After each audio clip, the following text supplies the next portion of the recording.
London, late 20th century. Some poor guy gets ice-guyed into the body of a young nobleman who just dropped dead. Car, house, both parents already in the ground row took one look at his starting hand and grinned. With this much seed money, I could coast through this whole world doing absolutely nothing. British aristocracy. Union Jack. How do I lose with a start like this? I am so hyped right now. He just lifted a hand to rub his temples when a horribly familiar, horribly sarcastic voice came out of the gemstone sitting on the table. Ro, you insufferable little brat. How much longer do you intend to skip lessons? Do I have to come and drag you back myself? Sorry, what was your name again? Kenny? Kenneth?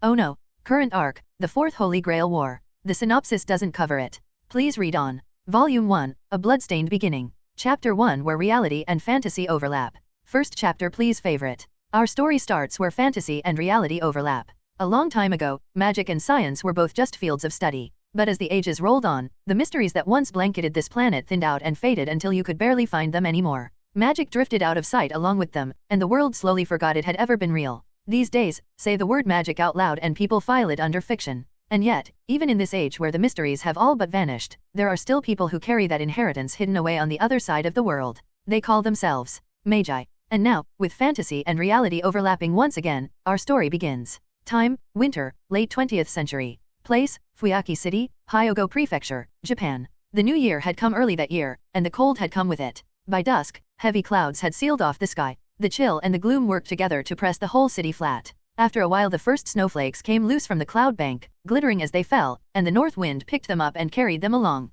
The snow came down soft and bright, a white veil settling over a jungle of steel, painting the grey-black city pale piece by piece, the runoff eventually slipping away down the gutters and pipes into the city's underside. Because of the timing, the new year had only just passed. Students weren't back at school yet and office workers hadn't burned through their holidays. Most people were still somewhere far from here, enjoying a break they'd waited all year for. So the streets that were usually packed sat empty. A handful of shops had opened early, everything else was shuttered, which made the whole place look even more abandoned from a distance. Wander alone through that vast silver-gray world and you wouldn't notice the snow at all. You'd only notice how alone you were. Like right now. I hate snow. A long sigh cut through the empty street and broke the silence wide open. A gust of wind came through, the gauze of falling snow scattered, and a fresh layer of white settled onto the drifts along the road. A few more brush strokes, nobody was around to see. A black-haired young man trudged through it under a red umbrella, boots crunching down the untouched street, taking in the view with something almost like appreciation. I hate snow. I hate winter and New Year's even more. Which is a strange thing to say during a holiday most people spend celebrating.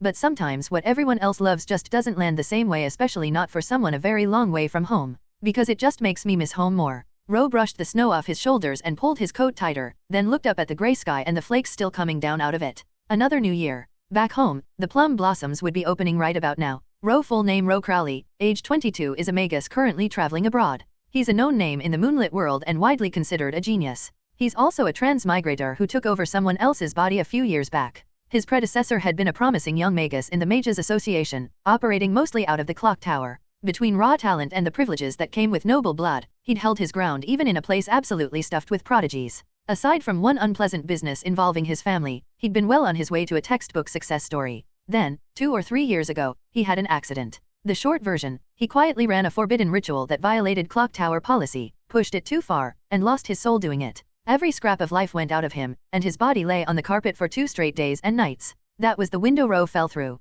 When he opened his eyes and found that the ceiling above him wasn't the underworld he'd been braced for but the inside of a very expensive manor house, he flat out did not believe it. He remembered the last thing he'd seen perfectly well, a truck, coming right at him. And the impact. That, he was never going to forget. It's the kind of feeling you can't explain to anyone who hasn't been hit by a truck personally. All he'd had was one brief moment of awareness, but it was enough to feel his life leaving him. And then he opened his eyes again, and what he saw wasn't mythological darkness or a hospital ceiling. It was an old red ceiling inlaid with patterns he had no name for, in a room that smelled like mercury and lapis lazuli and blood and about a dozen other things he couldn't put words to. That day, one more unlucky soul got shipped off to another world on a perfectly sunny morning, courtesy of the same cross-dimensional trafficking outfit that's been operating for years using a semi-trailer as its vehicle of choice. As the 21st century kid who'd just been abducted by said organization, Ro had absolutely nothing to say. He'd been on a crosswalk, following the traffic rules, near the city center, no less. Where does an out-of-control semi even come from in a place like that? He'd caught the screech of the tires a second beforehand, and by then it was already far too late.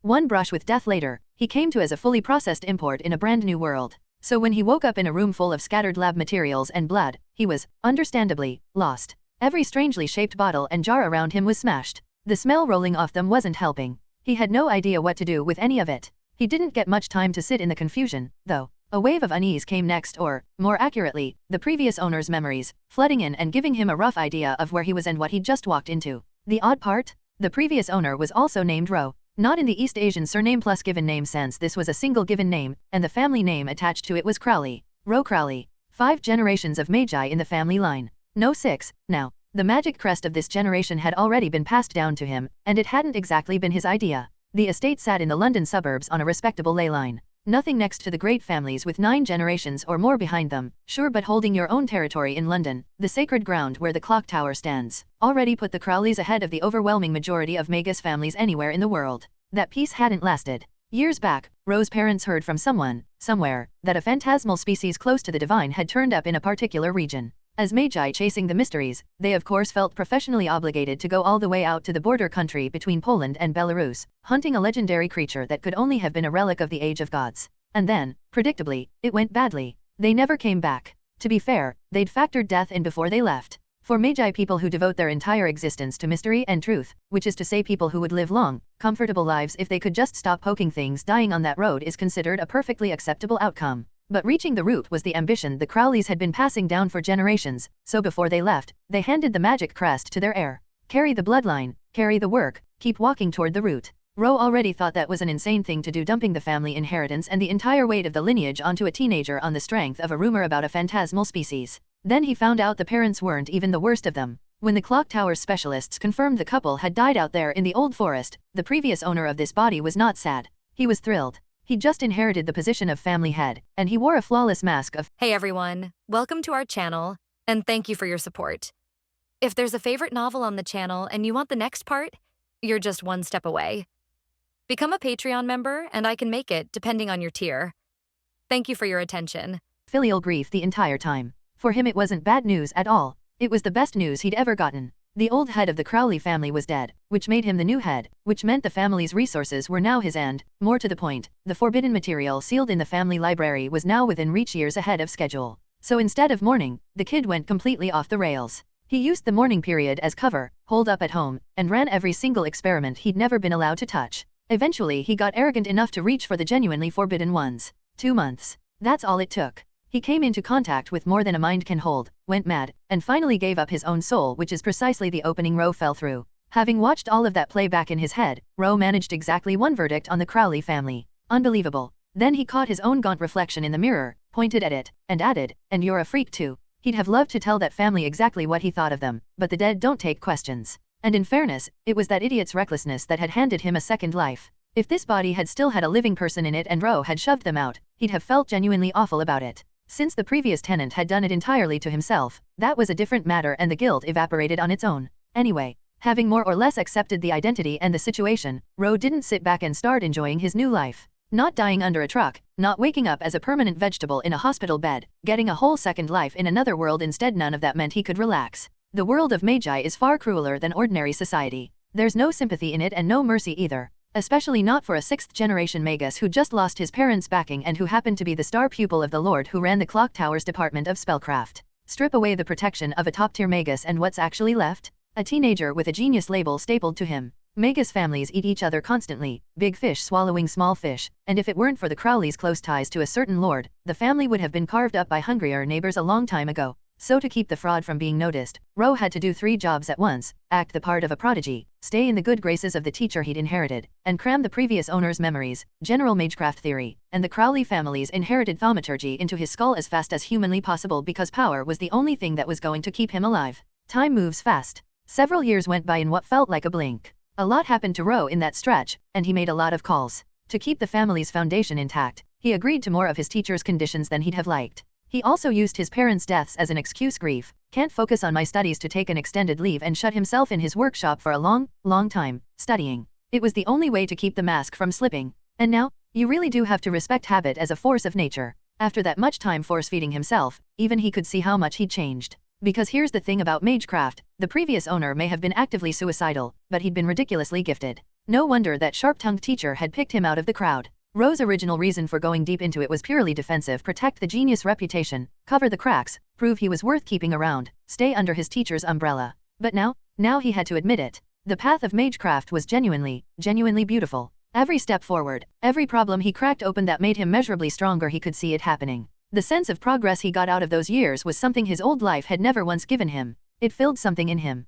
Somewhere along the way, without noticing, he'd started turning into an actual magus. Not the fully hollowed out kind, though not the ones who've thrown their humanity away. His emotions were still very much intact. He could still feel happy, still feel satisfied, and still feel lonely, sometimes, being the only one of himself in a world that wasn't his. Well, lonely is a strong word. Call it a bit of melancholy brought on by the scenery. Since landing in this world, he'd lived every single day at maximum mental tension, playing a role around the clock, dosing himself with drugs to force his brain through magical theory dense enough to bend light, feeling like he was being pulled apart at the seams. Nothing but study, all day, every day, worse than the final 100-day sprint before university entrance exams. Not one moment of slack in it. So now that he'd finally clawed his way out of the clock tower's inhuman little hellscape and set foot in the east again, standing in the middle of a holiday that felt like something out of his own memories, different country or not, it got to him a bit. But that's enough sentiment. He'd spent a fortune on this trip, prepared for it exhaustively, and lied straight to his teacher's face to be here. This is not the moment to get misty-eyed. Right.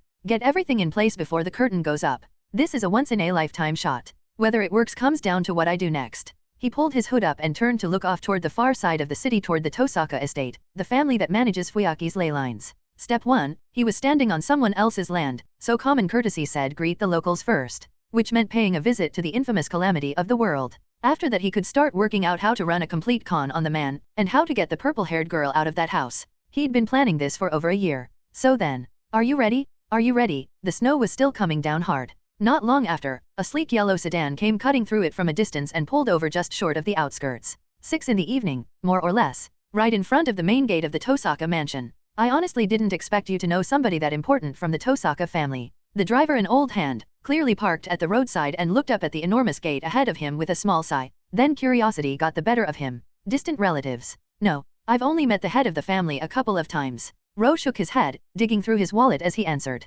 Still impressive. Just getting a meeting with a man like that. The driver adjusted his gloves and tried again. Say, young man, want me to take you in through the side gate? That's all right. New Year's just passed, and I'm here to pay a call. Knocking on the front door myself is the polite way to do it. Ro turned him down and handed over a bill considerably larger than the fare. He waved off the change. It was the new year, after all, and even for a stranger it felt right to throw a little luck someone's way. Call it a holiday tip. Then he got out, turned back toward the driver, and snapped his fingers. Snap. Clean and sharp. Drive away from here. Wipe the dash cam. And forget you ever brought me out this way. Okay. Thunk. The car door swung shut. The driver, looking faintly glassy-eyed, nodded at nothing in particular, put his foot down, and drove off out of the suburbs. 5 minutes later, at the Tosaka front gate. Clang, clang, clang. Ro climbed the stone steps, took hold of the heavy metal knocker on the Tosaka gate, and brought it down hard against the iron. The noise startled a few sparrows off the nearby branches. Nothing. He kept at it a while longer and still got nothing. Standing there with cold seeping into his palms, staring at a set of iron doors gone stiff with winter, Ro had absolutely nothing to say. If this were a normal household, letting yourself in uninvited would get you called rude, maybe yelled at, worst case thrown out as a burglar. The Tosaka family is a different situation entirely. Most people think of a home as the place you live. To a magus, a home means something considerably heavier than that. It's where your research is stored. It's your last line of retreat. It's sacred ground that nobody gets to violate. A bounded field, a workshop. Which meant that if Ro forced the gate or tried to slip in quietly, the magi inside would notice immediately and register him as an intruder in their workshop. In magus terms, that's a declaration of war. So no matter how ridiculous it felt, all he could do was stand there in the snow and keep knocking politely. Clang, clang, clang. Another few minutes of silence. He took hold of the knocker again and kept going, dutifully. Is the head of the Tosaka family at home? This is Ro Crowley, magus of the clock tower and head of the Crowley family, calling to pay his respects. He raised his voice a little, hoping somebody inside would actually hear it. And as he stood there, Ro found himself appreciating more and more just how strange and inconvenient these old-fashioned magi could be. Tokyomi Tosaka was cut from the exact same cloth as some of the ancient fossils back at the clock tower, a purebred traditionalist who had somehow skipped every convenience the last 2 centuries produced. These people were pillars of Fuyaki, rich enough to live in a mansion this size, and they didn't own a doorbell. What century was this? You still had to bang on an iron knocker like it was the Edo period. What exactly was going through his head? Their contact situation was even worse. Who would believe that the illustrious Tosaka family didn't have a telephone? If you wanted to send a calling card ahead of time, you had to write an actual letter and hand it to a familiar. Slow, inconvenient, and a genuine amount of work. Does Tokyomi honestly think this retro thing is classy? Or did the Tosakas just sleep through the Industrial Revolution? And if you're going to commit to the bit, why stop halfway? Get rid of the light bulbs. Get rid of the toilet while you're at it. Full medieval aristocrat, no compromises. Let's see how many days you last. Naturally, all of this stayed strictly inside his own head. He was on someone else's ground, and the mighty dragon doesn't pick fights with the local snake. Clock tower nobility or not, keeping his head down here was the smart play, and more to the point, he'd come to walk off with the man's daughter, which meant his manners needed to be flawless. So he swallowed his considerable irritation and waited. About 7 minutes in the snow later, the gate finally moved. Creak. Metal shifting from the inside. Ro snapped out of his own thoughts. Welcome, Lord Crowley. A cultured, gentle voice reached him as the gate swung open, and he turned toward it. Out came a middle-aged man with a polished look about him, red goatee, a red suit that fit him perfectly, a cane in one hand, greeting the guest who'd been standing in the snow for the better part of 10 minutes. Behind him, without a word, followed a figure in green, a beautiful woman with long black hair, elegant features, a full figure, and the unmistakable air of a Yamato Nades Hiko. As lady of the house, she'd come out with her husband to receive a guest who'd traveled a very long way, New Year or not. As for why they'd taken so long, Tokiomi had burned several minutes picking out a suit, because heaven forbid the Tosaka family look anything less than elegant in front of an outsider. Aoi had privately thought that leaving a guest standing in the snow was considerably ruder than showing up in the wrong jacket. She also knew there was no stopping her husband, so she'd simply followed him out in silence. The red suit, the goatee, that permanent air of refinement, this was Tokiomi Tosaka, all right. The famous calamity of the world from the type moon setting was pretty hard to mistake. And the beautiful woman beside him could only be his wife, Aoi Tosaka. Ro let his eyes pass over the two of them briefly and then pulled his gaze back, giving them a polite nod. Happy New Year, Head Tosaka. Mrs. Tosaka. Happy New Year to you as well. How have you been keeping, Mr. Crowley? Tokiomi, freshly emerged from his own courtyard, smiled and returned the greeting with exactly the right amount of warmth. With someone like Ro, old blood, long history, clock tower standing, courtesy had to be precise. As the host, the Tosaka family could not afford to look clumsy in front of a Magus lineage from London. After a few more pleasantries delivered with that same cultivated smile, Tokiomi extended an arm to usher in the young man he'd met once before in London a year ago. His manners never slipped once from start to finish. Please, come in. Thank you, Ro nodded. Following his host, he walked at an unhurried pace through a courtyard that turned out to be quite large, taking in the Tosaka gardens as he went. Like every Magus family that enjoys dressing up the front of the house to advertise how well things are going, the Tosakas had spared no expense out here. Pebble paths, flower beds, ornamental hedges, ruby inlaid lamps, every box you'd expect, ticked. The whole thing announced money, and quite a lot of it, along with the standing a Magus family is supposed to have. To an ordinary person, it would have been genuinely impressive. To Ro, who was a Magus himself, it was fine. Is it luxurious? Sort of. It's about standard for the trade, honestly. Nothing out here was especially rare. It didn't even measure up to the furnishings back at his own house, and next to a properly established noble family it wasn't close. His teacher's estate, after all, was a place where wealth and power were simply left lying out in the open, extravagance on a scale that stopped being human somewhere around the entrance hall.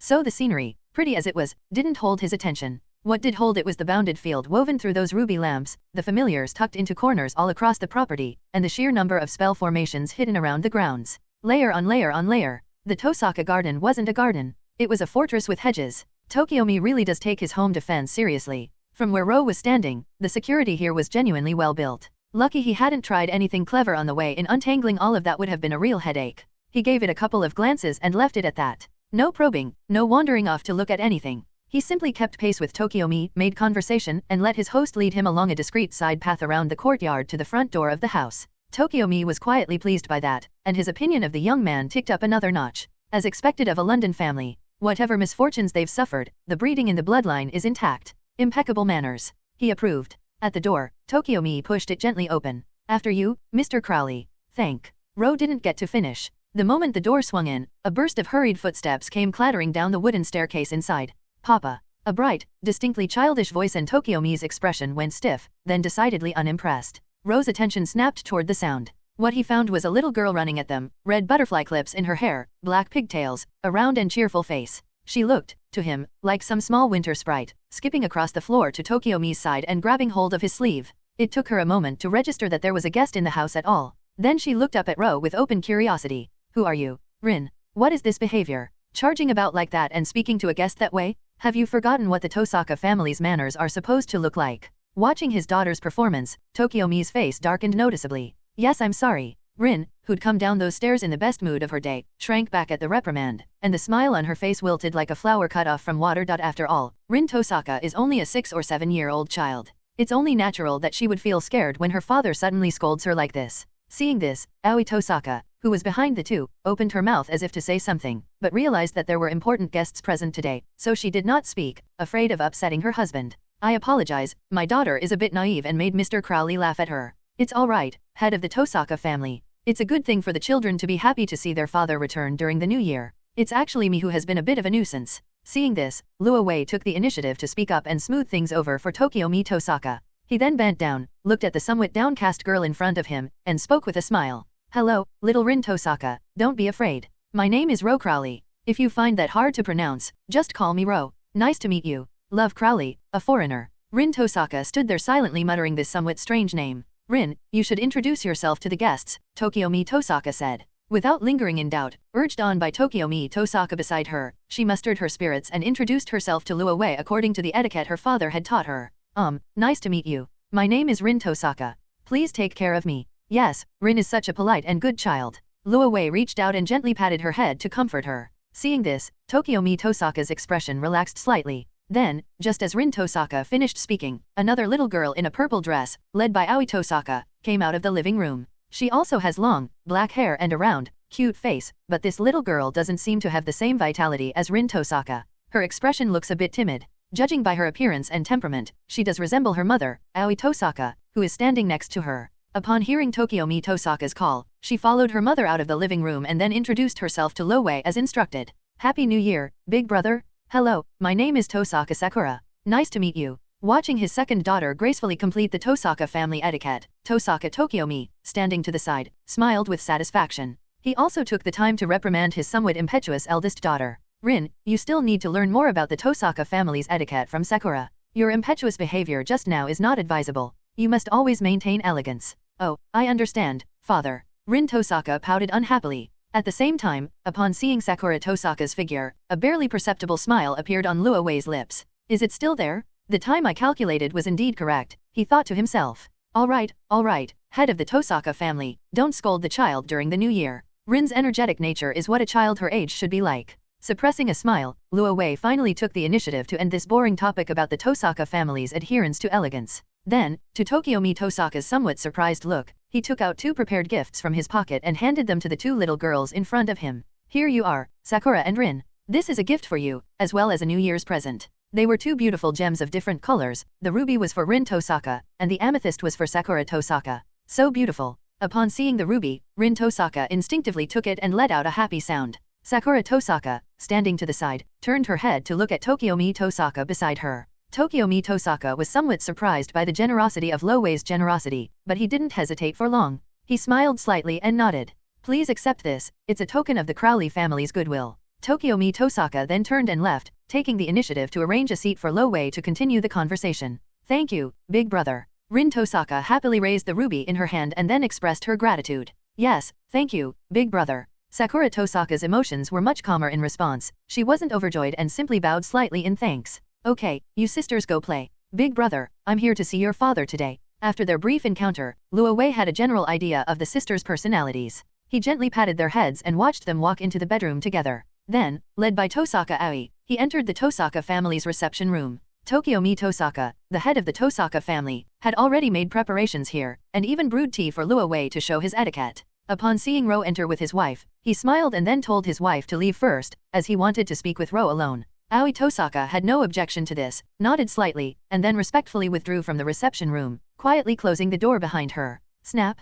As the wooden door to the reception room slowly closed, the atmosphere inside subtly changed. If their conversation outside was merely worldly pleasantries, then from the moment they entered this room, they were about to get down to business and begin conversing as magicians. Tokiomi Tosaka knew this, which is why he sent his wife, who was an ordinary person, away first. Luo Wei naturally shared the same thought. The outside is the outside, and the inside is the inside. To gain a foothold in the demonic realm, one must distinguish between the two. His visit to the Tosaka family today was not a whim, but rather he came with a purpose. Now that we've exchanged pleasantries for so long, it's time to get down to business and talk about how to kidnap this guy's daughter. With completely different thoughts in mind, the 2 people sitting in the room picked up their teacups from the table and began to compliment each other without prior arrangement. Please.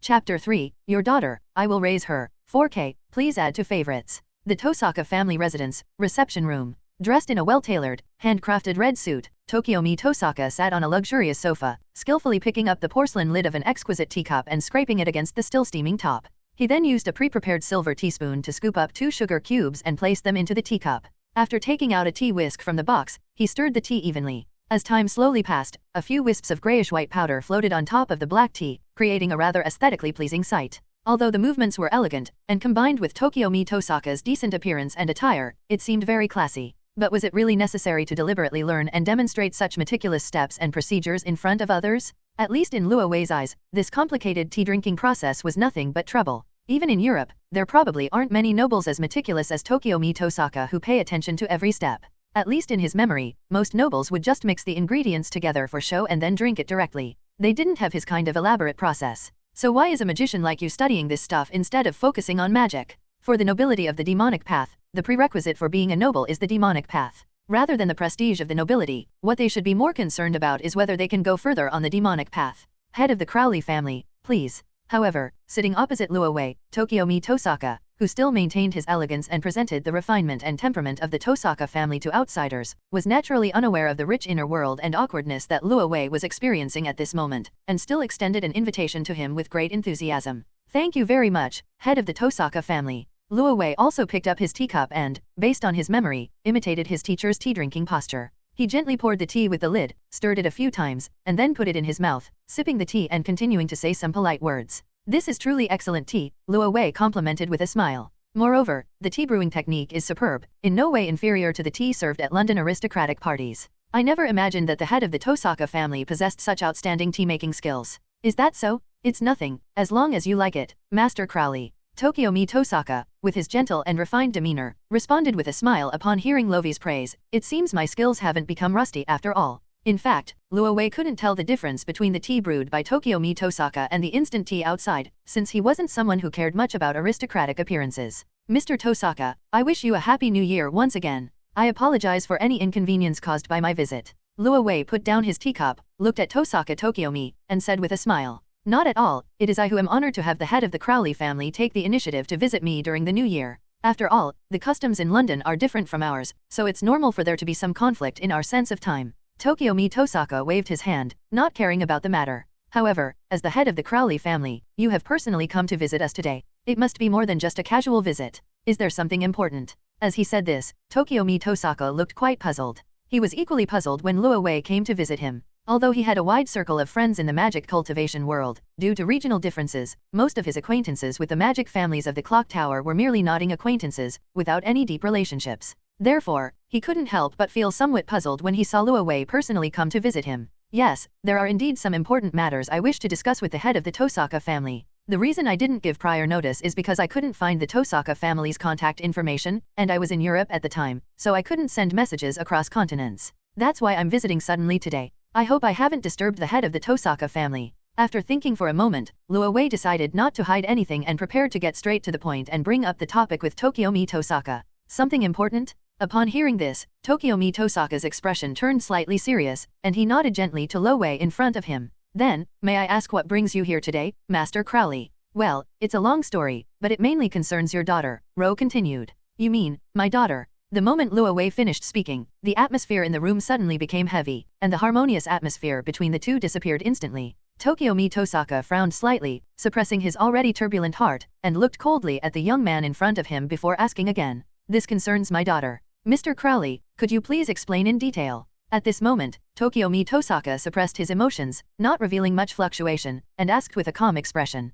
However, the hand that was originally holding the teacup had unknowingly tightened its grip on the jeweled cane hidden to the side, and a dangerous aura gradually filled the air. Clearly, if Luo Wei were to reveal any information detrimental to him or his daughters, Tokiomi Tosaka would seize the opportunity and use his magic workshop to detain Luo Wei here. Of course, Luo Wei had already noticed this situation and had prepared a solution before it arrived. He waved his hand, seemingly unaware of the drastic change in the atmosphere, and said with a smile, "Rest assured, head of the Tosaka family, I swear to you in the name of the Crowley family that my purpose in coming here will never harm your daughter, nor will it jeopardize the interests of the Tosaka family, so please don't be so nervous." Upon hearing this vow, Tokiomi Tosaka calmed down slightly, but the doubt on his face remained. "So what do you mean? I am different from some of the old relics in the clock tower, and I am not the designated agent for the seal, so of course I would not do anything to harm your daughter. Moreover, I have come here in good faith as a magician who is pursuing the route." After a moment's thought, Tokiomi Tosaka nodded, his previously furrowed brows relaxing slightly. Although I didn't completely believe it, at least it eased the tension.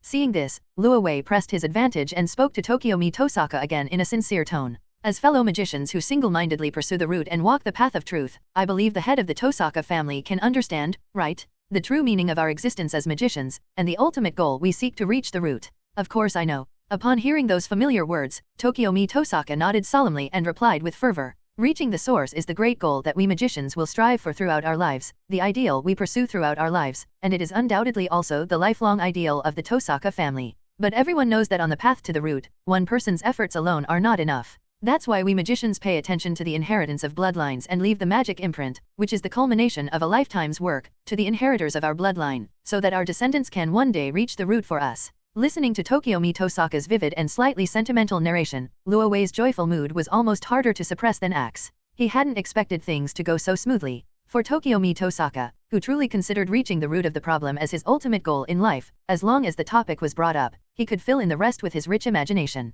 What he needs to do now is simply to continue to get closer to Tokiomi Tosaka, gradually lower his guard through his stories, and make him see him as a fellow traveler, in other words, to first completely confuse him. You truly are someone who wholeheartedly walks the path of truth, head of the Tosaka family. Looking at Tosaka Tokiomi, Luo Wei then feigned delight and spoke. Of course, reaching the source will always be my goal, and the goal of the Tosaka family. At this moment, thanks to Luo Wei's words, Tokiomi Tosaka's doubts had been somewhat dispelled, but they had not completely disappeared. So he asked the person in front of him again, I wonder what this has to do with my daughter. It is related, and it is of great importance. Luo Wei nodded, then said solemnly, I had heard before that your two daughters possessed extraordinary talents, and after seeing them with my own eyes this time, I realized that the rumors were indeed true. Your two daughters both have physiques that are comparable to miracles, and they are the beloved darlings of the demonic path. Your eldest daughter possesses a miraculous attribute that combines the 5 elements into one, so her talent goes without saying. She is destined to be a rising star shining brightly throughout the entire magical world. Your youngest daughter is even more extraordinary, possessing an imaginary number physique that is even rarer than the 5 elements.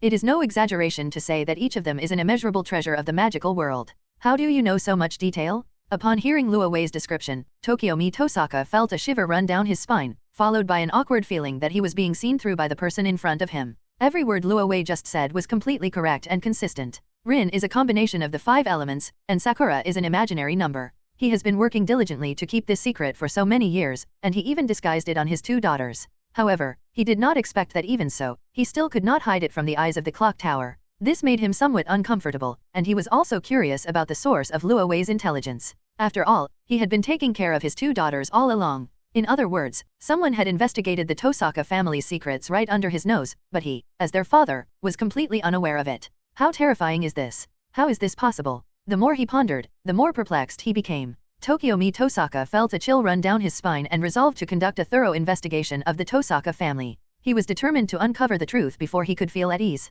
As a magician, he couldn't tolerate having a nail hidden right under his nose that he hadn't noticed. To this, Luo Wei could only say that it was all in vain, since his source of information was Nasu Kainoko. So you mean you want to adopt? Tokiomi Tosaka's expression was somewhat strange. Now that things had come to this, as a smart man, he had roughly guessed the purpose of Luo Wei's visit, so he tentatively asked. Just as you have in mind, the purpose of my visit is to adopt one of your 2 daughters. In the future, one of them will succeed me as the inheritor of the Crowley family's magic crest, and she will continue my journey in pursuit of truth until she pushes open the door that contains that truth. I hope you will grant my request. Luo Wei nodded sincerely and firmly. After laying the groundwork for so long, he's finally going to lay his cards on the table. Tell Tokiomi Tosaka that his purpose in coming here is to target your daughter. And it wasn't stealing or robbing, it was adopting your daughter openly and legitimately. Your daughter, I will raise her. Chapter 4, Forced Magic Essay Contest, 6K pages, please add to your favorites. I will personally pluck that most dazzling gem. From a magician's perspective, Tokiomi Tosaka's 2 daughters are undoubtedly treasures of the magic world, precious artifacts whose value rivals that of the legendary gem-level Mystic Eyes.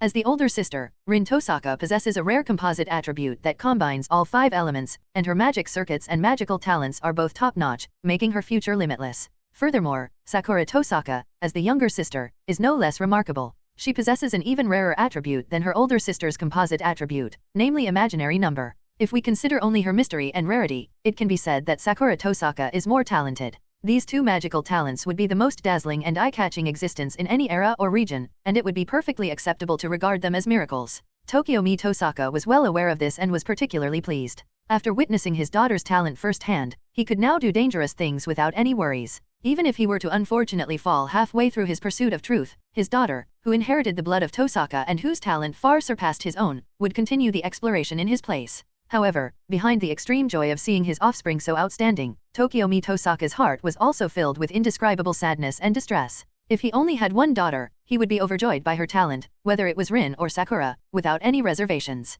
However, he happened to have two daughters who were exceptionally talented.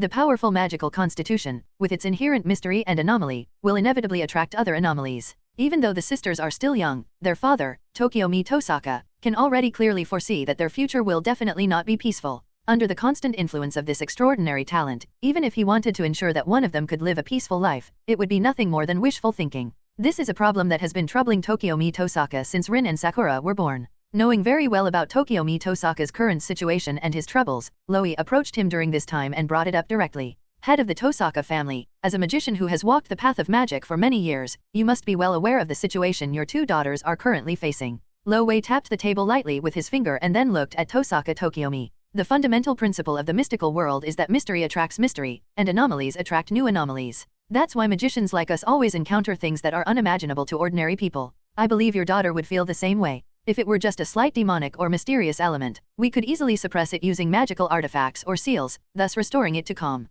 But your two daughters are far from capable of doing that. The composite physique of the 5 elements, and the imaginary number physique, are undoubtedly the most advanced mystical physiques in the world today. Even if you look at the whole world, you probably can't find many magicians who can compare with the two young ladies in terms of physique. So ordinary seals and magical costumes simply cannot permanently suppress them. As he spoke, Luo Wei looked at Tokiomi Tosaka's silent face and continued. Therefore, we can only allow the two young ladies to enter the realm of magic. However, the Tosaka family only has one magic crest and one lineage, so we can only solve one problem. The other can only live as an ordinary person, but her constitution will continuously attract some incomprehensible anomalies, and she will eventually meet with misfortune. I'm sure you're quite troubled right now, aren't you?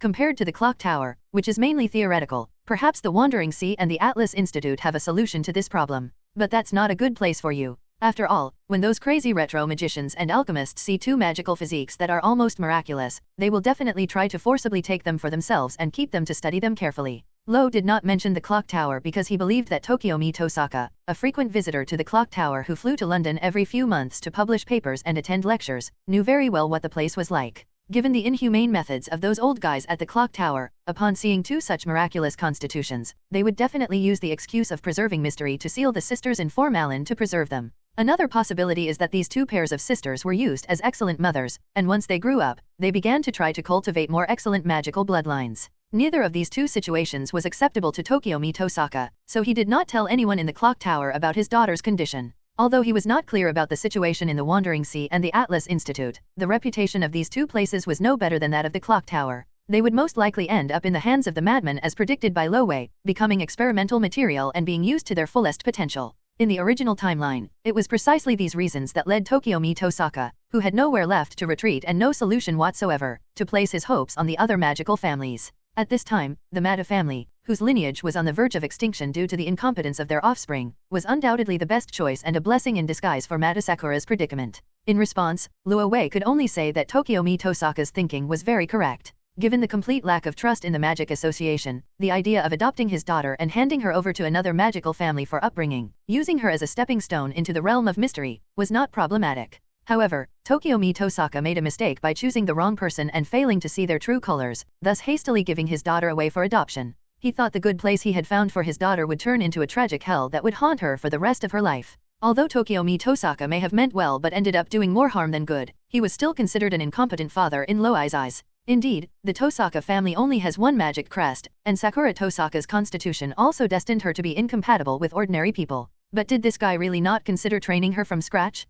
He could have passed the mark on to his eldest daughter, then guided and taught his younger daughter, developing her as the first generation of magicians and helping her to protect herself. Didn't he think about it? Haha, even an outsider like Luo Wei could come up with a solution, so of course his father, Tokiomi Tosaka, must have thought of it as well. However, he did not adopt the suggestion and was even more unwilling to accept it. The reason is simple, this guy can never let go of Sakura Tosaka's extraordinary talent. How arduous and difficult was the training and advancement of the first generation of magicians. Even with Sakura Tosaka's extraordinary talent, she might not have been able to make a name for herself. After all, the most important thing for a magician is to accumulate and pass on knowledge, but the most difficult thing is to create something new. Just like breakthroughs in the scientific field, the difficulty of going from 1 to 2 and from 0 to 1 is worlds apart. If Sakura Tosaka were to develop as a first-generation magician, then no matter how exceptionally talented she is, she might waste her physical attributes and abilities, never being able to perform truly great magic in her lifetime, and making little progress on the path of truth. Compared to his daughter's happiness,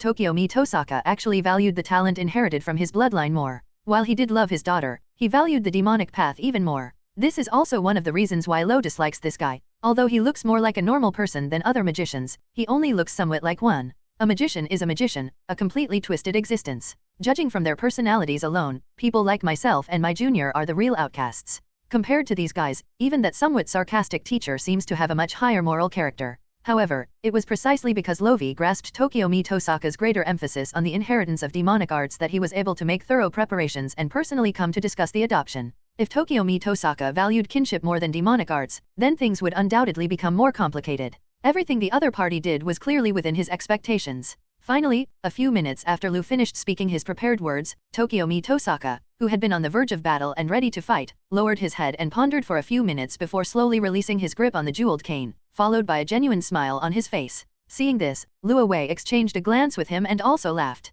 He knew very well that the current situation meant that things were almost settled. Finally, he decided to add fuel to the fire and make the final decision. Head of the Tosaka family, I believe you are aware of the current situation of the Crowley family, right? Ro asked. Of course, after all, the Crowley family is one of the upper-class magical noble families that can be included in the clock tower. Tokiomi Tosaka nodded and then shared his knowledge of the Loi family. A family with 6 generations of magicians, and highly accomplished in the field of alchemy. They are one of the few families outside the Atlas Institute with an independent lineage of alchemy. They even have a spiritual vein that belongs exclusively to their family in the south suburbs of London, and they also have their own research room in the clock tower. They are a true noble family of magic. As a frequent visitor to the clock tower, Tokiomi Tosaka was naturally very familiar with the distribution of noble powers there. This naturally includes the Crowley family, which is quite well known. Even though the number of generations of the family lineage is not high even by the time it reached Luowei, it had only been passed down for 6 generations, just 1 generation ahead of the Tosaka family. The family's background and achievements in the field of alchemy are absolutely not to be underestimated. Unlike those long-established magical families, this family rose to prominence during the Renaissance, which is why its lineage is somewhat weak. But Tokiomi Tosaka knows that all of that is just an illusion. This family arose in response to the times and seized the opportunities of that era. In that age of scientific and chemical enlightenment, they combined mysticism with chemistry. Surprisingly, they skipped several generations of accumulation, and by the 2nd generation, they had developed a prototype of their own alchemical system as their family magic. What an incredible feat! Subsequently, this family rapidly developed and achieved great success in the magical world by virtue of its alchemical magic heritage. So much so that even the clock tower nobles, who always valued long-standing traditions and were extremely exclusive, accepted the family's entry after they contributed their knowledge and heritage, becoming members of their Western European nobility. Many of the alchemical materials currently used by the clock tower also come from this family, demonstrating its considerable influence. Although the family has been somewhat desolate in recent years due to the sudden death of the previous head, a lean camel is still bigger than a horse, and Tokiomi Tosaka would certainly not underestimate the Crowley family because of this. Not long ago, the head of the Mado family, Maduo, also visited and expressed his desire to adopt his daughter. Mado and Tosaka are both among the 3 founding families of the Holy Grail War, so Tosaka Tokiomi is fairly familiar with them. In his understanding, the Mado family is renowned for their use of servants and water attribute ritual magic. Even the command seals system, one of the systems in the Holy Grail War, originated from the Mado family. However, it is only a magic family in the Far East. Compared with the noble magic families from the clock tower, it is somewhat inferior. Moreover, compared with the water attribute law magic, Sakura's imaginary number constitution is obviously more suitable for the Crowley family's alchemical magic, with more diverse choices and a broader future. From this perspective, it seems that adopting Sakura into the Crowley family would indeed be a good choice. Tokiomi Tosaka still clearly remembered that he had interacted with the 2 heads of this family at an academic exchange meeting at the clock tower, and he couldn't help but admire the magical cultivation shown by the 2 heads of the family. Not long after that incident, he heard that the 2 family heads had unfortunately died, and the Crowley family had been handed over to the next generation, namely the young man in his early 20s, Ro Crowley. Although the young man was somewhat famous in the clock tower and it was known that he seemed to have become a disciple of a lord, this did not mean that Ro's situation would be good. In the world of magicians, a mere master-apprentice relationship is clearly not the most reliable. If Crowley's family were still intact, that would be fine, but now, he didn't believe that a lord of the clock tower could turn a blind eye to the alchemical system right in front of him. He probably thought that while protecting Ro, he was also trying to extend his reach into the family. Perhaps it was to prevent his family from being gradually devoured and occupied that Ro was so eager to find a talented successor and wanted to rely on the next generation to break the current situation. In terms of talent alone, his daughter is the most suitable for this position. I never expected that the head of the Tosaka family would know so much about my family. I am truly flattered. After hearing Tokiomi Tosaka explain his situation, Lo Wei exchanged a few polite words before sharing his thoughts. Because the two previous heads of the family unfortunately passed away, I, who inherited Crowley's blood, had no choice but to take on the responsibility of this family in a time of crisis. To be honest, head of the Tosaka family, while my talent is passable, I am completely clueless when it comes to managing a family and administration. In this respect, head of the Tosaka family is far superior to me. While subtly playing the victim, Luo Wei didn't forget to give a shout out to Tokiomi Tosaka. Not at all, compared to achievements in the demonic path, worldly affairs are nothing. Due to some unforeseen circumstances, the family has visibly declined in my generation, which is why I came to visit and wanted to adopt your daughter. I can still hold on in this generation, but whether I can return to the peak is still unknown. So rather than having descendants whose aptitude is unknown, I hope that the Crowley family's magic crest will be inherited by a truly capable genius, carrying the Crowley name to continue to the roots. I believe you, as a magician, can understand this, right? Luo Wei's tone was sincere, and his eyes were filled with determination. At this moment, he had already delivered all the lines he had prepared to Tokiomi Tosaka, and the outcome was now entirely up to the latter's choice. However, he knew very well that Tokiomi Tosaka would not refuse based on the conditions and reasons he had proposed. Magicians are a group of absolutely rational, or rather, self-centered, selfish, and extreme individuals. As long as you make your aspirations for the source clear, and then invest your value and resources accordingly, the other party will weigh the pros and cons and give you pause for thought. If they could adopt the Mata family, who were in such a sorry state in the original timeline, then the leverage they had in their hands was naturally even greater. Before he arrived, Luo Wei was already absolutely certain that the matter would succeed. He had too much faith in Tokiomi Tosaka's rationality and obsession. In a magician's worldview, what constitutes children? Those are descendants who have inherited their bloodline, are able to carry on the family mission, and trace their roots. What is happiness? Children who bear the blood of their parents can embark on the path of demonic possession, gradually going further and further on the road to seeking the origin and contacting the truth. Even if one day we might kill each other because of our positions, that would still be a kind of happiness. Tokiomi Tosaka hoped to experience this kind of happiness himself, and he also hoped that his two daughters could make great strides in their respective magical fields and savor this happiness. Therefore, what he should do as a father is not to provide them with a stable life, but to give them a stage to showcase their talents. Although Luo Wei found this kind of morbid mentality hard to understand, he had long since become accustomed to it. It was just the traditional mentality of a family with a lineage of demonic cultivation, something he had witnessed far too often in the clock tower. Even the original Crowley family was like that. Therefore, he didn't intend to act as a champion of justice or a nice guy to correct Tokiomi Tosaka's mentality, because he knew that no amount of medicine would help someone who was so terminally ill. He might as well make good use of this and do something more valuable to himself. What are your wishes, head of the Tosaka clan? Luo Wei raised his finger and tapped the table in front of him lightly, asking a question. Having said that, Tokiomi Tosaka felt Lo's sincerity and naturally had no reason to refuse. That's a very tempting offer, Mr. Crowley. As Sakura's father, I am truly happy for her because of your generosity. However, just to be on the safe side, I need Mr. Crowley to sign a self-mandatory magical oath and swear an oath in the name of the family, guaranteeing that he will choose Sakura as his successor and pass on the magical crest in the future, inheriting the Crowley family's magical assets. I am also willing to sign the magical oath to declare that the Tosaka family and Sakura are completely severing ties, will not take the initiative to contact each other in the future, and will never use this blood connection to do anything that would harm the Crowley family. What do you think? Tokiomi Tosaka asked after careful consideration. He certainly wouldn't make a mistake on such an important matter as adopting his own daughter. Magicians are extremely self-centered and fickle, and their words are not to be trusted. Unless Tokiomi Tosaka does something stupid, he will not easily believe Loi's one-sided story. In such important matters, only self-mandatory magic writing is the most powerful guarantee. Magical essay contests are similar to contracts. Both magicians write the contents of the contract on a magic scroll and then sign it together, which creates a binding effect. Tokiomi Tosaka, on the other hand, proposed a more binding and self-enforcing magic contract.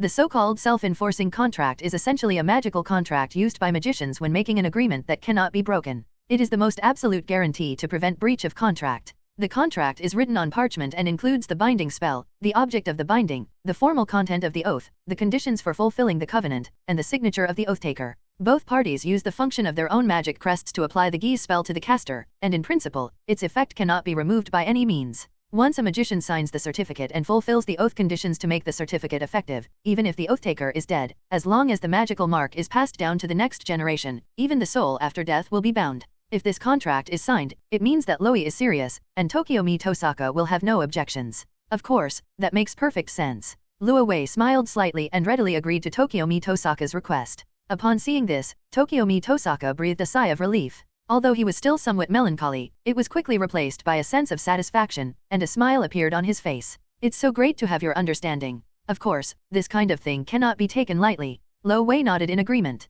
Seeing Tokiomi Tosaka finally put his mind at ease, he felt at peace as well. Thus, he successfully completed his first objective in the Far East. Hopefully, things will go as smoothly as they did today. Chapter 5, Achieving True Happiness. Every gift that God gives you comes with a hidden price. Alright, the contract has been drafted. Head of the Tosaka family, please come and check it. If there are no problems, we can sign the name. Because he had prepared in advance, Loi acted very quickly, and within 10 minutes of Tokiomi Tosaka bringing the parchment, he had drafted the required magic essay. Then, Loi pushed the parchment scroll covered with dense Latin writing in mercury liquid in front of Tokiomi Tosaka and reminded him that he could now check and sign it. It is good. Seeing how quickly Luo Wei moved, Tokiomi Tosaka was somewhat surprised, but considering that the other party had come prepared, he didn't find it strange. Picking up the parchment scroll, Tokiomi Tosaka's gaze swept over it repeatedly, carefully examining the magic inscription composed of countless rows of densely packed Latin characters. Among magicians, the language used in writing about magic is usually French or Latin, which serves as a standard.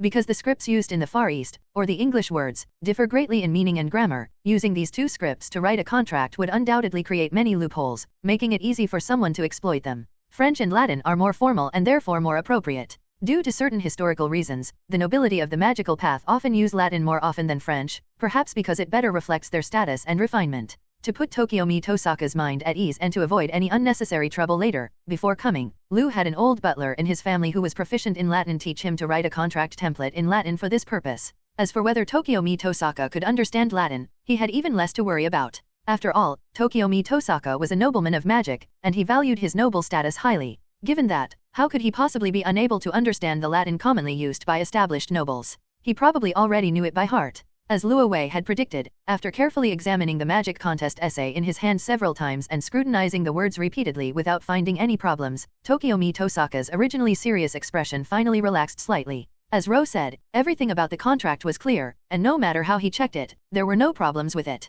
The contract roughly states, Love Crowley, as the adoptive parent, will adopt Sakura Tosaka on behalf of the Crowley family, and will raise her as their heir, passing on the family's magical crest and guiding her onto the path of magic. From this point forward, the Tosaka family will have no further right to interfere with Sakura's life, and will be prohibited from contacting her or inducing her to do anything that harms the Crowley family, even as family. The contract also emphasizes that unless Love appoints another heir, Tokiomi Tosaka will have no right to reclaim Sakura's custody. From any perspective, this contract is very clear. It not only provides guarantees but also leaves room for both parties to maneuver. If Luo Wei really wants to go back on his word, even if it means violating the contract and establishing another heir, he is always entitled to take back Sakura Tosaka's custody. This is not an easy situation. After confirming the contract, Tokiomi Tosaka did not hesitate any longer. He pricked his finger and wrote his name in a specific area of the scroll, then returned the contract scroll to Lu. No problem, Crowley, let's sign our names. I know. Upon hearing this, Luo Wei nodded slightly, then took out a small knife from his pocket, cut his finger, and left his blood and fingerprints on the scroll, where he also left his name.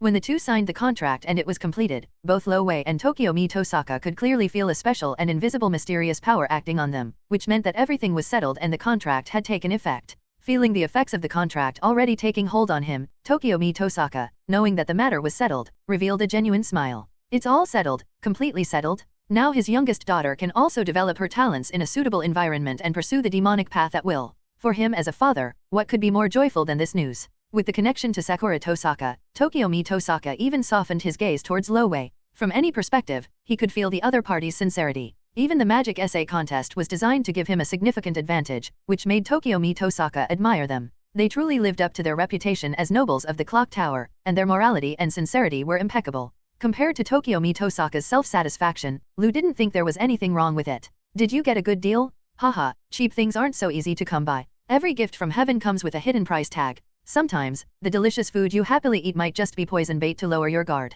Tokiomi Tosaka, the scapegoat of this world, I'll take your daughter in for now. As for you, you should think about how to survive the war a few months from now. With differing thoughts on their minds, the two, smiling, shook hands in stark contrasting moods. Now that the contract is officially established, head of the Tosaka family, we should be able to discuss the formal adoption, right? Of course, Crowley, it's always possible. You are Sakura's guardian now. Tokiomi Tosaka, his face beaming, grasped Lo Wei's hand and said, under your guidance and nurturing, I believe Sakura will be able to fully utilize her talents and walk happily on the path of truth. Of course, of course. Then, could the head of the Tosaka family accompany me to see Sakura next? Luo Wei nodded slightly, then feigned concern and said, if a stranger like me suddenly approaches and talks about adoption, the child might be very resistant. Of course. Compared to embarking on the path of seeking truth, a child's momentary impulse is nothing. She will understand in the future. Tokiomi Tosaka spoke up as a matter of course. As a magician and the head of his family, once he makes a decision, he will not change it, and he will not care about his daughter's feelings. From beginning to end, he never even asked Aoi Tosaka, Sakura's mother, what she thought. So, magicians. They really are a bunch of monsters disguised as humans. Incomprehensible values are even more disgusting. Luo Wei sighed inwardly. Not long after, directly in front of the gate of the Tosaka family garden. As a mother, Aoi Tosaka looked at Sakura with eyes full of reluctance. She walked up to her daughter, then reached out and gently touched her tender face, her heart filled with maternal love and reluctance. In stark contrast to Aoi Tosaka's sadness, Tokiomi Tosaka, as her father, displayed a completely different attitude. A smile graced his face, and his tone was filled with joy as he stood before Lovi, continuing to express his yearning for magic and our goals as magicians. As for Aoi Tosaka's reluctance to leave him, it was just a trivial matter in his eyes, because he knew that what he was doing now was the right thing to do, rather than letting personal feelings restrict and delay his daughter's future and potentially bring her trouble. Although as a father, Tokiomi Tosaka felt a strange, indescribable emotion as he handed his daughter over, he knew that it was all worth it, even more so than the future and happiness. Dad, are you really going to give my sister away to someone else? Upon learning that Tokiomi Tosaka was going to give his younger sister to someone else, Rin Tosaka didn't even have time to change her clothes. Barefoot, she hurriedly chased after him through the snow, looking at her father with incomprehension. To this, Tokiomi Tosaka did not answer, nor did he reprimand his daughter for her rudeness. He simply raised his hand slightly and then instructed his wife to take her back. Compared to her sister, Sakura Tosaka, who now knew her fate, wasn't as agitated as one might expect. She tilted her head, then looked at her father with a puzzled expression and asked, I'm going to be adopted by the big brother, which means, Daddy and Mommy don't want Sakura anymore. Cherry. Upon hearing this, Rin Tosaka, who was about to leave with Tosaka, was taken aback, and even Tokiomi Tosaka's usually calm expression underwent a dramatic change. Sakura, you mustn't say that. Your father didn't abandon you. He just sent you to a more suitable environment. Before Tokiomi Tosaka could get angry, Aoi Tosaka, as her mother, suddenly spoke up to comfort her daughter. Although she was reluctant to send her daughters away as a mother, she was also very clear about the health conditions of her two daughters and her husband's attitude. Tokiomi Tosaka had also explained the problems with Sakura and Rin to her. Therefore, she understood that even if Luo Wei didn't come to propose adoption today, Tokiomi Tosaka would take the initiative to send Sakura to another magical family. The other party could be the Mata family, a magic family that has connections with the Tosaka family and is based in Fuyaki City, or it could be the Edelfelt family, a Finnish family with ancestral ties. This separation between mother and daughter was ultimately unavoidable. Cherry. Taking advantage of her mother's distraction, Rin Tosaka swung her arm to break free from her mother's grasp, then used her agility to bypass Aoi Tosaka and ran to Sakura Tosaka. Even though she understood that the situation was now a fait accompli, how could she, as the older sister, allow her younger sister to be taken away by a stranger? So all we could see was Rin Tosaka gripping Sakura Tosaka's wrist, shielding her behind her, and then spreading her arms, using her small body as the final barrier to stand in front of Lovi. Seeing Rin Tosaka's resentful gaze, Luo Wei shook his head helplessly. Rin Tosaka's behavior was perfectly normal. After all, she didn't know Sakura Tosaka's original fate, and she was even less aware that what he was doing now could be considered a salvation for the sisters. In the eyes of a little girl of this age, she only knows that she is the villain who took her sister away, so it is only natural that she feels unhappy or resentful. Of course, Luo Wei will not hold it against her. Rin, stop fooling around and get out of here. Instead, Tokiomi Tosaka stopped Rin from scolding her for her rudeness and forcibly separated them. Master Crowley, please excuse my poor appearance. The scene unfolding before his eyes left Tokiomi Tosaka somewhat embarrassed. I understand, head of the Tosaka family. After all, they are sisters with a deep bond. It's only natural that they are unwilling to be separated because of me, an outsider. However, there's no need to be so pessimistic. I'm not an unsympathetic person. It just so happens that I have to stay in the Far East for a while due to certain matters. In that case, I'll stay in Fuyaki City for the time being. If Rin and Mrs. Tosaka miss Sakura during this time, they can visit her anytime. Luo Wei smiled slightly, then pretended to think for a moment before offering them a reasonable solution. He originally intended to find an excuse to stay in Fuyaki City for a while, preparing for the upcoming show. Since the current situation fits so well, he doesn't mind using the deep affection between the mother and daughters to put on a reasonable disguise. Of course, with his abilities, he could also take Sakura away directly after reaching an agreement with Tokyo-mi Tosaka and signing the mandatory magic contest, and then return without anyone noticing. After all, as an alchemist, it would be quite easy for him to create some magical artifacts that conceal one's aura. But it seems there are better options available now. Is it really possible? Upon hearing Luo Wei's words, a faint glimmer of light suddenly appeared in Aoi Tosaka's previously lost and dejected eyes. Of course. Luo Wei nodded slightly, then turned to look at the sulking Tosaka Aoi and the silent Tosaka Sakura sisters, and asked them with a soft smile. What do you think? Rin Tosaka paused, her eyes widening in disbelief. However, the initial hostility had visibly diminished at this moment, clearly due to the effect of Luo Wei's words. He's still just a child after all. Upon seeing this, Luo Wei silently recited in his heart, can I still play with my sister in the future? Sakura Tosaka looked timidly at Luo Wei in front of her, her words filled with longing, her posture endearing. Of course. Luo Wei also gave his assurance in this regard. Yes? Thank you, big brother.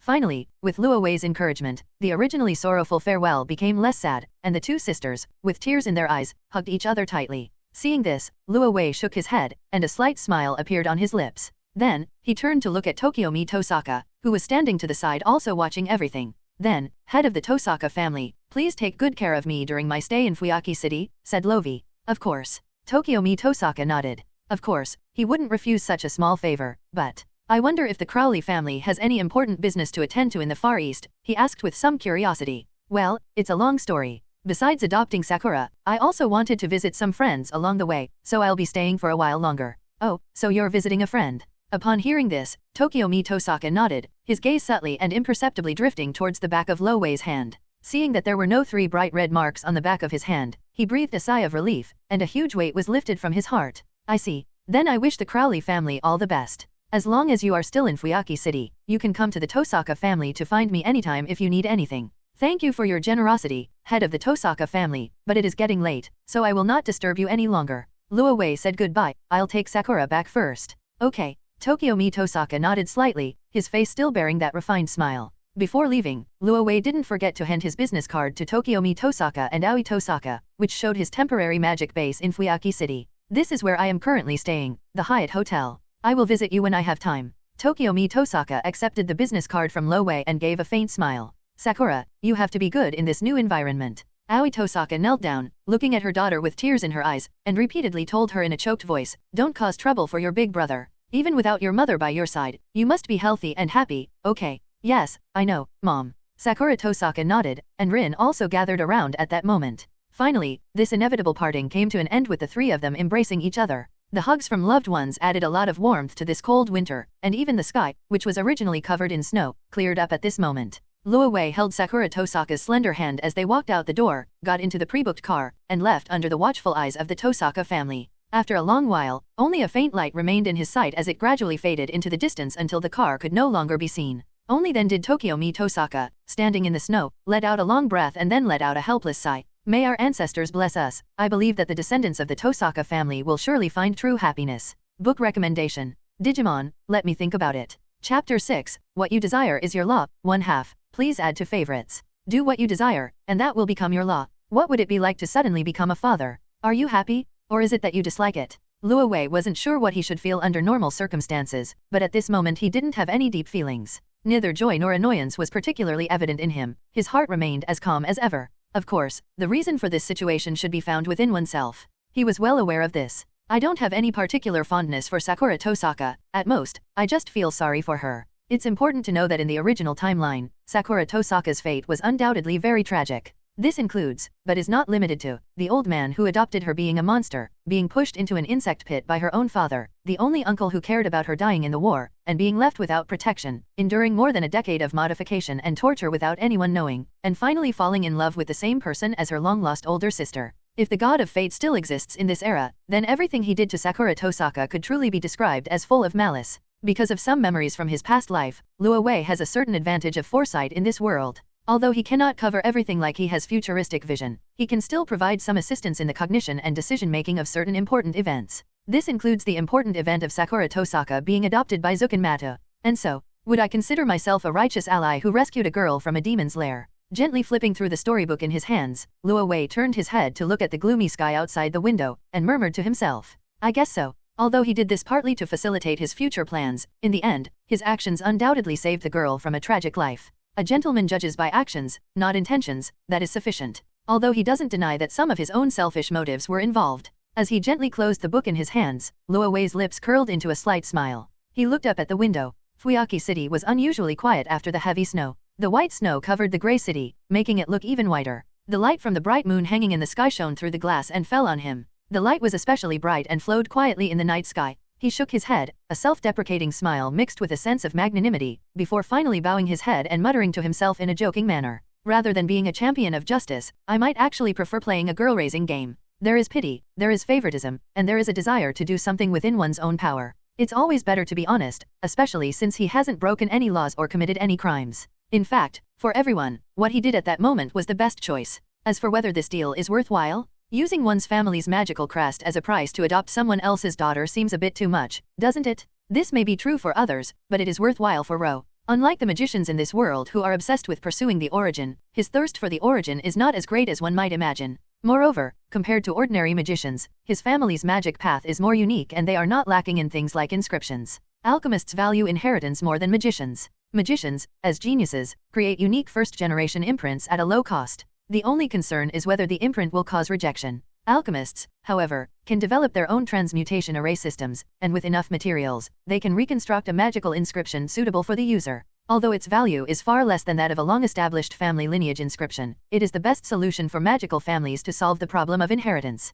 However, because the research costs are too high, ordinary families cannot afford them, so they can only be created by specialized alchemists. The lineage of alchemists possessing this ability is mostly preserved within the Atlas Institute, and these alchemists are notoriously averse to contact with the outside world. Therefore, most of the so-called alchemists active in the world are frauds. Currently, the only remaining alchemical group with this ability is the Crowley family, whose family tradition is alchemy. The current head of the family, Ro, is very familiar with this technique, which is why he dared to sign a magic contest agreement with Tokiomi Tosaka. If Tokiomi Tosaka knew that I, who so deeply admired him, dared to play such a trick on him today, I'd probably be furious, wouldn't I? However, Luo Wei didn't care too much about this. Whether Tokiomi Tosaka knew the truth or not was irrelevant to him. Even if he came to him with a magic contest, it wouldn't work on Ro, since it only mentioned the Crowley family's magic mark and didn't specify that it was a source mark. Who says that a copy made by an alchemist isn't a lineage mark? As for whether the other party will take forceful action, there's even less to worry about. After all, when he decided to participate in this Holy Grail war, he and Tokiomi Tosaka were destined to be enemies.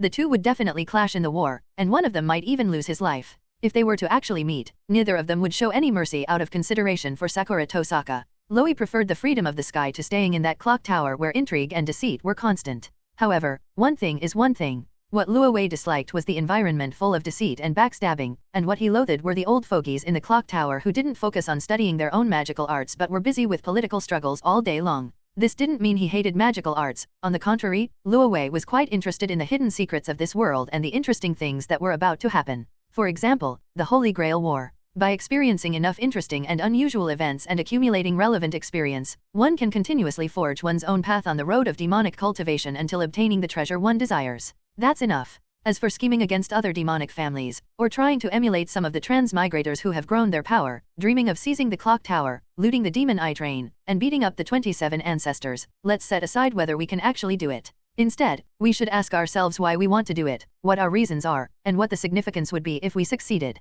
Is it just for the sake of being strong, to become stronger without eating beef? Just to instill fear in others, and to single-handedly suppress the entire mystical world? This isn't a world of lunatics. Everyone is in a state of intense competition, cultivating magnetic field power, just so they can rape this world at will. Similarly, this is not a world of cultivation, where people compete for the great Dao and constantly advance their realms in pursuit of immortality. On the contrary, there are many ways to live, and many choices to make. Doing these things without any goal or meaning would be far too boring. Lovick did not have any grand ambitions of becoming a king or leading all of humanity to ascend to the stars. He only needs to do what he wants to do and what he can do. That is to say, do what you desire, and that will become your law. This is Loi's principle, as well as his philosophy of magic and even his life. Do what you want to do, pursue what you want to pursue, that should be your motto. Thinking this, Luo Wei closed the storybook in his hand, turned off the bedside lamp, gently pinched her soft cheek, covered her with the quilt, and then got up and left. Good night, Sakura. I should get some rest. After all, there won't be many more peaceful times like this.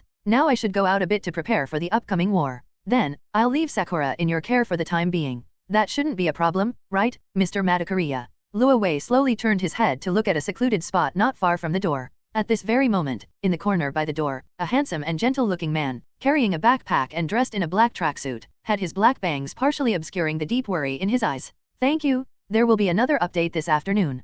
P.S. Readers who have read this far, please be a little patient with the author. This prelude is a bit long, but it is all necessary groundwork for the main text. Regarding the Fourth Holy Grail War, I don't want to follow the old formulaic approach. I've come up with some really interesting ideas that will definitely give you a fresh perspective, so please wait a little longer to see where it is. This book is a slow burn for me because I wanted to write something I really wanted to write, something different, so it was much more difficult than before. I hope you can support this struggling author. I'll try my best to update more frequently in a couple of days, so please keep reading. Every reader during the initial period of a new book is truly important to the author. Thank you. Chapter 7, Crimson Wounds, 2 halves. Visit Buza City. In a well-known fast food chain store. Over the years, I've seen all sorts of customers, some of them quite bizarre, but I've never seen anyone like you who bosses people around as soon as they come out, and even chooses to meet them in a fast food restaurant. No matter what, I am your senior. Since you need my help, you should at least show me some respect, Junior Crowley. Ayazaki Tuko silently stubbed out her cigarette and looked at the black-haired youth sitting opposite her, eating fries and nodding in response.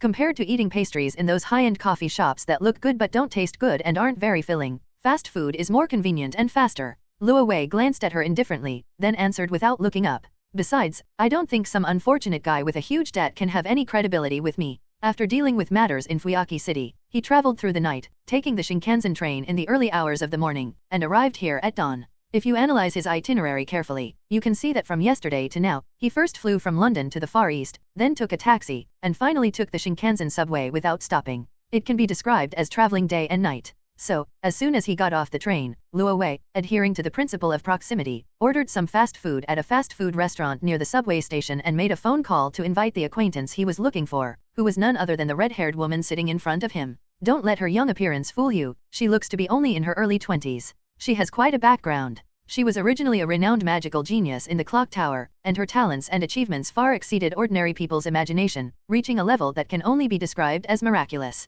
Among her achievements, two stand out most notably. She reconstructed 2 declining magic systems in the modern era. In this mysteriously decadent era, it single-handedly recreated the most outstanding puppetry techniques of the Middle Ages, even surpassing and improving upon them on certain levels, to the point that it achieved a unique kind of immortality while maintaining its self-awareness. Not only that, she also revived the lost foundation of Norse runes, magically regenerating the common 24 runes that form the basis of magic, and even deciphering several primordial runes that had disappeared in the Age of Gods. This talent is truly genius among geniuses and a miracle among modern magicians. It was precisely because of the puppet magic and the revival of the rune plate that the other party naturally and without objection obtained the highest rank that a magician could obtain in the Mages Association to date, the Grand Rank. That's right, her true identity is Ayazaki Tuko, a wanted fugitive from the clock tower with the title of Red of Pain, a miracle born from a modern magician. However, even such a genius, such a miracle of magic, is not in a good situation at this moment. In fact, it can be said to be extremely bad. The reason things have turned out this way is all thanks to the idiotic system that the clock tower has the ceiling designation.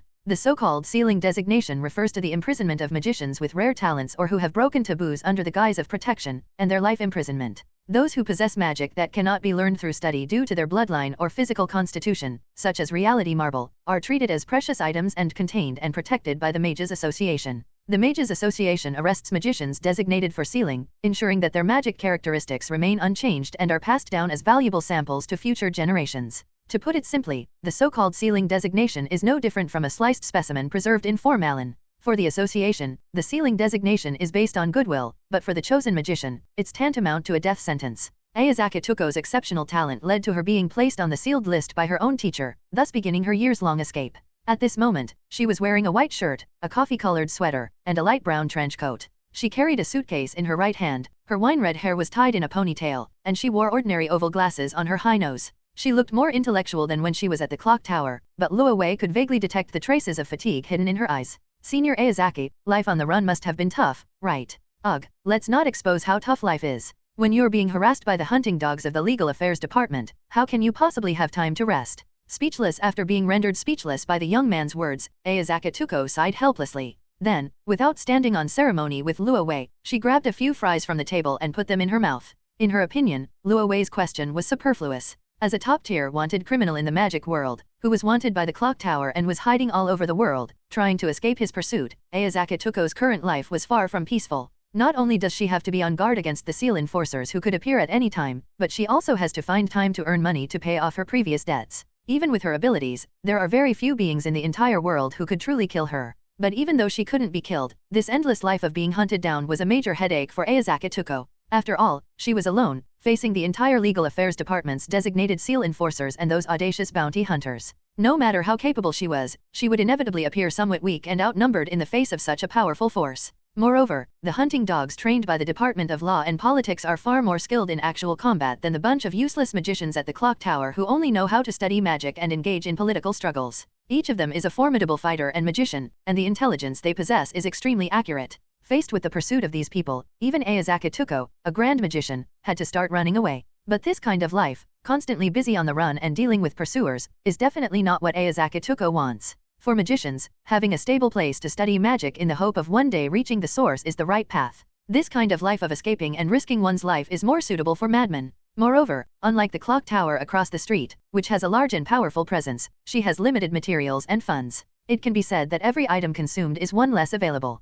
If this continues, she may even run out of money to make spare dolls. This is also why Ayazaki Tuko abandoned the Western European circle and took the initiative to flee back to the Far East, to avoid the limelight in this small island nation that was mysterious and barren and had been despised by Western European nobles for many years. Moreover, she has not only failed to make up for the financial shortfall she once incurred, but has also ruined her credit by owing too much money and failing to repay it. In addition, no one is willing to offend the all-powerful Department of Law and Politics, so it is difficult for her to even secretly contact some demonic families to attract investment. She's really short of money right now. Who would believe that a dignified grand doll maker has fallen so low that he can't even afford the materials to make dolls? That's why when she suddenly received a call from a certain big spender, no, I should say a dear junior, she rushed out of her base, just to get some more investment and improve her situation. As for the debts she owed to Luo Wei in the past, Ayazaki Tuko didn't mention a word about them. Anyway, she owes too much, so she'll pay it back slowly. In any case, she's not worried about her lifespan right now. If the debt is too large to repay, I might as well mortgage the research results of the runes to him, since the things are not as useful to me as they used to be.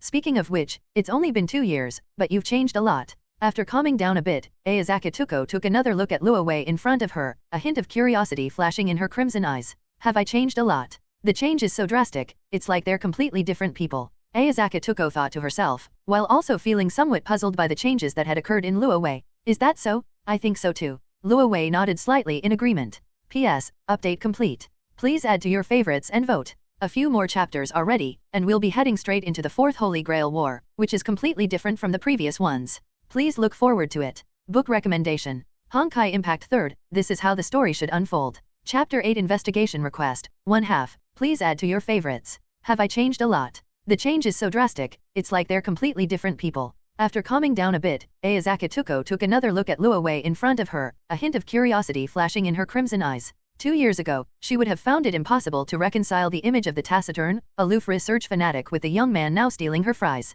If I had to describe it, this guy is practically a completely different person compared to before. Such a big change. Has this guy really gone through something? Although she knew about the unfortunate passing of Ro's parents, the previous heads of the Crowley family, and also knew more inside information unknown to others. That was when Luo Wei's parents died. She happened to be in that area, and she too had her eye on that powerful fantasy creature. However, she was acting alone at the time, so she wasn't accompanied by a mercenary group or a magician team. Later, the Clock Tower's magician, using special tracking methods, located the legendary fantasy creature first and attempted to forcibly subdue it. As for the outcome, it is now clear that trying to capture a top-tier fantasy species with at least several thousand mysteries using modern magic that has long since weakened and whose power has been reduced many times over is undoubtedly wishful thinking. So the hunt ended with the hunter and the prey calling out to each other, and the entire Clock Tower team being wiped out. Even the remains of those two were dug up from the primeval forest and brought back to the Clock Tower by her own hands. That's why she got involved with the Crowley family and Ro. I see. Change may not be a bad thing. Just think of it as the growth I've experienced.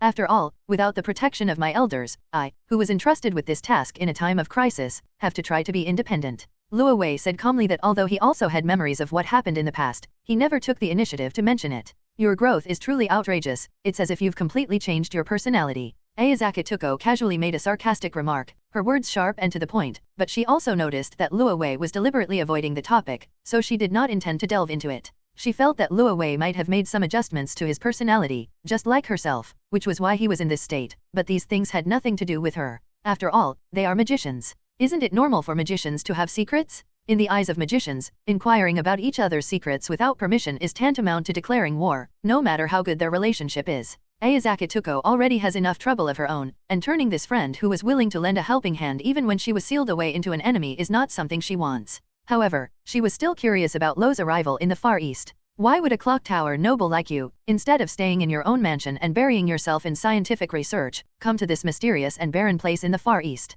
Ayazaki Tuko's eyes flickered slightly, and then she extended her palm directly towards Luo Wei, teasingly saying, "Could it be that you know I'm a little short on cash lately, so you've come to help me out?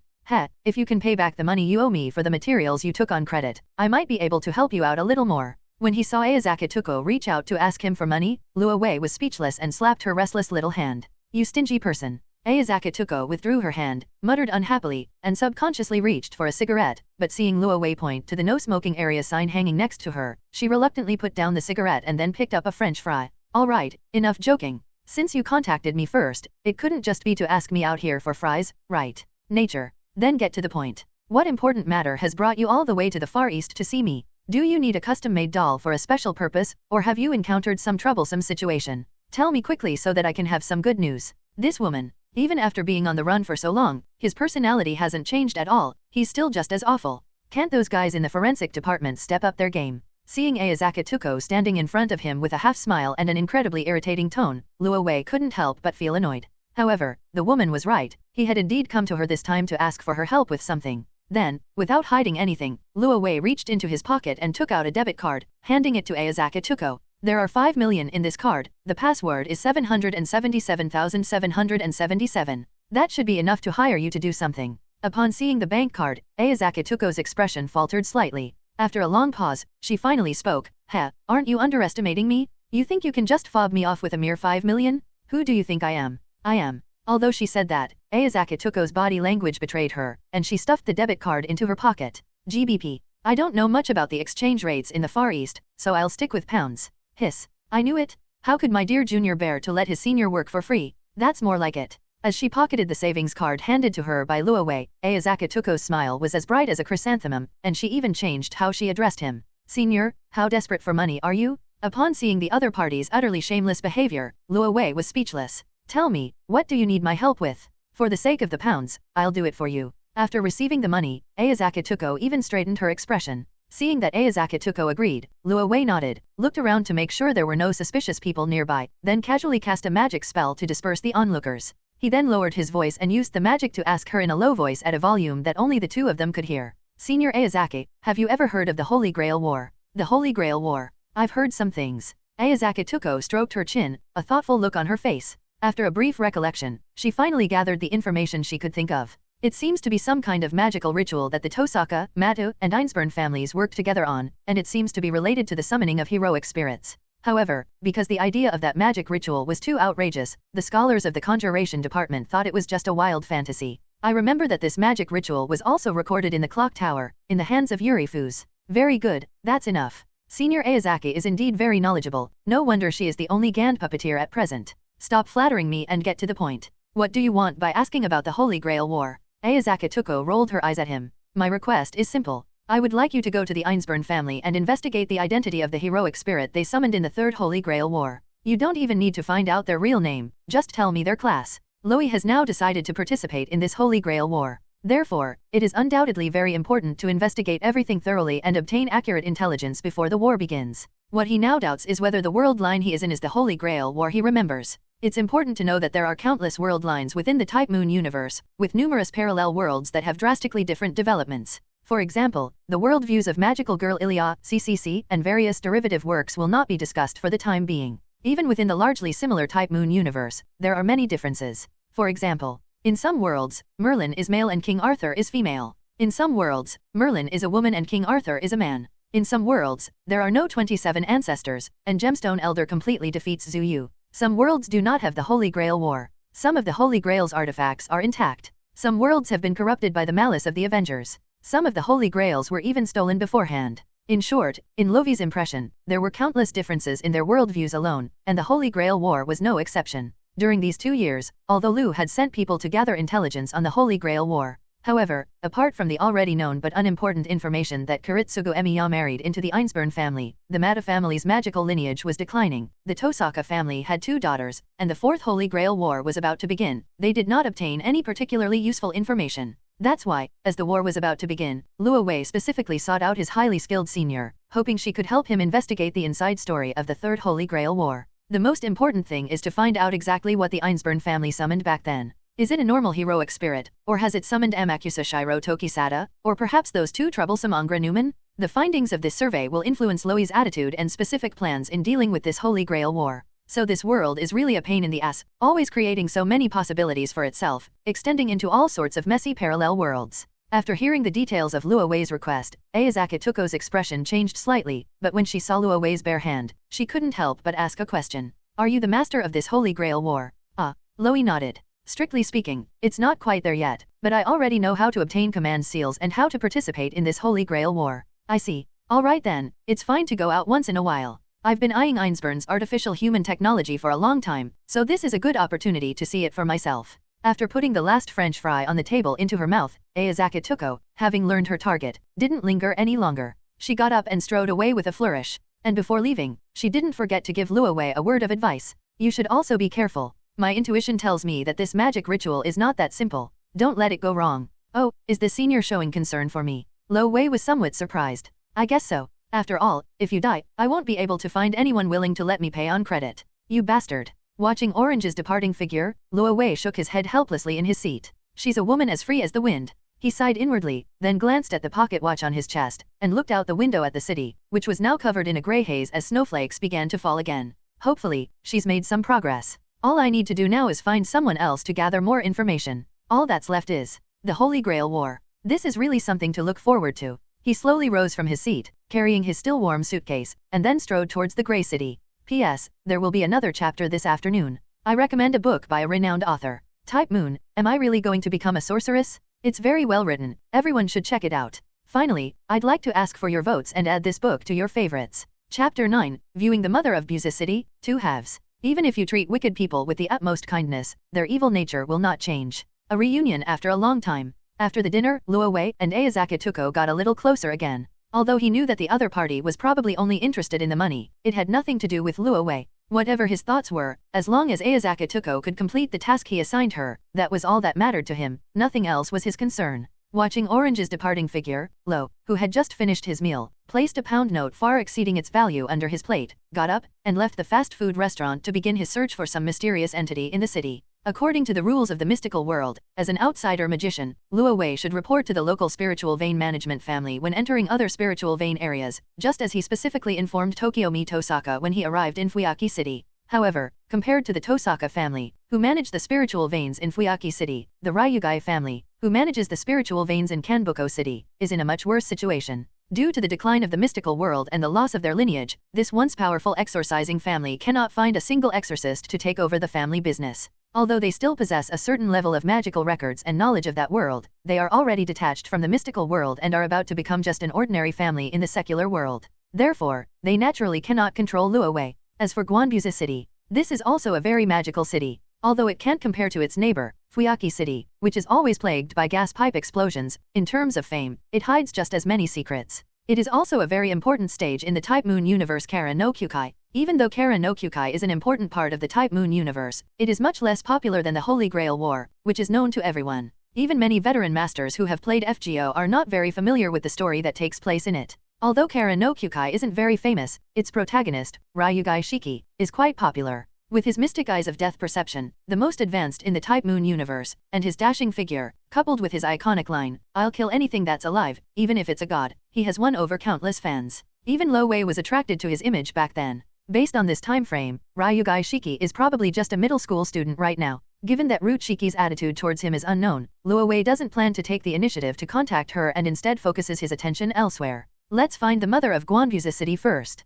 Compared to the unknown Ryugai Shiki, the legendary Absolute Future Vision is more helpful to my present self. Luo Wei had a vague premonition that he might gain something unexpected from the other party. The mother of Guanbuza City is actually an old woman who claims to be a fortune teller. Her true nature is an absolute future vision hidden in the alley. She asks for nothing in return and helps passers-by to predict their fate, career, love, and so on, helping them to turn their tragedies around. She is like an urban legend. Although every fortune teller boasts about their professionalism and accuracy, compared to those charlatans or half-baked fortune tellers and magicians, the fortune telling of the mother of Kumoko City is completely different. Those eyes of his should be the true vision of the future in this era. Although it's unclear how the opponent's absolute future vision differs from that of Merlin, Solomon, Gilgamesh, and other grand casters who possess clairvoyance X, there's no doubt that its performance is a cheat-like existence that surpasses ordinary prediction or clairvoyance. Absolute future vision. Even in the age of gods, such an ability would have been chosen by the gods as a priest or made a prophet by the people. It is a miracle that it has appeared in the modern era. Knowing about something so interesting, Lo Wei naturally wanted to meet it in person. Walking alone in the alleyway covered with snow, collapsed air conditioner units, and debris, Luo Wei sidestepped the murky water stains formed by melting snow and continued walking forward. As he passed another fork in the road, he casually knocked out 2 thugs who had been following him and lying in ambush there, then continued walking forward without even looking up. Even during the Lunar New Year, they don't take a break, and the alleyways are still regularly being renovated. Did you think this was some kind of RPG game? Small-time thugs regularly spawn in the alleys, and then drop wallets and other valuables. However, this scene is indeed quite fitting. They actually found out. Hey, you must be an outsider, right? If you don't want to lose a few parts later, you'd better hand over the money. Seeing their 2 accomplices caught in the ambush, the thugs, realizing their ambush had failed, stopped pretending, and the rest of them all jumped out at that moment. 4 men, each holding a knife, sandwiched Luo Wei between 2 men in front and 1 behind, while shouting at him to hand over the money. Looking at the thugs who had surrounded him from the front and back, Luo Wei found the situation rather novel. This was the first time he had ever been robbed, especially by muggles who couldn't see the situation clearly. However, he had no intention of playing along with these guys, so he didn't respond to their meaningless shouts and turned to leave. Hey, what kind of attitude is that? Didn't you hear what I said? Hurry up and... Seeing that Luo Wei chose to ignore him, the leader of the thugs started cursing and brandishing the dagger he had obtained, intending to teach Luo Wei a lesson first. The next moment, a sharp and piercing sound suddenly came to his ears, and he suddenly felt a huge impact on him, which directly blasted him into the garbage heap behind him. Haven't I told you that keeping quiet when others are thinking is basic etiquette? Luo Wei slowly raised his finger, looking at the thugs who surrounded him with an unfriendly gaze. Although it's a bit wasteful, I don't have time to play with you guys right now, so let's finish this quickly. Ignoring the thug's thoughts, Luo Wei slowly opened a pocket on his trench coat and, amidst the thug's puzzled gazes, took out a special test tube containing a mercury-like liquid and crushed it in his hand. Boom! Boiling, my blood. Fervor, mal sanguis. With a sharp cracking sound, a silvery liquid, resembling quicksilver, flowed from the test tube and dripped onto the ground. As the incantation was softly chanted, the pool of moon spirit essence that had been flowing on the ground began to slowly expand in front of Luo Wei, eventually floating in his palm and changing continuously, completing the transformation according to Luo Wei's wishes. Luna Spirit Essence is a mystic code created by Kenneth L. Malloy Archibald, Lord of the Clock Tower's Mineral Division, when he was in his 20s.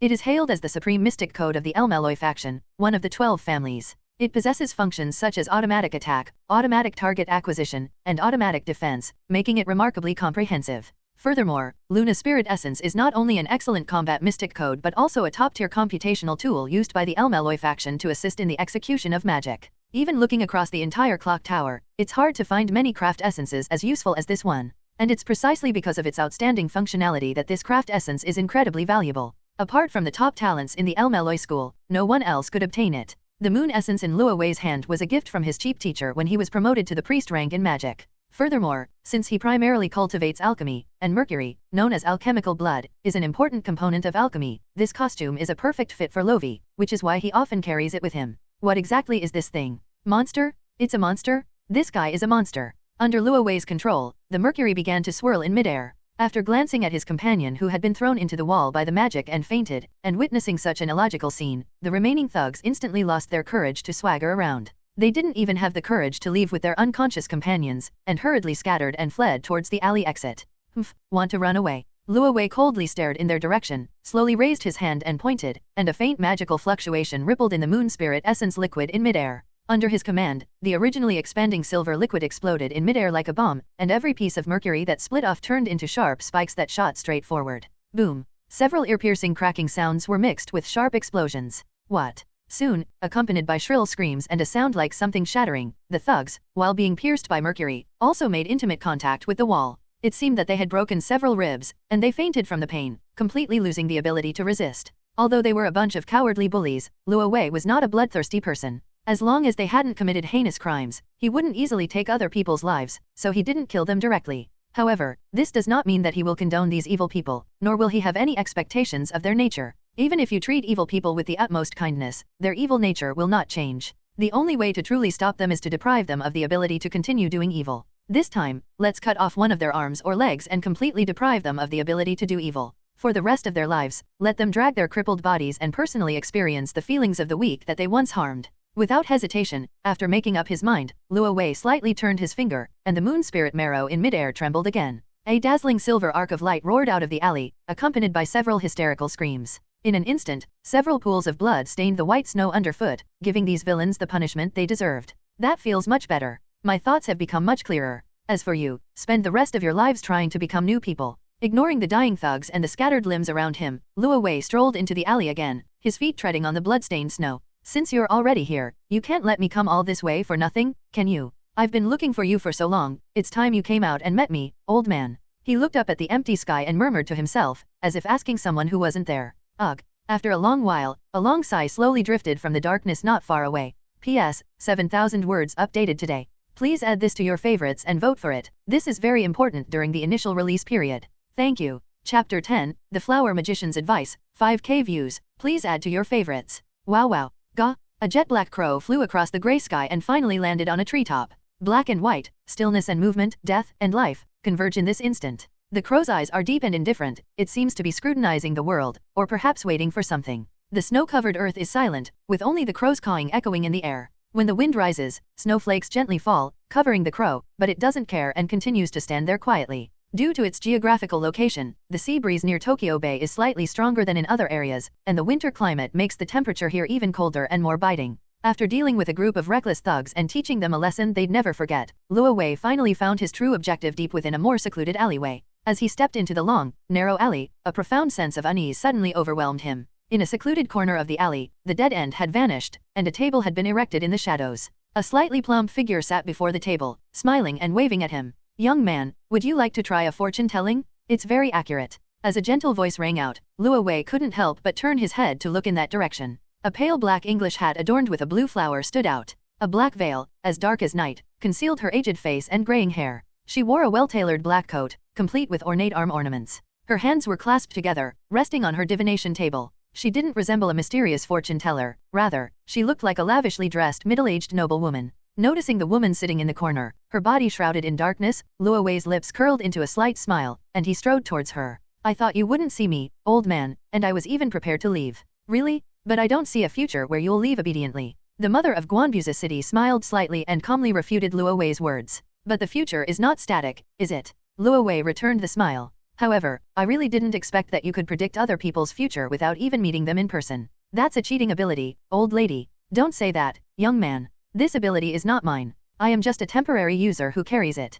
Perhaps one day this ability will abandon me. Undoubtedly, the two had never met before the mother of Kanbuko answered Lovi's question. However, it seemed as if the mother of Kanbuko had foreseen something, which was why she was able to say such a thing to Lovi. As for Luo Wei, the correct answer was already clear. What the other party saw was the future they had just predicted, and in that outcome, Luo Wei did not obediently leave, but instead continued to search for her here. However, even with the tagline of absolute future vision, nothing is truly absolute. As he said, the future is not static but ever-changing, with countless possibilities. To give a simple example, if the mother of the city of observation predicts what you will eat for dinner tonight and makes a bet with you, then Lo only needs to skip dinner or deliberately avoid it to change the predicted future. If we must analyze it, the future is an unknown event that is determined and will not change. The final interpretation belongs to the source. Predicting the future can only be said to be seeing one of many possibilities. The absolute future vision possessed by the mother of the city of observation allows her to see all the possible futures of a person, then select the one with the highest probability and tell it to that person. Through some kind of verbal guidance, she then leads that person into the predicted future.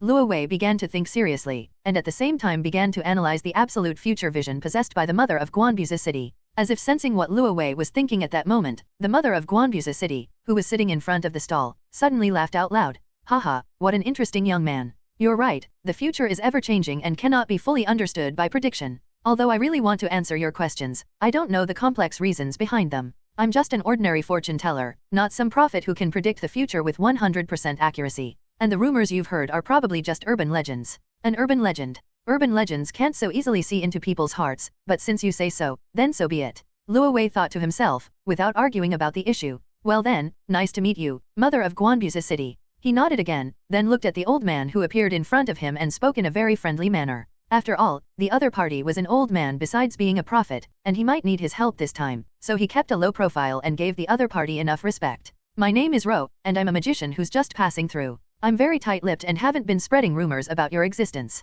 Yes, thank you for understanding, young people. The old man nodded slightly, a smile on his face, seemingly quite satisfied with Luo Wei's attitude. I don't want your world to know I exist, nor do I want to get involved in too much trouble. I'm just an ordinary fortune teller. If I'm rumored to be a prophet with 100% accuracy, then I'd better stop fortune telling altogether. Please rest assured, I will not do such a boring thing. I believe in you, young man. Now let's get straight to the point, sir. I'm sure you can see clearly why I've come to see you. After a brief introduction, Ro sat down on a bench in front of the mother of Kanbuko City's stall like an ordinary customer. He then spoke to the mother of Kanbuko City, his gaze fixed on her light blue eyes through the black veil. I would like to ask you to predict what will happen in the future. Predicting the future. Okay, then I'll begin. The mother of Gwanbusa City nodded, then raised her head and began to gaze at the young man in front of her with her blue eyes. After a brief observation, she seemed to have seen something interesting, nodded slightly, and then slowly spoke to Luo Wei again. How interesting, young man. The secrets you're hiding are far more mysterious than I imagined. Luo Wei, your situation is very special, and your origin is quite peculiar.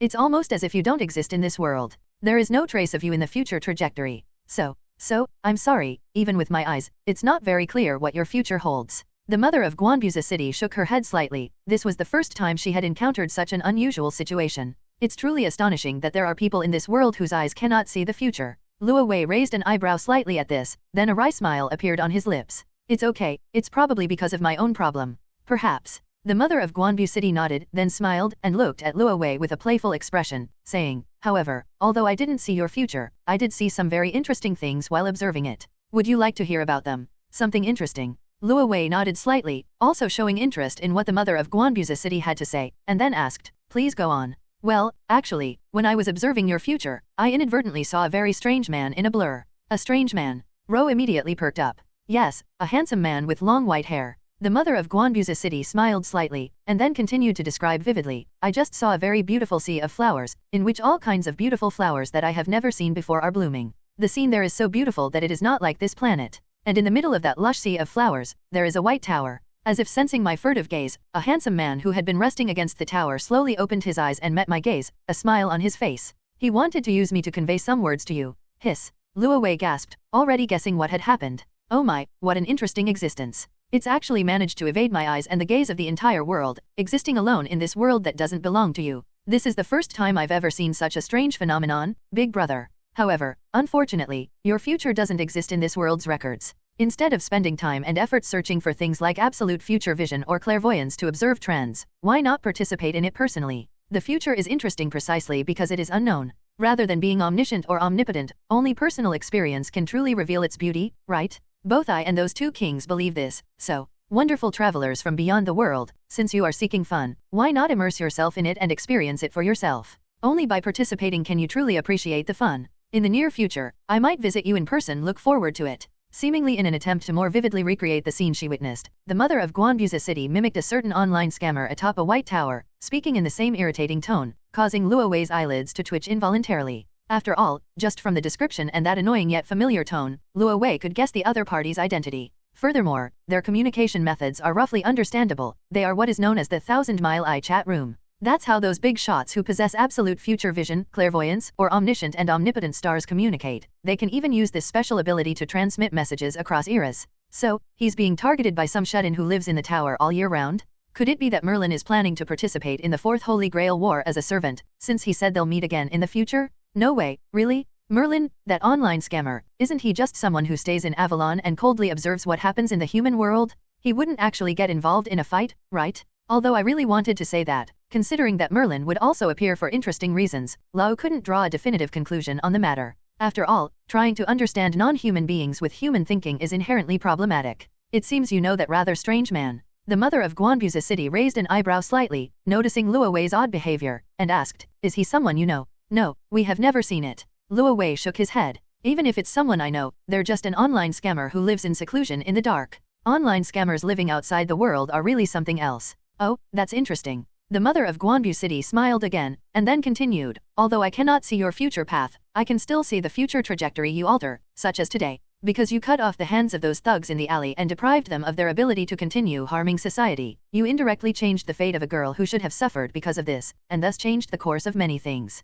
Although I cannot define this behavior precisely, in my eyes it is indeed a good thing, and I approve of your actions, which is why I came out to meet you and give you some advice. The mother of Guanbuza City looked at Luo Wei again, and then spoke to him earnestly. What you do is your law, so don't hesitate, follow your heart, young man, just do what you want to do, and believe that you will reap the rewards in the end. Upon hearing these familiar words, Luo Wei's expression faltered slightly. It's like saying, our hearts are as clear as a mirror, and all our actions are righteous. Wasn't that his life motto, which he was repeating to himself just a day ago? How come we can still hear it here? Although he knew that the mother of Guanbu City was definitely implying something, it was really frustrating that these fortune tellers always described the future so vaguely. So, can it actually speak human language? He wanted to ask something more, but when he saw that the mother of Kanbuko City sitting opposite him had gently pulled down her veil, he lowered his hand and smiled slightly at her. I understand, sir. Thank you very much this time. Oh, I thought you were going to interrogate me thoroughly next. That was indeed what I thought at first, but after careful consideration, I now feel it's unnecessary.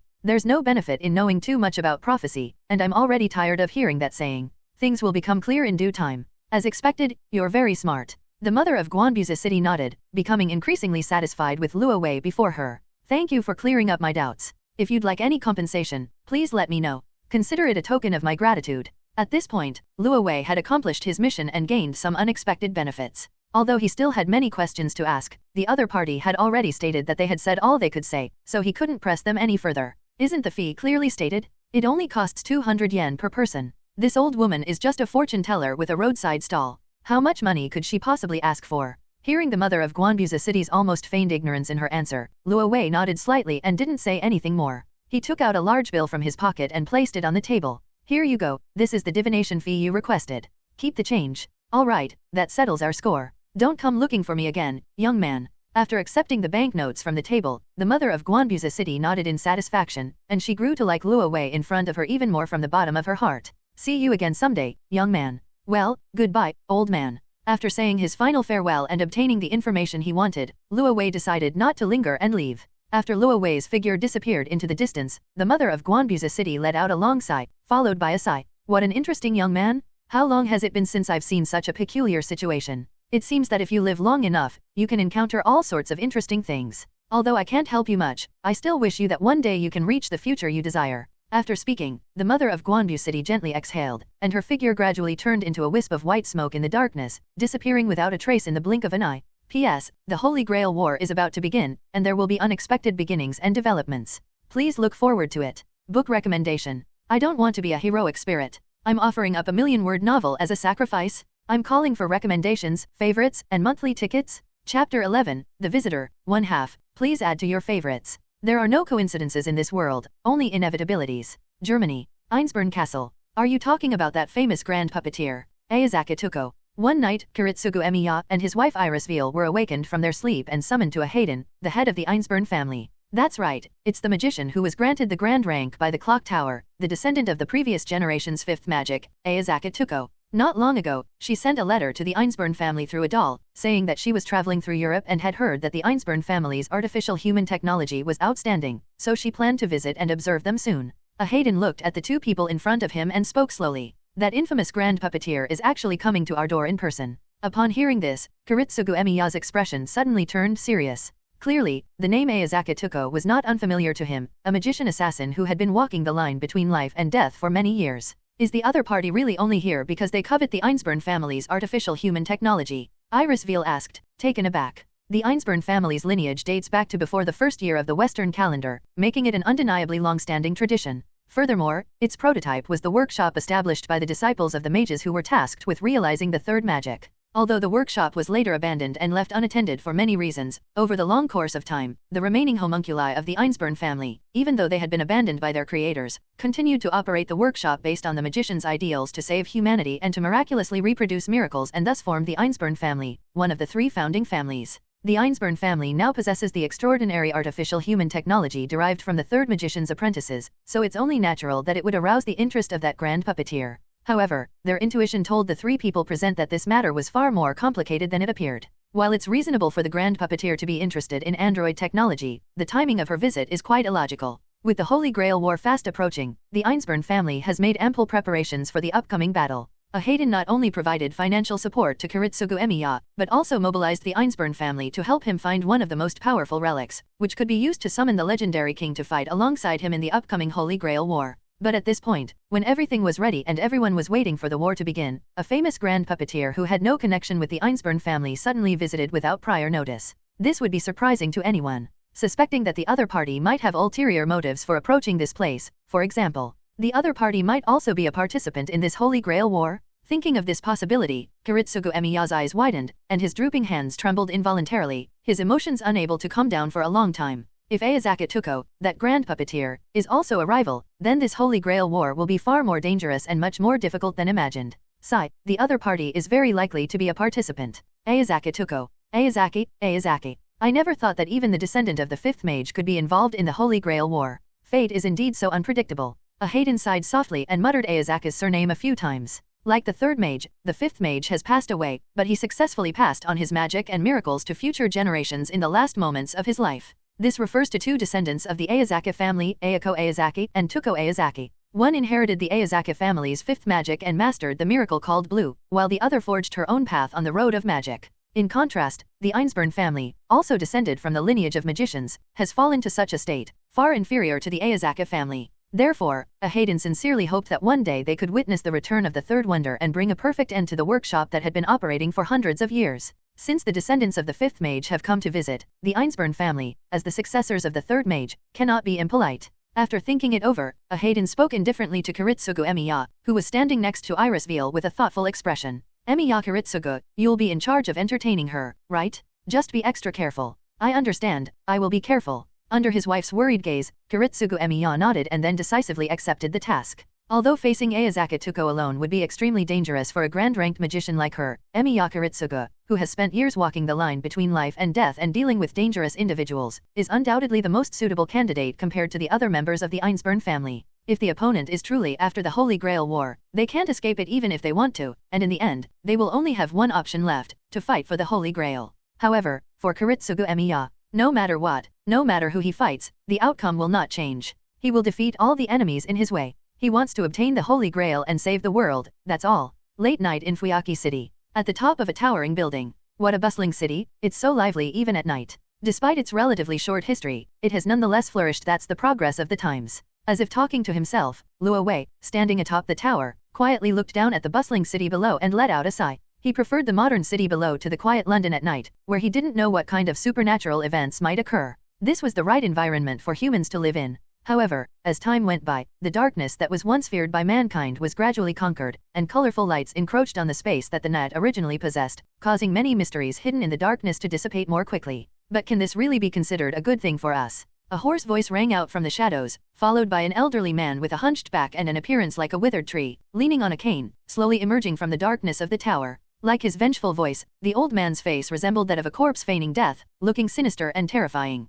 His entire body exuded an undeniable aura of decay, and even the most basic function of walking seemed to be on the verge of collapse, as if he might die on the spot at any moment. Although he has long since disappeared from public view, and even the family he once ruled has been handed over to a useless descendant, he has remained behind the scenes for many years, and even his own family members rarely see him. However, how could Luo Wei, who had many advantages in intelligence, not know the old man's identity and the secret he had hidden for many years?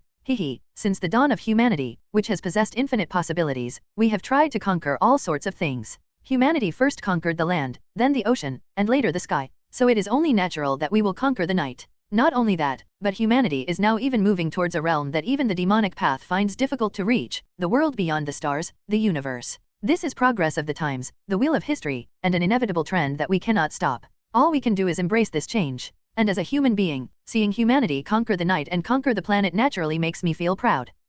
Despite being a magician, it seems that the head of the Crowley family is not averse to technology. Zukanmado shook his head and then let out another strange laugh. Not all magicians reject technology or the progress of the times, I simply accept it calmly. And in my understanding, I have always believed in an important truth, that is, all people are stars. You, who personally experienced that era of technological revolution, should be able to understand the greatness of humanity even more, right? However, compared to the changes brought about by the progress of the times, the changes that have occurred in you seem to be even more earth-shattering. Don't I agree? Former comrade in arms, Mr. Marquis Organ. With a slight smile, a cold and somewhat mocking expression appeared on Luo Wei's face, as if he were mocking the old man in front of him. His words were as sharp as a dagger, piercing directly into a hidden truth buried deep in Zuchanmada's heart. This caused Zuchanmada's pupils, which were as dull as withered wood, to suddenly contract. There will be another chapter this afternoon.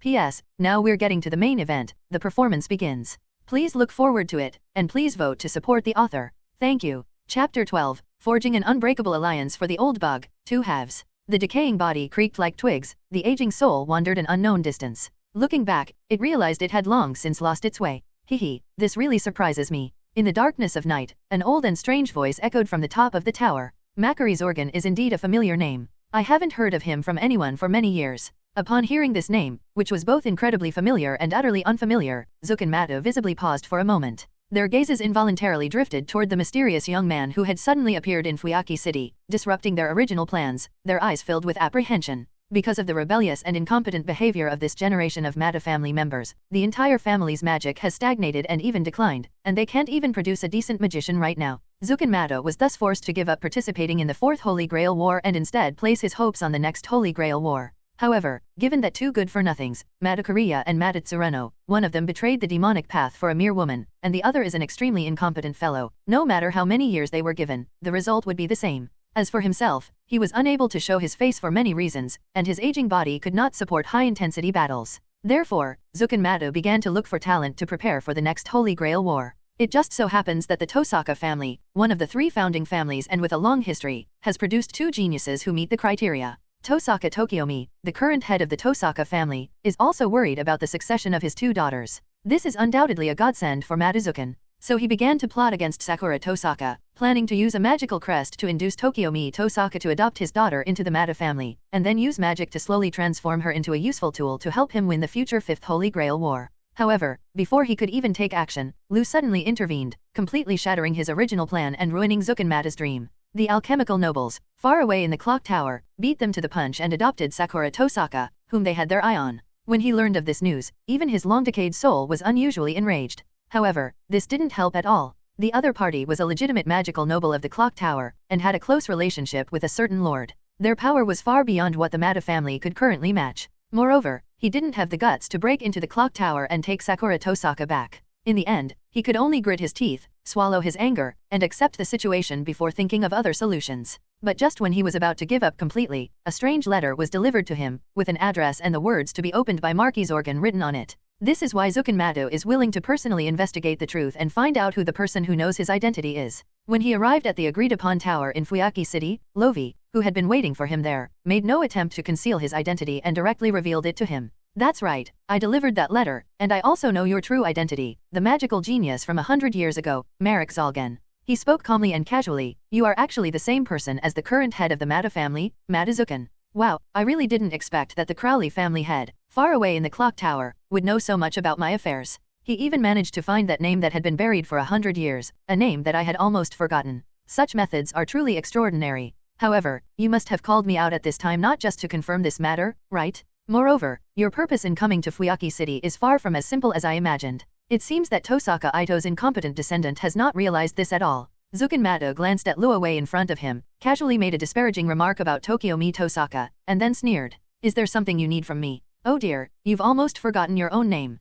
It seems you've truly fallen to the bottom. It's utterly pathetic that a former champion of justice has fallen to this state. But none of that matters. The reason I called you out is actually quite simple. Luo Wei didn't mind his attitude or the murderous intent lurking in the shadows, he simply asked with a cold smile. Macquarie Zalgan, how about it? Interested in cooperating with me to win the Holy Grail War? Anyway, you don't have any other choice now, do you? After all, a magical genius as outstanding as Sakura Tosaka isn't easy to find, and given your current state, you don't have much time left. Even if we find someone of similar talent, there won't be time for you to train them. Instead of passively waiting to die, why not join forces with me? You can also take this last chance to fight back. You mean, you want to join forces with me to seize the Holy Grail? Upon hearing Luo Wei's words, Zuchanmada's expression immediately changed, and even the previously unrestrained smile on his lips silently disappeared. Of course, we have no grudges against each other. Otherwise, what do you think I'm here for? He remained silent, seemingly deep in thought about Luo Wei's words, before finally speaking again in his hoarse voice. Are you serious?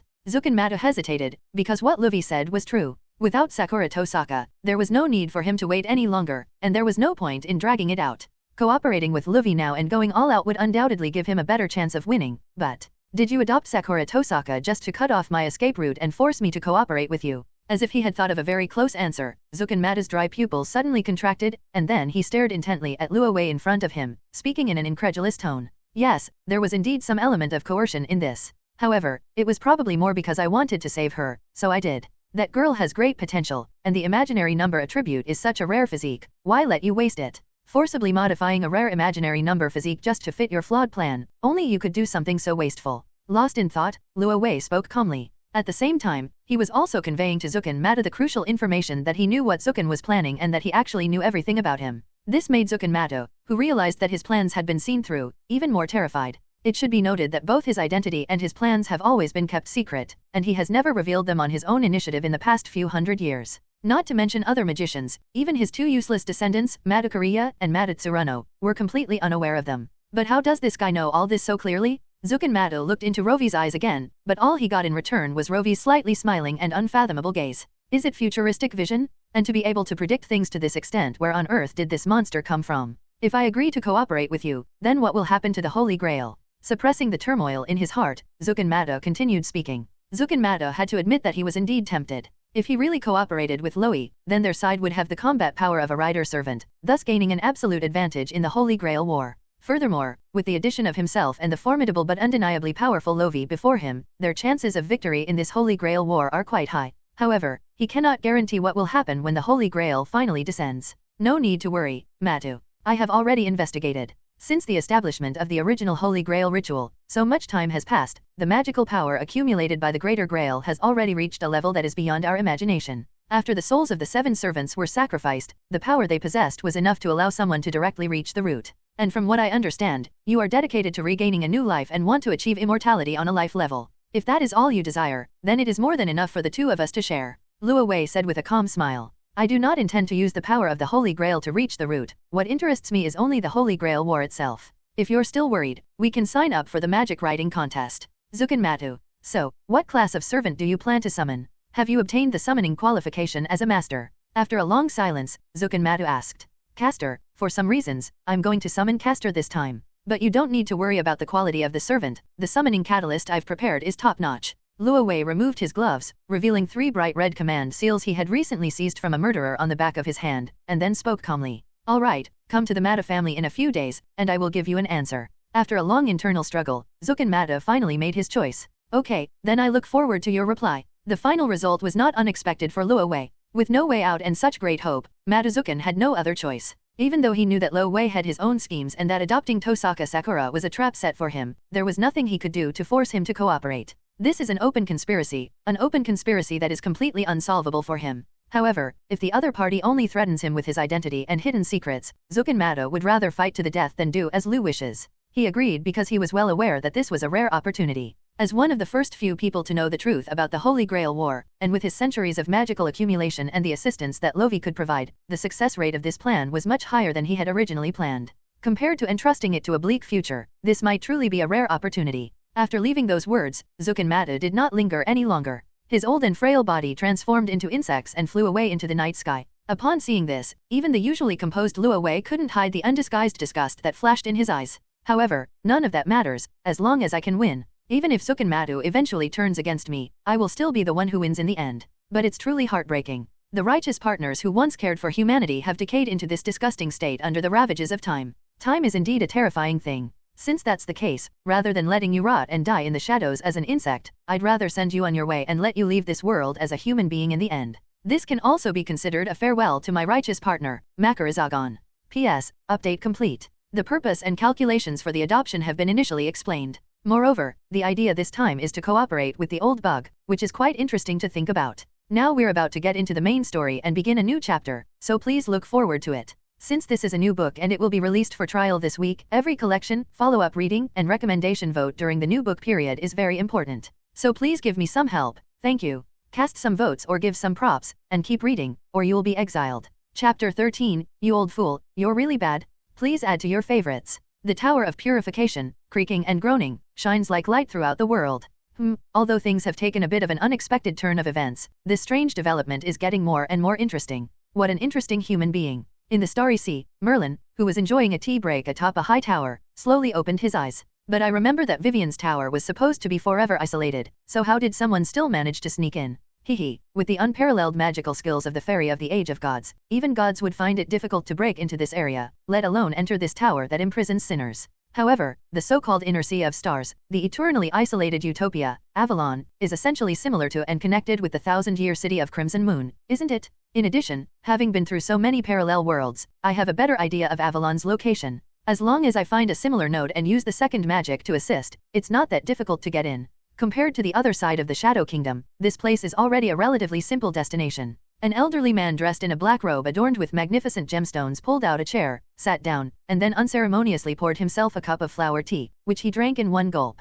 To say that this place is inferior to the Land of Shadows, if Vivian heard that, she would definitely be angry, wouldn't she? Haha, I didn't say that. I just think the Land of Shadows is harder to reach than here, since the location of that other side is not fixed. But in the end, although this is your place of confinement, this place full of birdsong and fragrant flowers doesn't seem like a place to imprison criminals. Although your freedom is restricted, you seem to be living quite comfortably, Merlin. After finishing his flower tea, Gemstone looked at Merlin sitting in front of him, pointed to the series of high-tech products he had seen when he passed by the tower, as well as the messy novels and paintings, and then made a joke. Oh dear, how can you say that? Being imprisoned for thousands of years is not a pleasant experience. All I see here are flowers and towers. There isn't even a lady I can have a deep conversation with, even though I know I deserve all of this. Merlin sighed and responded helplessly to the gemstone's teasing. Heh, you old rogue, you still know you deserve what you got? Rather than saying that you've already made a huge profit by only receiving this punishment for what you did, haven't you? Not to mention that at the last moment, you, this inhuman being, even got what you've always dreamed of, emotions.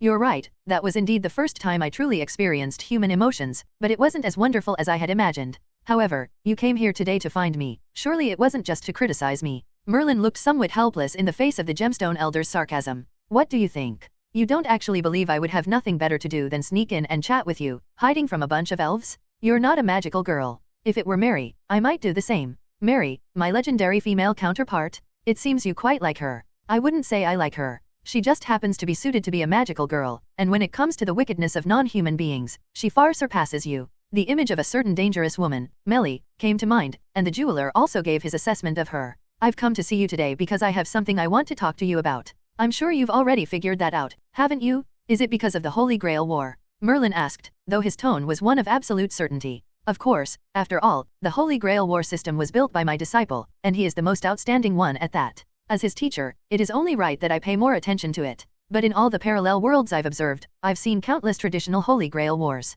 They're all the same old routines and templates. I could write the script with my eyes closed right now. Gemstone Elder shrugged and continued. The first night, Assassin faked his death, then Saber and Lancer fought at the dock but were stopped by Ryder. Then Ryu Nishuki Ryu and that caster were collectively defeated by the servants for their recklessness. After that, Kenneth was tricked to death by Kiritsugu Emiya, and Tokiomi Tosaka was betrayed by Kaire Kotomine. We've seen enough of this kind of boring stuff. So you mean to say, Merlin already understood what the other party wanted to express. You're asking a question you already know the answer to, Merlin. Surely your clairvoyance can't have missed it? You've even personally encountered that variable through the mother of Gazelle's absolute future vision, haven't you? Haha, your little trick has been discovered. I'm not blind, I can still notice such a big change. Gemstone Elder blew on his beard and said irritably. My observations of parallel worlds have made me aware of the huge changes in this world line, which have greatly affected the original world, and this has successfully piqued my curiosity. Moreover, it's not just the Fourth Holy Grail War, the fate of a rather unfortunate girl in Gwanbu City seems to have been altered as well, and so have the likes of Ayazaki Tuko.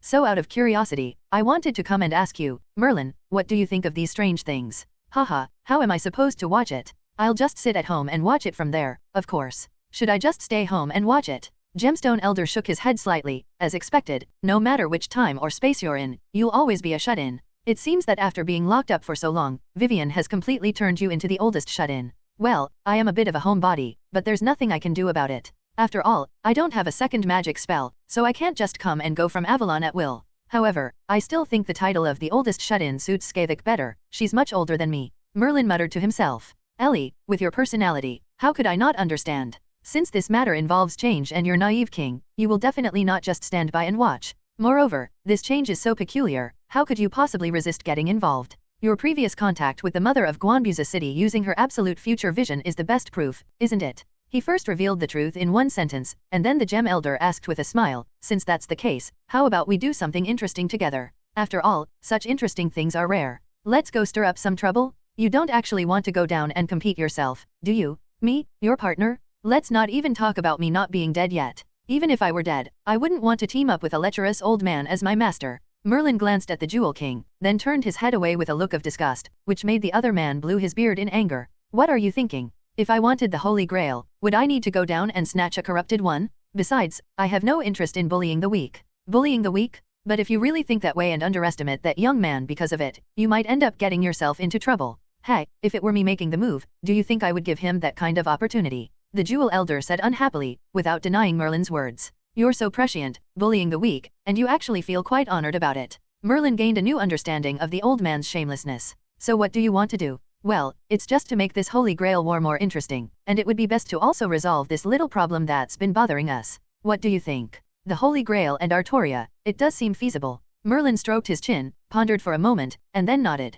Right? I think it's feasible too. After all, that kid has a lot of hidden skills, and he has a very powerful trump card that even I would be impressed by. The Gemstone Elder continued, since you've agreed, let's participate together. After all, it's a great program for both of us, so, how about we make a bet? Gambling? Ah, if it were anyone else, I would definitely agree, but gambling with you would be too much of a loss. After all, you can observe the future of parallel worlds, while my clairvoyance can only see what is happening now. Merlin stroked his chin.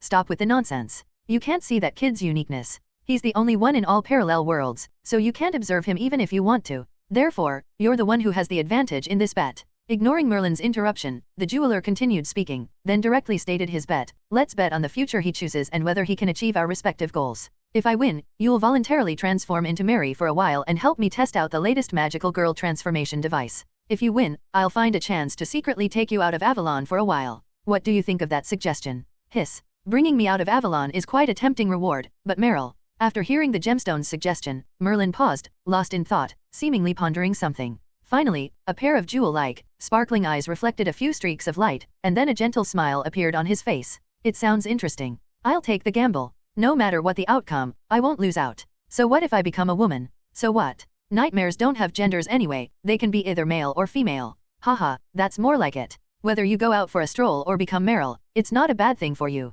Enjoying the moment is the key. Then I'll be taking up your time. I'm getting tired of my dusty office, so I'll stay here for a while and get some rest. Huh? You don't mean you want to stay with me, do you? Of course. How can it be considered a gamble if we don't observe fairly and impartially together? It's all right, I won't mind that you're here. Just provide food and drink. As he spoke, the Jewel Elder leaned against Merlin's bed without any hesitation, eating a rice cracker that he had somehow produced, while rummaging through Merlin's collection. The Legend of King Arthur, How to Become a Webcaster, 100 Ways to be Popular, and the Self-Cultivation of a Web Scammer. What kind of nonsense is this? Don't you have any magical girl DVDs or books? How could such a thing possibly exist? Merlin was speechless with exasperation and, unusually, even felt like punching someone. You old rascal, you're really wicked. Volume 1, End. The next volume, The Holy Grail War. Please give us your support and don't let us be exiled. Volume 2, The War Belongs to You and Me. Chapter 14, The Snow Castle. Please add to your favorites. Sasa Sasa? The wind and snow pounded against the glass, making the wooden windows creak. In Western Europe, nestled in a forest perpetually covered by snow, lies a vast expanse of private land belonging exclusively to the Einsborn family, far removed from the world. Einsborn Castle, Germany. Snowflakes slowly fell from the sky, and in the large courtyard, two figures of different sizes, one black and one white, were chasing each other. Kiritsugu, come and catch me. Ahead, a little girl, like a snow sprite, nimbly weaved between the buildings, eventually disappearing into the snow as if she had become one with it. Behind him, a man named Emiya Kiritsugu was playing with him. The calm before the storm is also a rare moment of leisure, and he wanted to spend these last moments with his daughter before heading to the battlefield. Not far from where they were, a blonde woman standing in the winter snow picked up a cup of coffee, took a small sip, and her eyes lit up slightly. The ahog, cowlick, on her head swayed happily. Coffee, what an interesting flavor. Although it's not as sweet as Merlin's flower tea, it's still quite delicious. Modern cuisine has indeed improved a lot. She spoke, her voice clear and mature, but just as she finished speaking, Kiritsugu Emiya, who had handed his daughter, who had finished playing, to his wife's care, strode toward her. The Holy Grail War is about to begin. Are you ready, Saber? Emiya Kiritsugu greeted the servant he had summoned not long ago. Of course, I was ready to fight at any time when I answered your call. She nodded solemnly. She is a very beautiful woman. With long golden hair, emerald eyes, and a blue dress, she appeared somewhat petite, but the aura honed through countless battles remained undiminished. She has many names in this world: King of Knights, King Arthur, Artoria Pendragon. He is also the king who wields the holy sword and protects humanity. If it were anyone else who summoned a servant as powerful as King Arthur, they would definitely be overjoyed and shout with barely concealed delight, "It's a sure thing.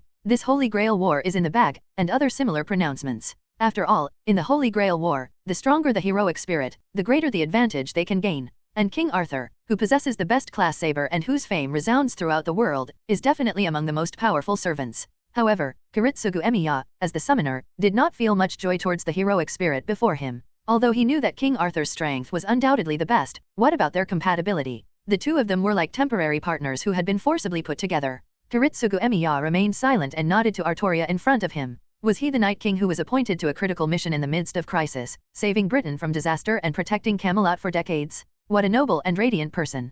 Compared to someone like him, he's practically an eyesore. He squinted, inwardly shaking his head slightly. Without even needing to confirm, Kiritsugu Emiya already knew, just as he had predicted, that he and this king would not have any compatibility. In war, if people cannot understand each other and share the same thoughts, even the greatest power is useless. For a moment, Kiritsugu Emiya even felt a little resentful towards Hayden, the one who ordered him to summon King Arthur. Perhaps such a filthy and despicable person was more suited to using assassin. Pulling himself back to reality, Kiritsugu Emiya sighed deeply. He knew that he could only rely on himself to win this Holy Grail War. This heartwarming moment did not last long. After spending time with his daughter and entrusting her to his wife's care, Kiritsugu Emiya led Artoria into a secluded room. His previously melancholy expression softened, replaced by a slightly serious one. He then looked at his saber, who was seated on the sofa beside him, and said, "Saber, although I don't want to disturb you from enjoying your hard-won return, the Holy Grail War is not child's play. Before it begins, it's extremely important to have some tactical communication and preparation. You should understand that, right?"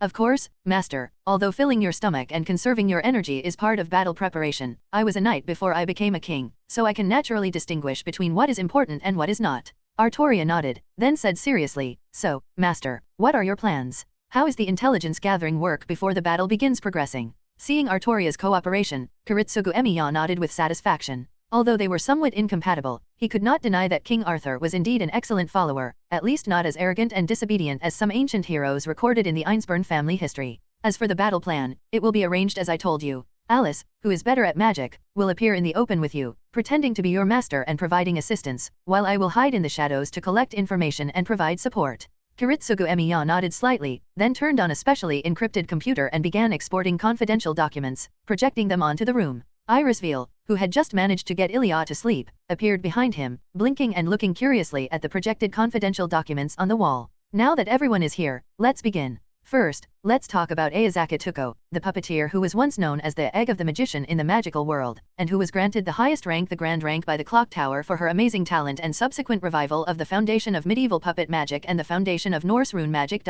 Upon seeing Irisveal arrive, Kiritsugu Emiya began to seriously analyze the events that had occurred during this period and the information he had gathered. 2 months ago, the other party forcibly broke into the Einsburn family under the pretext of visiting each other among the descendants of mages. They also plundered some of the homunculi under the guise of exchange and learning, and finally broke into the archives and forcibly took away a lot of information related to the Third Holy Grail War. When the name of that nightmarish woman was mentioned, Kiritsugu Emiya's fingers, which were holding a cigarette, began to tremble uncontrollably. Clearly, the battle 2 months ago, in which Ayazaki Tuko had put him under considerable pressure. At that time, he hadn't had time to summon his servant yet. He only brought some androids and weapons with him and his assistant to deal with her. He originally thought that being in the Einsburn family's territory, coupled with the skills and secret weapons he had honed through years of life and death battles, meant that even the renowned Grand Puppeteer had nothing to fear. However, Ayazaki Tuko truly showed him what the Grand Rank meant, and just how valuable this highest rank of magician truly was. The so-called artificial humans were like puppets in the hands of the other side. After only a few exchanges, they were subdued, their technology was simply dismantled, and they were tampered with, making them difficult to use. And his origin missile, which was a secret weapon, became a joke in front of it. During their battle, Kiritsugu Emiya was surprised to discover that his opponent was inexplicably extremely familiar with his magical information, and that his secret weapon had been discovered from the very beginning. Ayazaki Tuko already knew of the origin bullet's existence and had made corresponding preparations. A military-grade bulletproof vest, specially designed with rune magic, was worn underneath, rendering the origin bullet, which had lost most of its gunpowder propulsion, completely impenetrable. As a result, Kiritsugu Emiya was forced to flee in panic. Kiritsugu Emiya, who believed he had always been absolutely certain of success, was completely baffled. He couldn't understand where the secret of his origin bullet had been leaked from, and how it had just fallen into the hands of Tuko Aozaki. Aozaki Tuko, Aozaki, I remember that name is from the Far East region, the family name of the family that controls the fifth magic. However, the current fifth magician is named Ayako, who is her younger sister and has been given the color title of Blue. As for Aozaki Tuko, because of her sister's special circumstances, she didn't obtain Blue, but was instead awarded Red. I remember her title was something like, "Don't ever say that title carelessly, Alice." Huh. Kiritsugu Emiya quickly stopped his wife from saying something disastrous, then looked around with lingering fear, worried that a red figure might suddenly appear and kill them. Such an extreme action startled Irisveal and Artoria. What's wrong, master? Is that magician named Aozaki Tuko really that scary? Artoria asked curiously, seeing that Emiya Kiritsugu's face had turned pale with fright. Having just dealt with him and knowing how terrifying he was, Kiritsugu Emiya broke out in a cold sweat and spoke up. Saber is a hero of a past era, so she doesn't know the situation, but Irisveal, you must remember that title is a taboo in the magic world. It's a name that you must never utter, no matter the time or place. Oh. Although she didn't understand why Kiritsugu Emiya was so agitated, Irisveal still nodded obediently. Kiritsugu Emiya couldn't explain much to his naive and inexperienced wife. Anyone who knows that any magician who dared to utter those 4 words would be long gone by now if Aozaki Tuko found out. Even the lords at the top of the clock tower wouldn't dare to easily antagonize that grand puppeteer. After all, anyone who constantly worries about being killed and then resurrected in some corner of the world in a different body would be uneasy. Not everyone is a blue mage. However, for Kiritsugu Emiya, this time he must be fully prepared, because they may very well encounter Tuko Aozaki again in the Holy Grail War. Although no command seals were seen on Aozaki Tuko's hand during the battle, her intrusion into the Einsburn family and the taking of the Third Holy Grail War data already indicated that there must be some connection between her and the Holy Grail War. Although it is still uncertain, they must be more fully prepared for battle this time. The image of Aozaki Tuko, like a nightmare, flashed through his mind. Emiya Kiritsugu sighed deeply, his gaze imperceptibly drifting to Artoria, who was sitting quietly eating pastries next to Irisveal. Despite their incompatible personalities, if he were to encounter the monster Aozaki Tuko, all he could rely on was the legendary King Arthur he had summoned. The legendary king, the knight wielding the holy sword, the true sage. I hope you won't disappoint yourself. After playing back the intelligence he had gathered, Kiritsugu Emiya went out for a while and used a satellite phone to call his assistant who was out on a mission. At this moment, Mia is using smuggling to help transfer the weapons she needs into Fuyaki City, in preparation for the upcoming Holy Grail War. Beep beep beep. After a brief busy signal, the call was successfully connected. Kiritsugu. The other party sounded slightly pleased when they received the familiar contact number from Emiya Kiritsugu. Mamie, how's the transfer of the military supplies I ordered in advance going? Don't worry, we're already on our way to the base in Fuyaki City. We'll be able to enter the base successfully in a few days. Don't fret. I see. Kiritsugu Emiya asked, if I were to order another batch of weapons now, would there still be enough time? It's still not too late if we buy it through the black market or from mercenaries. Kiritsugu, is there anything else I need to prepare? On the other end of the phone, Wumi, who was sitting in the transport vehicle escorting supplies, immediately took out a ballpoint pen and a notebook. C4, RPG, Barrett M82A1 sniper rifle, and if possible, please also purchase some Stinger missiles or high explosive rounds. Stinger missiles, high explosive shells. The other party was clearly taken aback when they heard these names. Although she couldn't help but wonder if the Holy Grail War really needed to go this far, Mia, as her assistant, didn't ask. She simply nodded and replied, Kiritsugu, these things are not easy to obtain, but I will try my best to find a way to get them for you. Okay, then I'll trouble you. After giving his instructions, he hung up the phone with his assistant. Having completed a new round of preparations, Kiritsugu Emiya walked to the castle window and lit another cigarette for himself. No matter what, no matter who he fights, his pursuit and the outcome will not change. No matter how dirty the means, he will kill all magicians, obtain the Holy Grail, and save all mankind. This is also the last obsession and the only remaining meaning of life for Kiritsugu Emiya, who killed his biological father and adoptive mother with his own hands and has survived to this day. He looked out the window. Just then, the snowflakes outside the window suddenly started falling even harder, and the view in front of me gradually became blurry. The snow is still falling. Amidst the sweeping gale, the bugle call of war has already sounded. P.S. Please vote and show your support, thank you. Chapter 15, Two Old Foxes, Part 2. One late night before the story begins. The night was gentle and tranquil, the city lights shone brightly, the Milky Way overhead was dazzling, and the moon in the night sky shone on the earth like a silver plate, making pedestrians strolling on the street unconsciously fall into the beauty and tranquility of the city. The Mata family residence in the suburbs of Fuyaki City. After navigating the winding, twisting woods, Ro arrived alone at the centuries-old mansion. He pushed open the closed gate and stepped inside naturally, ignoring the magical barriers deliberately placed at the entrance to test him, and paying no attention to the terrifying insects circling in the night sky as a warning. He chose to ignore these things and continued forward with a calm expression. However, the old man had more to say than just that. You've arrived. Interesting lad, daring to enter another magician's workshop alone. In that case, let this old man test your skills. In the dark mansion, an old voice echoed continuously. Immediately, a withered hand emerged from the darkness, then made a slight waving motion in midair before issuing an attack command to the insects that had been lying in wait outside.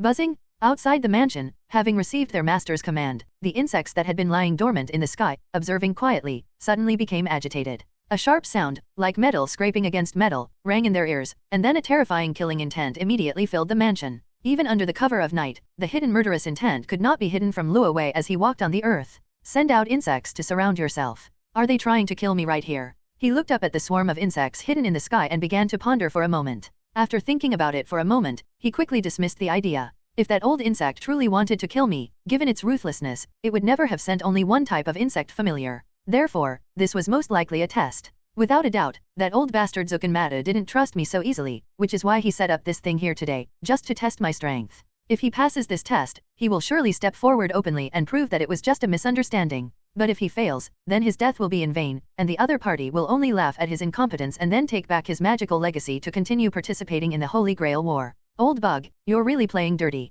Luo Wei couldn't help but sigh. Compared to Zukanmato, an old monster who has been living in the world for who knows how many years, Tokiomi Tosaka and the other magicians seem much purer. However, since you're testing the waters, go ahead and test them. I don't mind playing along. Moreover, it is common for each other to demonstrate their skills and strength before forming an alliance, so Luo Wei did not mind showing off a few moves. While satisfying the old man's curiosity with his strength, he also wanted to dispel the other party's doubts by showing some of his strength. Then, Luo Wei made his move. Before the insect familiar hidden in the sky could launch a fierce attack on him, the magic crest on the back of his hand emitted a dazzling light. Then, with a flick of his wrist, a container of a viscous, mercury-colored liquid slid out of his sleeve and was smashed onto the ground. Snap! With a crisp shattering sound, the container filled with mercury shattered like glass, splashing the moon spirit essence liquid inside. This is... To Zukanmata's astonishment, Ro raised his finger and quickly began to draw. Soon, silver magic runes floated in the air, outlining a mysterious array. In the blink of an eye, a sizable red transmutation array suddenly rose in the Mata family's courtyard.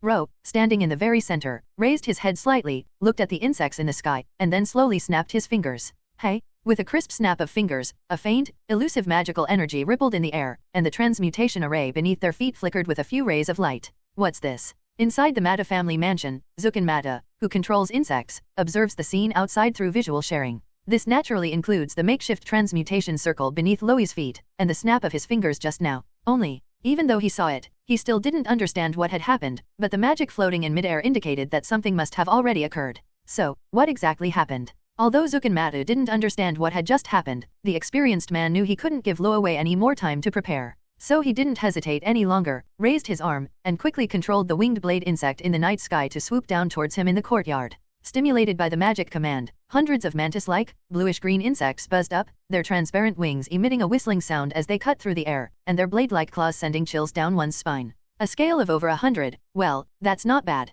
Seeing the swarm of winged insects rushing towards him, the young man standing in the courtyard showed no fear whatsoever. Instead, he sneered and stretched out his right hand. Flame, the majesty of the gods, born in light. Now I bestow upon you death with holy flame. The incantation escaped his lips, and a surge of powerful magic was immediately drawn into his body and rapidly channeled into his output. As his fingers moved slightly in the air, streaks of silver magic runes floated out, forming an intricate array that silently appeared around the winged blade insect, then began to expand and illuminate. What? Even Zukanmato, who was hiding in the mansion, was shocked by this horrifying scene. But before he could be shocked, with a crisp snap of Luo Wei's fingers, hundreds of winged insects were engulfed by the flames that suddenly rose up around them, like moths to a flame, and immediately made a sizzling sound as the flames roasted flesh. In a mere instant, the once ferocious winged blade insects were reduced to mere remnants, some their bodies consumed by flames, others their claws burned off, falling from midair to twitching on the ground. The few that survived the flames were pierced by spikes made of moon spirit essence before they could even attack Luo Wei, encasing them in their thorns as they fell to the ground.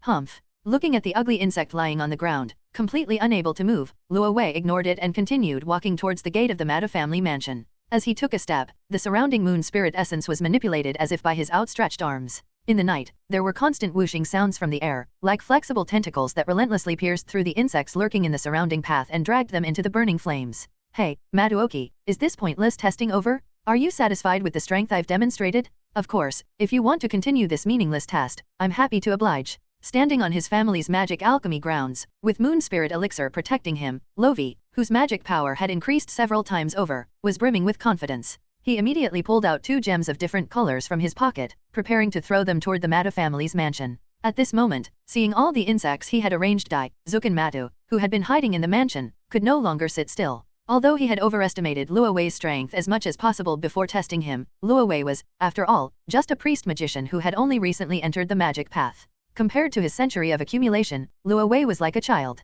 So what if he was talented? Therefore, he thought that while testing Luo Wei, he could see if he could seize control of the cooperation. As a result, watching the insects he had carefully cultivated and introduced fall one after another under Lo's flames and mercury, Zukin-Mata's heart couldn't help but bleed. Not only does it allow for the creation of a transmutation circle on the spot with the aid of that silver, liquid-like mystic code, but the power of fire, one of the 4 basic elements borrowed by this alchemy, is also far beyond what a mere priest can easily control. This kid didn't give him the feeling of a priest, he seemed more like a lord, and a practical one at that. Are those useless idiots at the clock tower blind? How could this be just a sacrificial altar? While inwardly cursing the blind fools at the clock tower, at this last moment, Zukin-Mata hurriedly used magic to open the gate of the Mata family's house and remove the magical restrictions that had been placed in the yard, and retrieved the last remaining insect familiar. Oh, so you've finally come out? The test is over. As the gate to the Mata family mansion opened from the inside, 2 figures, one old and one young, stood facing each other, separated by only a dozen meters. Despite the brief contact, after tonight's events, Zukin-Mata has gained some understanding of the power wielded by Lu. He was astonished by the young man's immense strength. Despite being only a priest, he had already reached this level. Even a high-ranking magician would not have been able to handle the combined swarm of insects he had just encountered with such ease. Although he harbored doubts, Zukin-Matu understood at this moment that the pointless probing could end here. Continuing would only result in needlessly depleting his own power. Although this was his own workshop, giving him a significant advantage, the alchemical array beneath Luo Wei's feet was no pushover. Alchemists were far more troublesome than ordinary magicians. When well prepared, these guys can mobilize forces that are unmatched by ordinary magicians, making them even more powerful in positional warfare. However, since alchemy differs from traditional magic, it requires a corresponding transmutation array for support. Therefore, alchemists can only fight in pre-prepared arrays, because there isn't much time to draw transmutation arrays on the battlefield. As for Luo Wei, that kid was quite something. Using that bottle of mercury-like liquid of unknown material as an aid, he was able to complete his own transmutation array in a short time and stand on it, thereby mobilizing the 4 elements of water, fire, earth, and wind to assist in the battle. This really startled him. He was a walking magician of the battlefield. It's important to know that a magician's power can be doubled within their own territory, so Matazukin understands better than anyone what a territory magician who can move freely truly represents. At least if he encountered Ro outside, he would definitely turn and run as soon as he realized that the other party's transmutation circle was complete. No one would be a fool to fight with other magicians in someone else's territory. Through this test, Zukin-Mata probably realized that Lo Wei was hiding his true abilities, and he could confirm that if Lo Wei were used properly, he would indeed be a very powerful ally. If I, who knows more about the Holy Grail's inner workings, were to team up with a mobile magician and 2 servants, the probability of winning this Holy Grail war would be greater than ever before. As for what happened after they eliminated all the remaining servants and masters, there is only one Holy Grail. No matter how eloquently Lao speaks or what guarantees he makes, the 2 of them are destined to fight over it. Therefore, the first thing he would do after eliminating his other competitors is to turn against them and find a way to eliminate Lovi as well, so that he could monopolize the Holy Grail alone. Although Lovi's in situ alchemy base is indeed troublesome, it is not without its problems. At least in terms of summoned servants, the berserker he chose is definitely far superior to the caster summoned by Lovi in terms of attributes and compatibility. Once the other opponents are eliminated, the summoned berserker can be used to eliminate them. Patriarch Crowley is joking. Since we are allies, how could I possibly engage in such impolite behavior as testing them? It's just that I didn't expect you to arrive so early, so I didn't have time to remove the insect familiars I had set up in advance, which has led to so many misunderstandings. Please forgive me, Patriarch Crowley. Even though Luo Wei exposed his thoughts to his face, Zukin-Mata's expression remained incredibly calm, and his tone was so sincere that he almost believed it himself. It seems Mr. Merrick Zolgan is much more shameless than I thought. But I don't care about this matter. Let's use my flames and your insects as the opening ceremony for the upcoming war. However, I hope this kind of thing won't happen again. One pointless test is enough. Otherwise, I will also consider you my enemy. Do you understand what I mean, Mata family head? Luo Wei's eyes narrowed slightly, and he spoke in an icy tone. Of course, this was my mistake. After all, I've lived for so long, and my eyesight is failing me.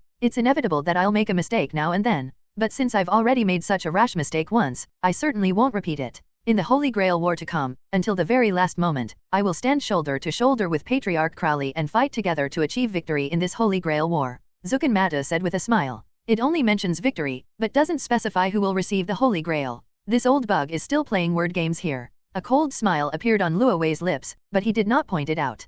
While the other party was scheming against him, wasn't he also harboring the same thoughts? Matazanjan. Merrick Zorgan, this Holy Grail war will also become your funeral.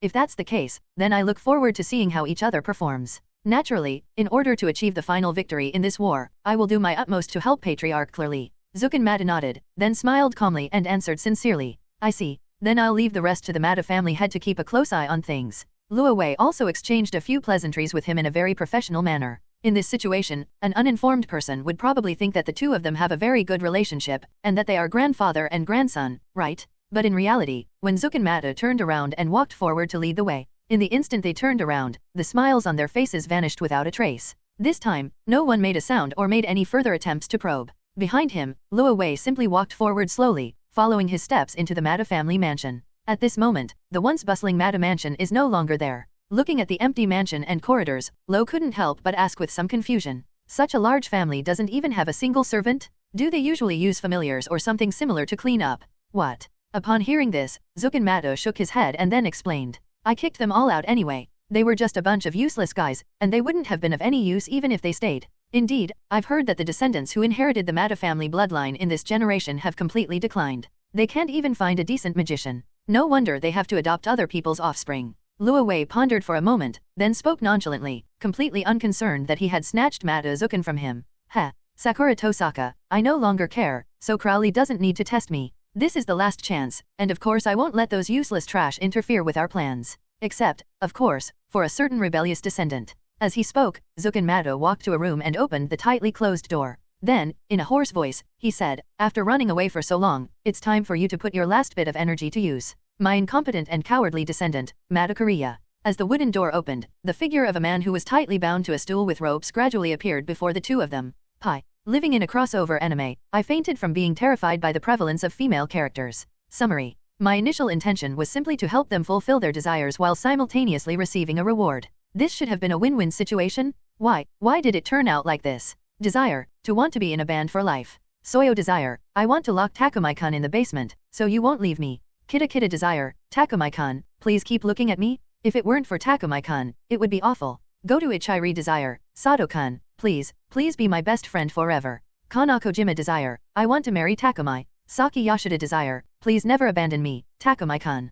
Komi Shoko Desire, I'd be content as long as I can stay by Takumai's side. Sato Takumai, who was entangled with various women, was completely baffled and sweated profusely as he watched their desires. Anyway, if you've read this far, can you please save me? Oh my god. If you can rescue me. Ugh. Chapter 16, Filial Piety Brings Strength, 1/2. Please add to favorites. Ugh, let go, sob. As the door was pushed open from the outside, a figure tightly bound to a chair with hemp rope came into view. It was none other than Mata Korea. At this moment, he, who was already somewhat melancholy and thin, seemed to be in a bad situation. Not only was his body tightly bound with ropes, but his mouth was also stuffed with a piece of used burlap that he had just found in the bathroom because Matazukan thought he was too noisy. The smell made his eyes water uncontrollably. After being locked in this dark and gloomy room for 2 whole days, Mata Korea finally saw new light. Useless fellow, what are you yelling about here? Can't even stand it for 2 days. The door had just opened when Zukan Mata walked in, leaning on his cane. He then walked up to him expressionlessly and yanked the rag out of Zukan's mouth. Before Matazukan could even begin to curse, he raised his cane and swung it at him, knocking Mata Korea and the wooden chair beneath him to the floor.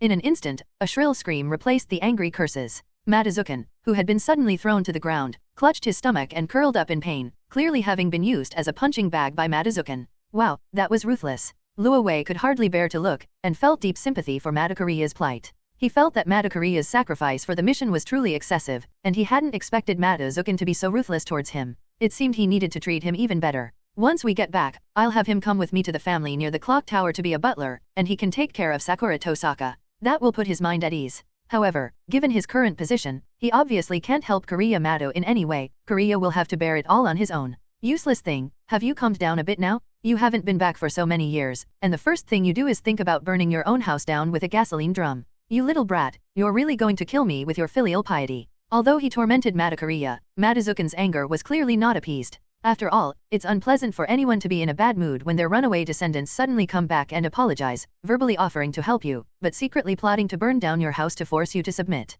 If it weren't for the fact that he was one of the few remaining members of his bloodline and would still be useful in the future, Zukan Mata would have skinned him alive today to vent his anger. You old bastard, are you trying to kill me? Korea Mata raised his head and then spoke up in rebuttal. If I could, I would really like to skin you alive. Zukin Matu looked at Kariya Matu, who was completely unmoved by reason, and said coldly, but your life will be needed later, so for now, keep that worthless life of yours for me to live on. So this is Matuo's descendant in this generation.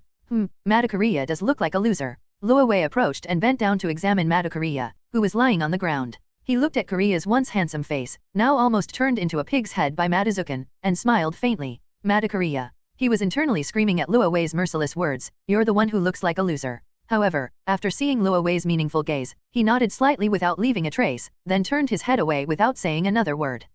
I'm sorry to have made the head of the Crowley family laugh at my good-for-nothing descendant. Matu Kariya has been a good-for-nothing since he was a child, and not only that, he also doesn't do anything worthwhile. During his middle school years, instead of staying home to study magic, he wrote some dark stuff about Kalia. I'd rather daydream and live a muddled life with pointless fantasies than inherit the family's magic path. After growing up, even the woman I've secretly loved for so many years was snatched away by that brat with the goatee from the Tosaka family. You ran away from home for so many years, and now you've secretly come back for someone else's woman. You've utterly disgraced me, you good-for-nothing. Zukin Matu snorted coldly, then frowned and began to recount all the stupid things Matu Kariya had done since childhood, as well as his bumpy history of being a loser in love. Mr. Matu Kariya has quite a rich life experience. Luo Wei narrowed his eyes and looked at Matu Kariya, who was lying on the ground with a half-smile, his face already flushed red from Matu Zukin's mockery. What the hell are you talking about, you damned old man? When did you start reading my diary? That explains why I could never find my diary when I was in school. Before he could utter any harsh words, Matu Kariya was so enraged by Zukin Matu's series of embarrassing revelations that his face turned red. In the end, under Luo Wei's ambiguous smile, he completely lost the courage to argue and could only lie helplessly on the ground wailing like a child whose embarrassing past was exposed in public by his parents during the new year. Tisk tisk tisk, you really sound pitiful, Mr. Kariya. Your romantic history is quite extensive. If you were to study in the summoning department, your pent-up resentment might become excellent material for summoning, and you might be able to summon something extraordinary. Ro patted him on the shoulder and then said with a smile, are you mocking me or being sarcastic, you two annoying guys? The resentment of a loser. Aside from those wandering evil spirits, I really don't think he can summon anything decent. Zukin Matu snorted coldly, then swung his cane through the air with a sharp attack, like a dagger, and in an instant, he cut the ropes binding Kariya Matu. At this moment, Matu Kariya, who had regained his freedom, jumped up and pointed at Matu Zukin. Damn you, you old bug, where is Sakura? You won't lay a finger on her. You useless piece of trash, you're completely beyond saving. Upon seeing that this guy was freed from his predicament and that his child was another woman's, Zukin Matu completely gave up on him. In the end, he was too lazy to continue fixing him, so he just casually shook his hand and said impatiently, the adoption plan for that little girl has been cancelled. She is not in my hands now. If you have any questions, go and ask the head of the Crowley family next to you. He is the one who will adopt Sakura Tosaka. Lovi smiled and winked at Matu Kariya. Mentioning Tosaka Sakura and Matu Zukin makes him furious. His carefully laid plans were thwarted by Luo Wei. However, this is for the best given their current situation. He has already decided to take a gamble, and that little girl is of no use now. If they keep it at their own base, it will only attract Tokyo-mi Tosaka's attention. Since Lu wants it, let's give it to him. In any case, the purpose of adopting Sakura Tosaka was to prepare for the next Holy Grail War, and this time he would bring an end to this 500-year-old obsession. However, he had considered using that little girl as a hostage to threaten Tokyo-mi Tosaka if he really couldn't win, but Luo Wei did not agree to this. I see. Matu Kariya appeared to be relieved. Don't be too happy yet. Although that little girl is no longer involved, you can't leave yet. There will be times when I need you. Wait here for me obediently, Patriarch Crowley. We're going to the basement to examine the relics. Seeing Matu Kariya's relaxed demeanor, Matu Zukin didn't hesitate to pour cold water on him. He waved his hand as if shooing away flies, telling Kariya to stay in the mansion for a while, and then took Rovi with him towards the magic workshop in the basement. Before leaving, to prevent this fool from escaping again, he also instructed a few insect familiars to stay in the room and keep an eye on him. Just a few minutes later, only Matu Kariya and a few insects remained staring at each other in the huge mansion. Seeing the two leave, Kariya Matu let out a barely perceptible sigh of relief, then slowly released his hand, revealing an old photograph crumpled into a ball of white paper lying flat in his palm. Rubbing the photograph in his hand, feeling its warmth and texture, Matu Kariya's resolve grew stronger. He wiped the blood from the corner of his mouth, then looked toward the basement of the Matu family's house. Just you wait, old bug, you'll regret this later. Matu Kariya clenched his fists, muttering to himself, his eyes flashing with an unprecedented determination. And you, Tokyo-mi Tosaka, this time I will personally shatter your unrealistic fantasies. Give Terra a little Minecraft-style electrifying shock. Chapter 17, The Failed Summoning of Heroic Spirits, 2 halves. Time, night. Location, Matu family home, basement workshop. Shortly after Matacaria was settled, two figures, one tall and one short, appeared in the lamplight. Is this a fragment of King Arthur's round table?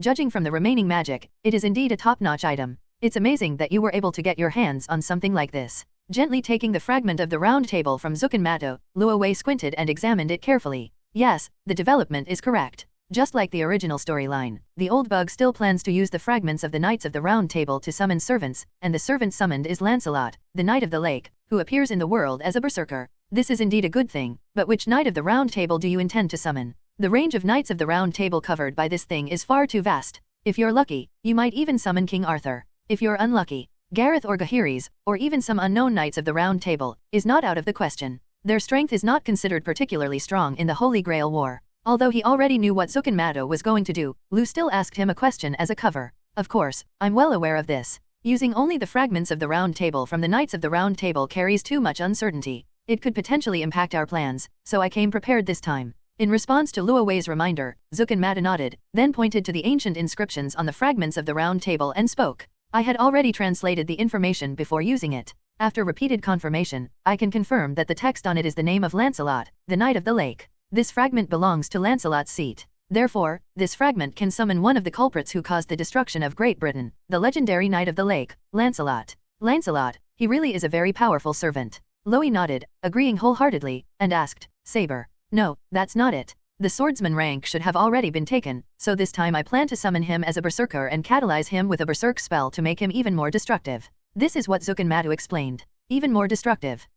Logically speaking, Lancelot's greatest strength should be his own martial arts skills. Using the Berserker class summon, which comes with berserk mode and the ability to evaporate reason, is already a weakening. Add the berserk spell on top of that.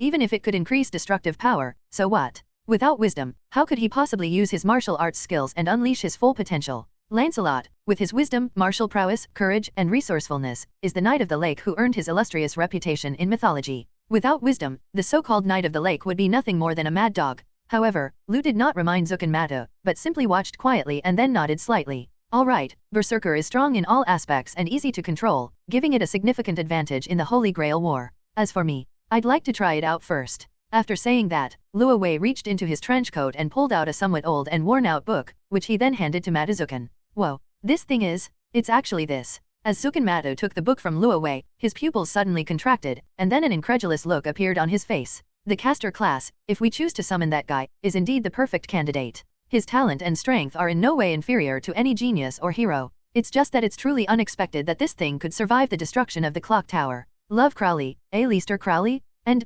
Crowley, haha, I see.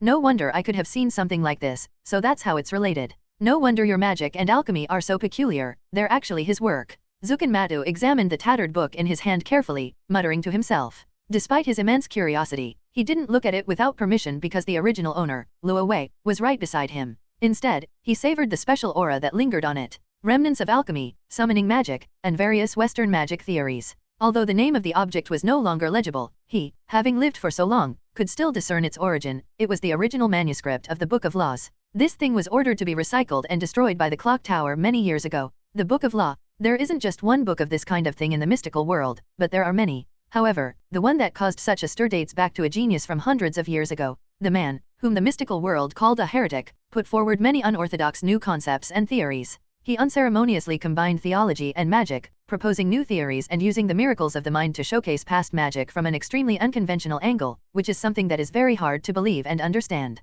This is completely outside the foundation of modern magic and divine magic, and to this day, no one knows how he did it. Naturally, his actions have made him a target of both the Magicians Association and the Holy Church. This book is a magical tome written by that unorthodox man in Cairo, Egypt, and it is called the Book of Law. After completing this book, the mysterious man disappeared from the world and has not been seen since. Rumors circulated that he was secretly executed by the church's burial agency, while others claimed he had been sealed and placed in the forensic science department's designated location. Still others circulated that he had reached the root and his body had left this world. In short, all sorts of speculations about that man have emerged, and to this day there is still no decent answer. However, it cannot be denied that he was a daring and reckless person, a traitor who turned his back on the divine and demonic paths, but he was also a pioneer with boundless imagination, and many of the theories he left behind have now been proven. Zuccanmato naturally found it hard to believe that this thing had ended up in Rovi's hands. At the same time, they roughly figured out that Luo Wei's family and that madman were not just simply people with the same surname. Were they inheritors?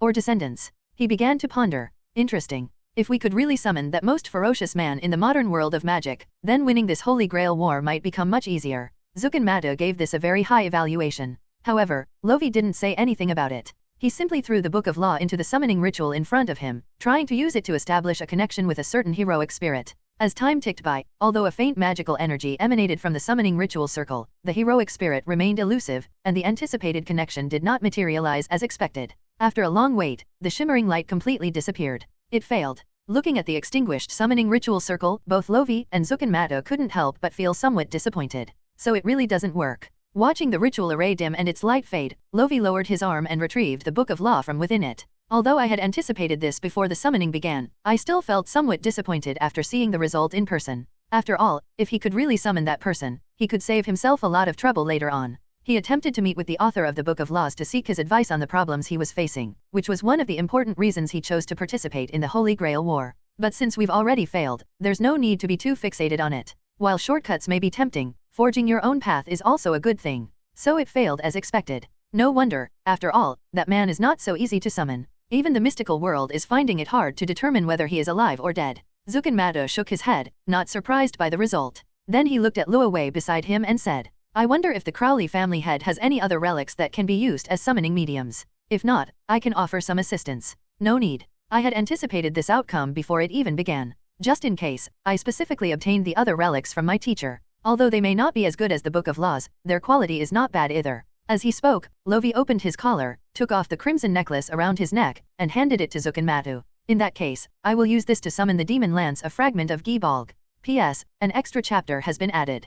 Please read it and give me your votes. My current situation isn't too good, but I'll be updating a lot more frequently in a while, so please continue to support me. I'd also like to recommend a book by a friend. In the crossover anime series, Akaizuki Kozo really doesn't want to be a blonde guy. Thank you. Chapter 18, The Book of a False Minister, 1/2. Please add to your favorites. Oh, this thing is. As Lovi reached out and ripped the crimson fragment hanging around his neck, the magic that had been used to bind his power lost its effect, and the unique aura of the artifact from the Age of Gods filled the room. Sensing the peculiar aura emanating from the distant Age of Gods, even Zukanmado couldn't help but cast a curious glance. Lovi didn't deliberately hide it from them, since they would be cooperating in the Holy Grail War anyway, so they would naturally know each other's servant real names. So he simply handed him the sacred relic that he had specially taken from his teacher's mansion before leaving, as a spare. Huh? It really is the aura of the Age of Gods. A fragment of the demon spear's noble phantasm. It really is something. The nobles of your clock tower have quite a collection. First the Book of Law, and now you've brought out a fragment of the Age of Gods' noble phantasm.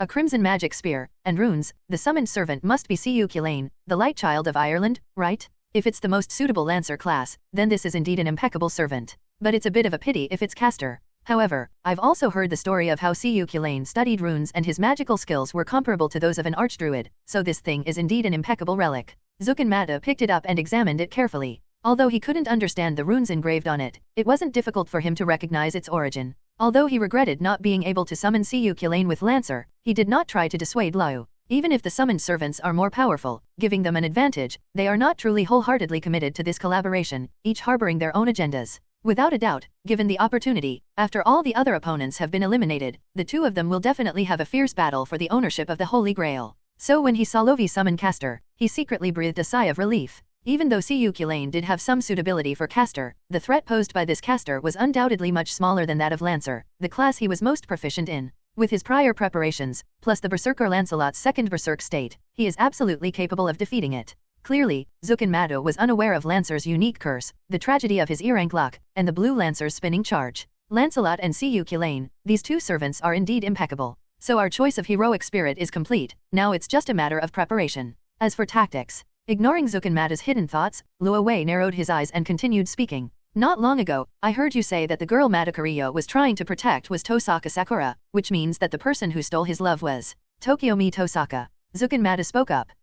So it really is the head of the Tosaka family. That's quite a tragic fate. Upon hearing this, Luowei smiled, feigning agreement. Compared to me, an outsider, Maduo, you undoubtedly know more about the three starter families. So, what do you think of Tokiomi Tosaka? Luowei continued to inquire. Of course, he knew Tokiomi Tosaka and was aware that Tokiomi's family magic was gem magic, and that he was particularly skilled in fire magic. However, he didn't say it out loud. After all, he was just an outsider magician and had no reason to know so much about the Tosaka family. So, he had to guide things and let the old bug take the initiative. Moreover, the information he knew only came from some past memories, and it was all from movies and TV shows. Because of the limited time, the magic tricks he showed were just the main characteristics of each person. The more complicated and intricate information was not fully explained. Before the battle begins, it would be a good idea to consult Zukenmato, who is particularly familiar with Tokyo-mi Tosaka, and then make minor adjustments to the plan based on the information. Tokyo-mi Tosaka.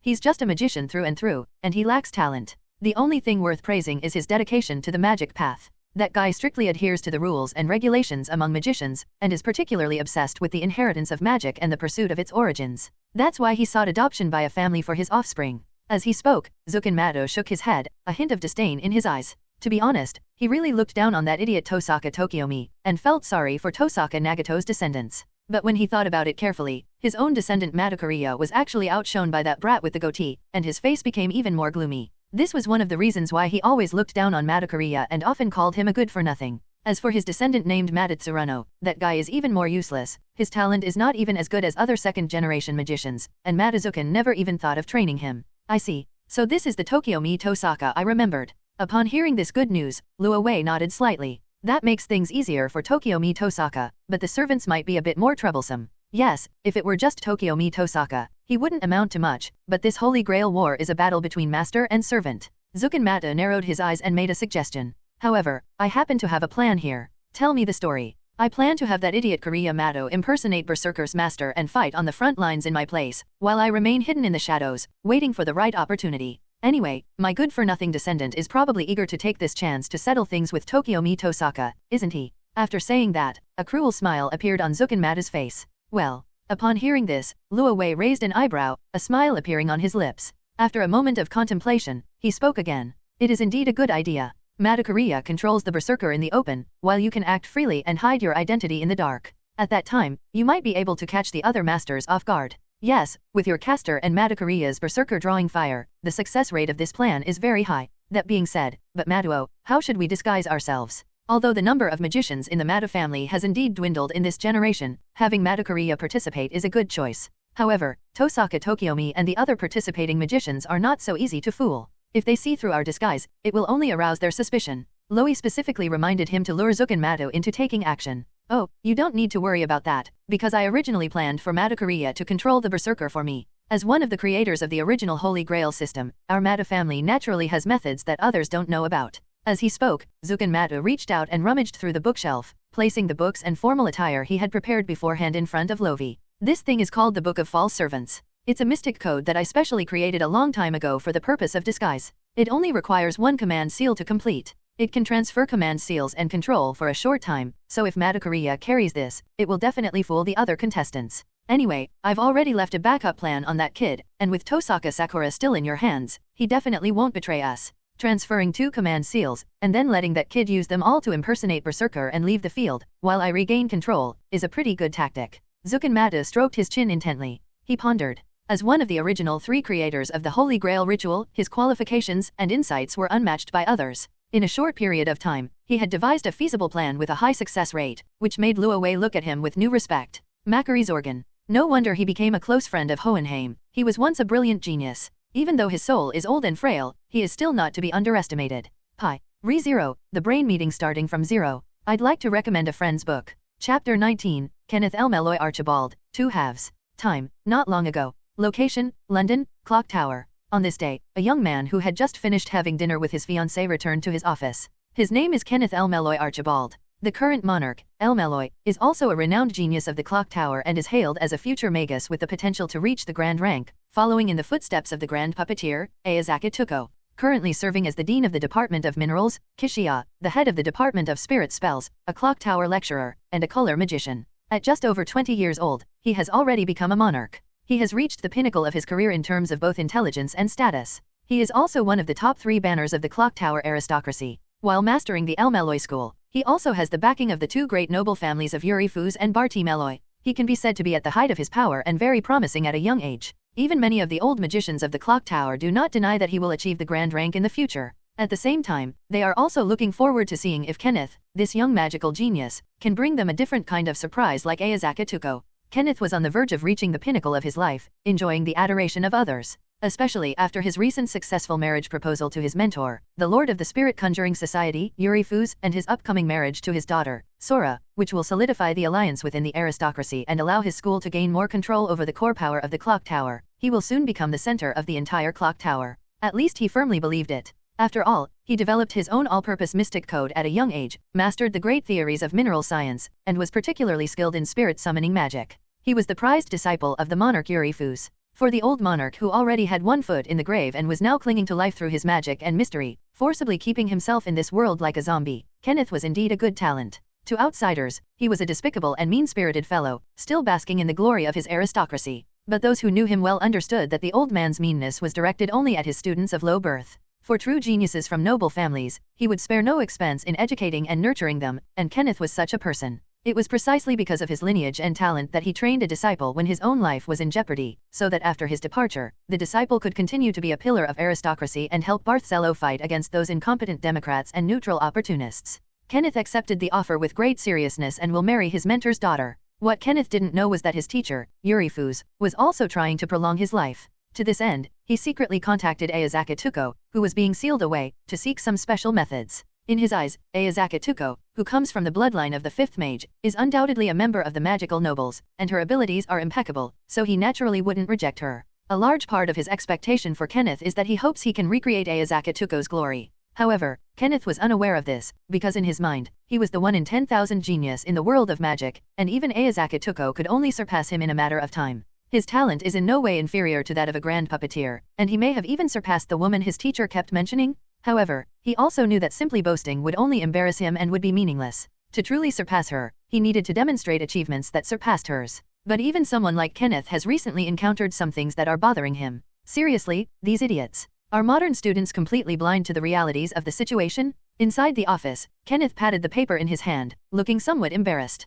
This guy named Weber Wilster is absolutely outrageous, daring to present this kind of thing in my class. While some of the arguments are indeed novel, and even he finds them somewhat interesting, the rest of the text is filled with arrogance and ignorance. What did he think this place was? The secular world outside? This was the clock tower, a place completely opposite to the secular world, full of schools of thought and families. Writing this kind of paper in a place is like going back to ancient times and shouting to overthrow the emperor. It's suicidal. Not to mention that he himself was one of the representatives of aristocracy. Although Kenneth was proud as a monarch, he was not stupid. On the contrary, his high position allowed him to see much more. The world isn't all that wonderful. There are some things that absolutely cannot be mentioned or done, which is why he stopped this foolish behavior immediately. Forget it. Afterwards, we can seal off his apartment, retrieve all the manuscripts, and then arrest him and keep him here to write a few self-criticisms. That's it. Anyway, it didn't spread too far. Even if someone questions us afterward, he's capable of suppressing the matter. In the end, it's just wishful thinking on the part of ordinary students. Kenneth rubbed his forehead and then let out a long breath.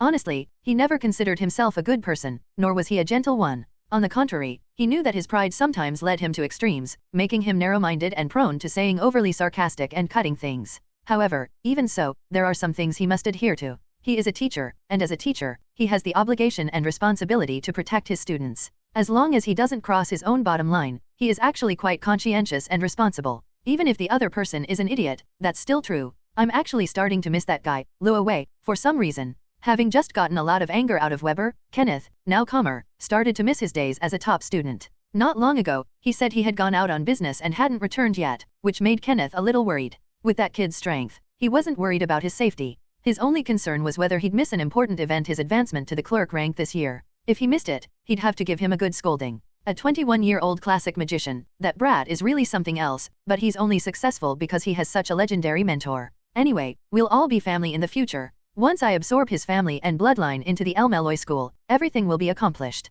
Ugh. After thinking for a while, Kenneth shook his head and stopped considering it. He was now more concerned about a rather special magical ritual the Holy Grail War. It's probably just some academic research done by a country magician. I'll just consider it another addition to my resume. Kenneth thought smugly. He didn't really care about the so-called Big Three. Of the Einsburn family, only Tosaka, Mato, and Einsburn are worth noting. He had met Tokyo-mi Tosaka, the current head of the Tosaka family, at the exchange meeting. Tokyo-mi possessed some strength, but he was far inferior to him. Even the disciples and descendants of the Jewel Elder were nothing special without generations of accumulated experience. As for the Mato family, their lineage originated from the magical genius Merixergon. However, the news of the weakening of their bloodline in this generation has spread far and wide, so there is no need to pay attention to them. Therefore, only the Einsborn family, a magical family in Western Europe, is worth taking seriously. He just didn't expect. The Mata family, which he looked down upon, actually had an ancestor named Marek Zalgen who was still alive and prepared. Tokiomi Tosaka, though not particularly talented as a magician, was very clear about the role of the Holy Grail War. The outcome was never decided by the master, but by the summoned servant. Summoning heroic spirits.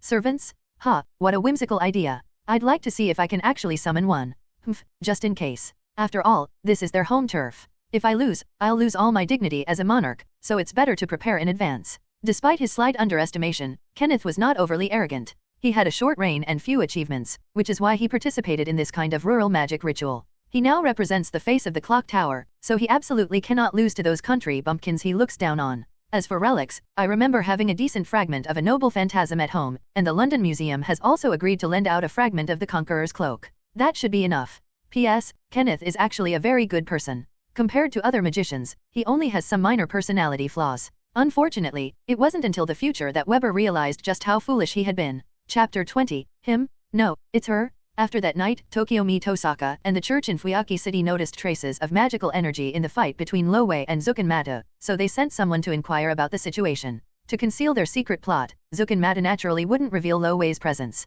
His explanation was that the familiar went out of control while he was researching magic, but it has now been dealt with. Although this explanation was hard for Tokiomi Tosaka and Raisei Kotomine to believe, considering that the explosion occurred on Mata family territory, they had no reason to arbitrarily break in and forcibly search a magic family. Moreover, this commotion did not affect the balance between the magic world and the secular world. Therefore, the two chose to ignore it and hastily closed the case by saying that the explosion was caused by the Mata family's gas pipeline being in disrepair. After the news was released, many residents of Fuyaki City were filled with fear and began checking their home gas pipes. Is everything almost ready? Your magic array. Sitting alone in a chair in an underground warehouse, Luo Wei suddenly heard a familiar voice. He turned around and saw a red-haired woman in a trench coat come into view. Ayazaka Tuko. Upon seeing her again after so long, Luo Wei couldn't help but smile. It's Ayazaka-senpai? It's been so long. He calmly asked, is my request complete? Of course, you don't even know who I am. A family formed by an artificial human can't possibly stop my progress. Upon seeing Lao again, Ayazaka Tuko was in a great mood because she had completed her mission and had also kidnapped several Einsborn family androids along the way to use as experimental materials. Upon arriving at the agreed-upon location with Luo Wei, he unceremoniously plopped down next to Luo Wei, then took out a can of beer he had just bought from his clothes and took a hearty gulp. This feels so good. It's true that the happiest thing is to drink a bottle of ice-cold beer when you're in a good mood. Shouldn't people only drink when they're in a bad mood? Ha, who told you this twisted logic? Crowley. In response to Luo Wei's question, Ayazaka Tuko stood on tiptoe and said nonchalantly, when you're in a bad mood, drinking can numb you, allowing you to forget your troubles for a short time. And when you're in a good mood, drinking can also help you immerse yourself in happiness. So alcohol, it really is a wonderful thing. She raised her beer and muttered to herself. It's simply because you like the taste of alcohol, isn't it? Luo Wei shook his head slightly. However, there is indeed a saying in the Bible that wine is the blood of God. Let's get down to business. Although it seems we've already gotten the answer, I'll still ask anyway. Orange-senpai, your trip went smoothly, right? Was the information I provided useful? That's right, the information you provided was extremely accurate. Upon hearing Luo Wei's question, Ayazaka Tuko, who was sitting in the chair, burst out laughing.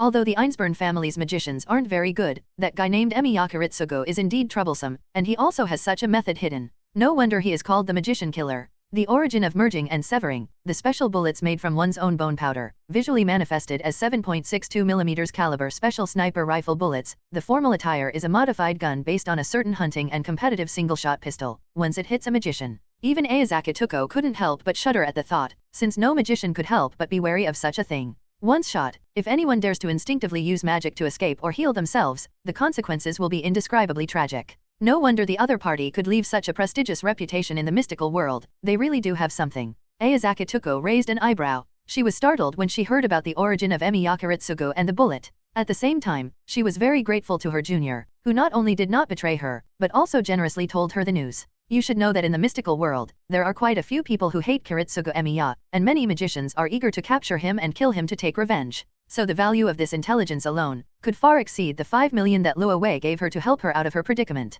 Thinking of this, Ayazaka Tuko's expression towards Luo Wei became much more benevolent. In the world of magicians, truly honest partners are a rare find. Even though her situation is different from other magicians, she won't die even if she's hit. The extra cost of a body is still unavoidable. You know, that's very expensive. Speaking of which, you seem to know quite a bit about that outlaw, Kiritsugu Emiya. After finishing her drink, she let out a loud burp, completely disregarding her image. Then, Aya Zakatuko lit a cigarette for herself. I've heard of that guy's reputation. Apparently, he's a madman who would risk his life for money. How did you get involved with him? Well, that's a secret. Luo Wei shook his head. However, I can tell you that Kiritsugo Emiya is not as simple as you see him. He is actually a righteous hero who yearns for redemption. As he spoke, Luo Wei took the file folder from Ayazaka Tuko, took out the documents from behind him, and examined them carefully. I see. The Einsborn family really does love to stir up trouble as always. Huh? Are you kidding me? Ayazaka Tuko said, seemingly incredulous. What do you think his purpose was in participating in the Holy Grail War? Luo Wei continued, it's impossible for one person to save the world alone, so he placed his hopes on the legendary Holy Grail, a wish-granting machine that's said to be omnipotent, something comparable to a miracle. What a respectable fellow. He also knows a great deal about Kiritsugu Emiya. To put it in detail, his wish itself was not wrong, the tragedy actually stemmed from the corrupted Holy Grail. From Loi's perspective, he could only say that Emiya Kiritsugu was persistent, not that he was foolish. If a trolley problem were to arise, with 300 people on one track and 200 on the other, and you were powerless to stop it from arriving, neither choice would lead to a bad outcome. Aside from turning around and running away, or crashing into the tram and dying, there is no right answer. So this thing is clearly designed to torture people. If you really try to debate or discuss it in depth, then you've already lost. Well, I roughly understand the situation now, so I should make some preparations. Luo Wei closed the documents in his hand and then stood up.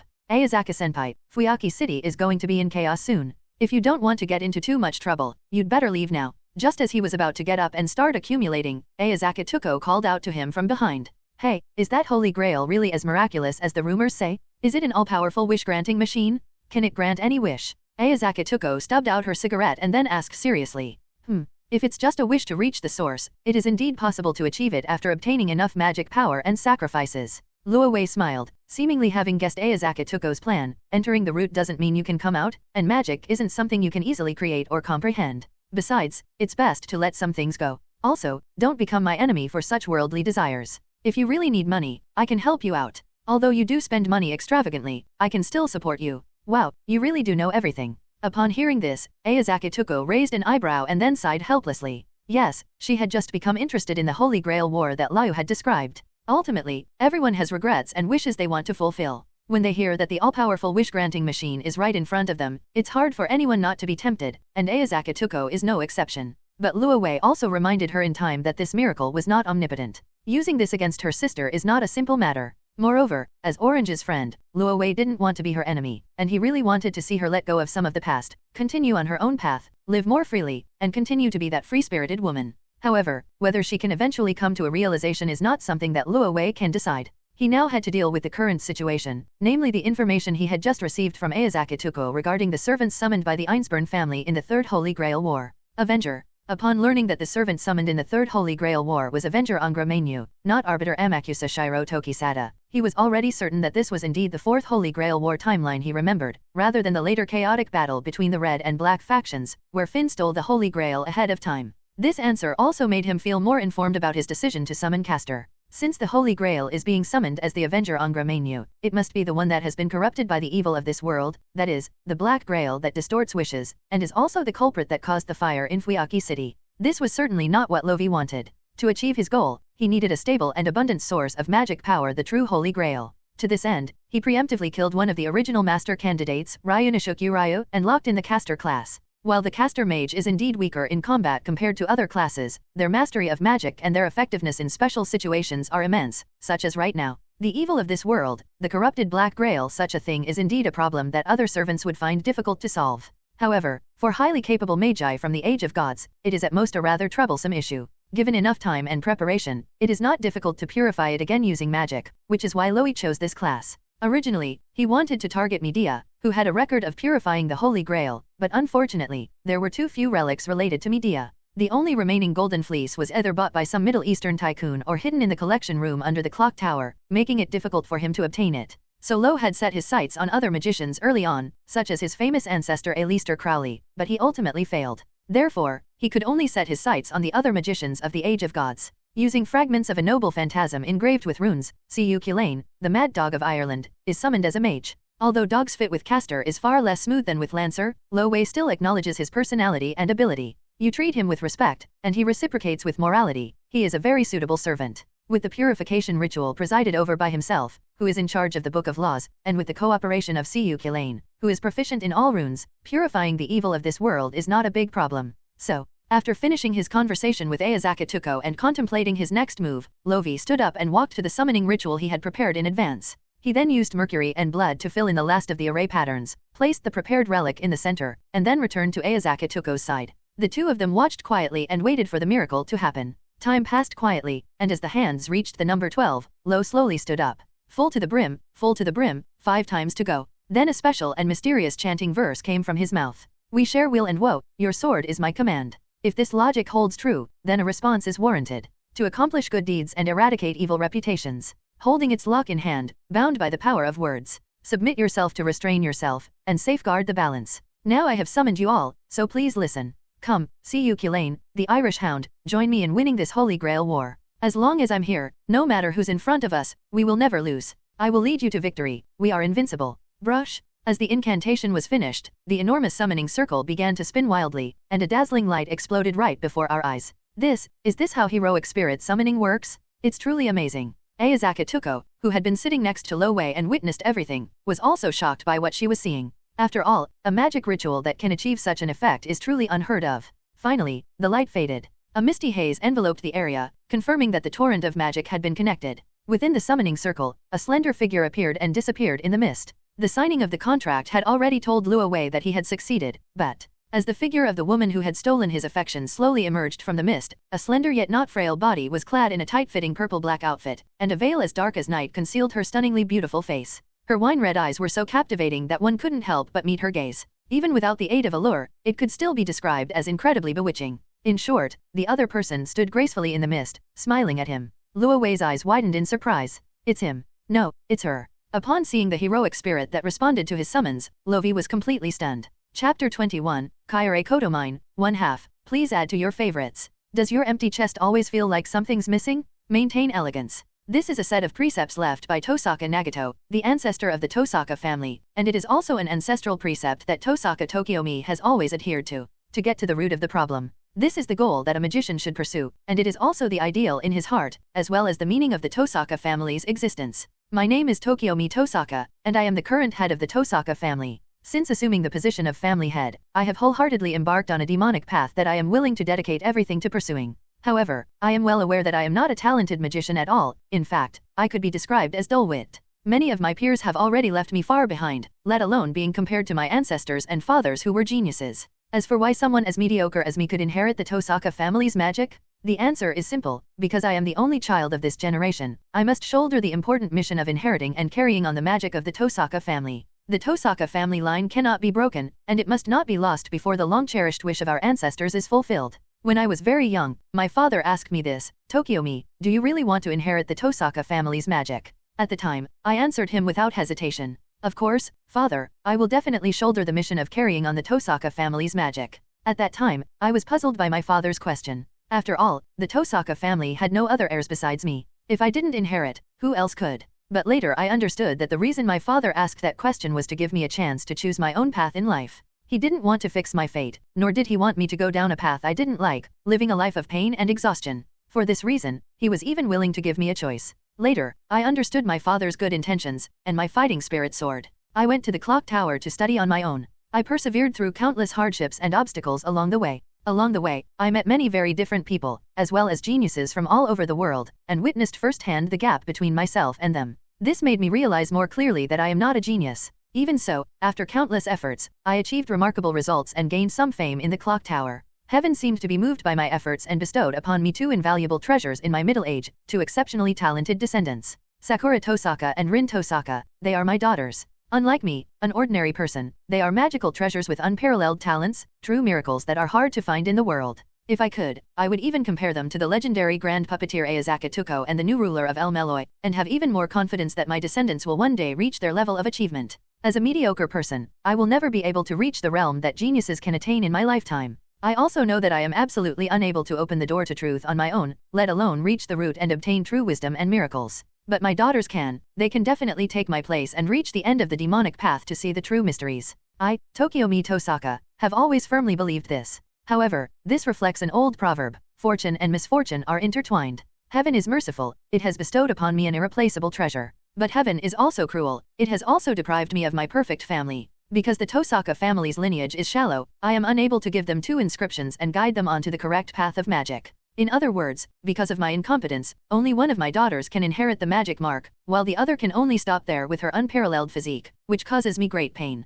Fortunately, at this time, the connections that the Tosaka family had built up, as well as his own efforts at the clock tower, brought about a turning point. The conditions proposed by the Madu and Crowley families are truly a blessing for me, because only with these conditions can not only Rin, but Sakura also embark on a happy and fulfilling path of magic. Ultimately, considering the decline and poverty of the Madu family, I chose the Crowley family, which had greater power and resources, because they could pave the way for Sakura better. Now that he has resolved the issue of succession for his daughters, Tokiomi Tosaka feels particularly joyful. Seeing that both of his daughters had a future, he finally had no more worries. Tokiomi Tosaka rubbed the 3 bright red command seals on the back of his hand, then stared blankly out the window. The Holy Grail War. This is my last chance. Whether someone like me can reach the route depends on this. He murmured to himself, feeling a surge of emotion. As he had thought before, he was never a genius. Reaching this point was already a blessing from heaven. Further progress was impossible, let alone reaching the source. If he could, he would like to forge his own path like geniuses such as Ayazaki Tuko, Kenneth, and Bart Hesmello, continuing to pursue the roots with his own magic until he one day arrives at it.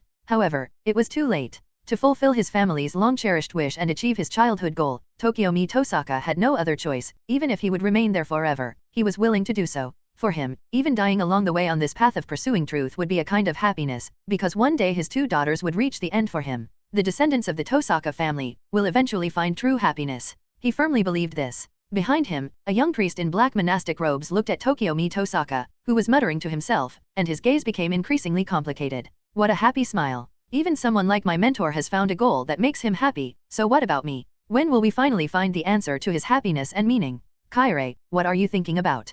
Kaire Kodomine was deep in thought when he suddenly heard Tokiomi Tosaka calling out to him. It's nothing, I was just lost in thought. Is there anything you need me to do, master? He immediately snapped out of his reverie and replied in a serious manner. I see. Take a good rest these days and don't overwork yourself. Conserve your energy for the upcoming war. Upon hearing this, Tokiomi Tosaka nodded, showing some concern for his student, and then asked, also, how are the preparations going with the matter I asked Risho to handle? Master, please rest assured, father is ready and has agreed to let me help you win this Holy Grail war. I see. Good, very good. Upon receiving Kaire Kodoman's reply, Tokiomi Tosaka's smile grew even brighter. Then, Kaire, let's proceed with the Holy Grail War as planned. The war will begin soon, and we should start making some preparations. Yes. Kaire Kodomine nodded expressionlessly, a complex look flashing in his eyes. According to the doctrine, clergy must not engage in favoritism, fraud, or deception. These were principles his father had taught him, but now, could what his father and Tokiomi Tosaka did truly be considered righteous? Was it really something a priest should do?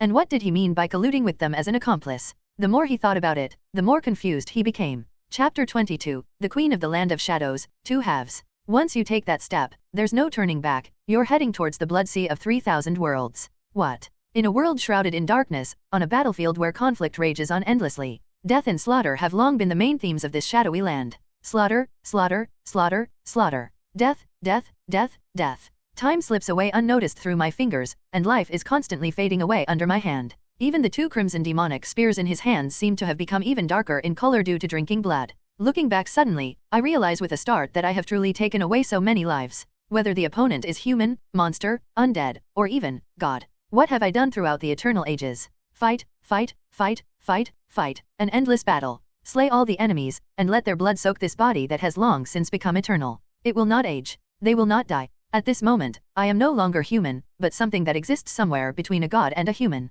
How can this complex term be described? Monster? Ha, what an apt description. I am indeed a monster wandering in the midst of slaughter. How long has it been since I was born? How many years have passed since I took up arms and started fighting? Why did I fight in the first place? I can't remember at all. Looking back, one realizes that the path one came from has long since turned pitch black, and what awaits one ahead is still an endless abyss. Regret? Do not know. Sorry? Perhaps some. In the endless wear and tear, it seems that the meaning of existence has long been lost. Now I only crave death, to die as a human being, to face my end in battle. That's enough. Anyone can kill me, it doesn't matter. But where is the person who can kill me fair and square right now? I have wandered in the realm of shadows for countless years, and I have sought death only to fail time and again. Even my carefully chosen disciples, those warriors on whom I placed my hopes, have only brought disappointment after disappointment. Loneliness, confusion, God, I will not make any demands of you, I will not ask you for mercy. Because I know that God will not help those who pray, will not forgive, and will not extend assistance to those who pray.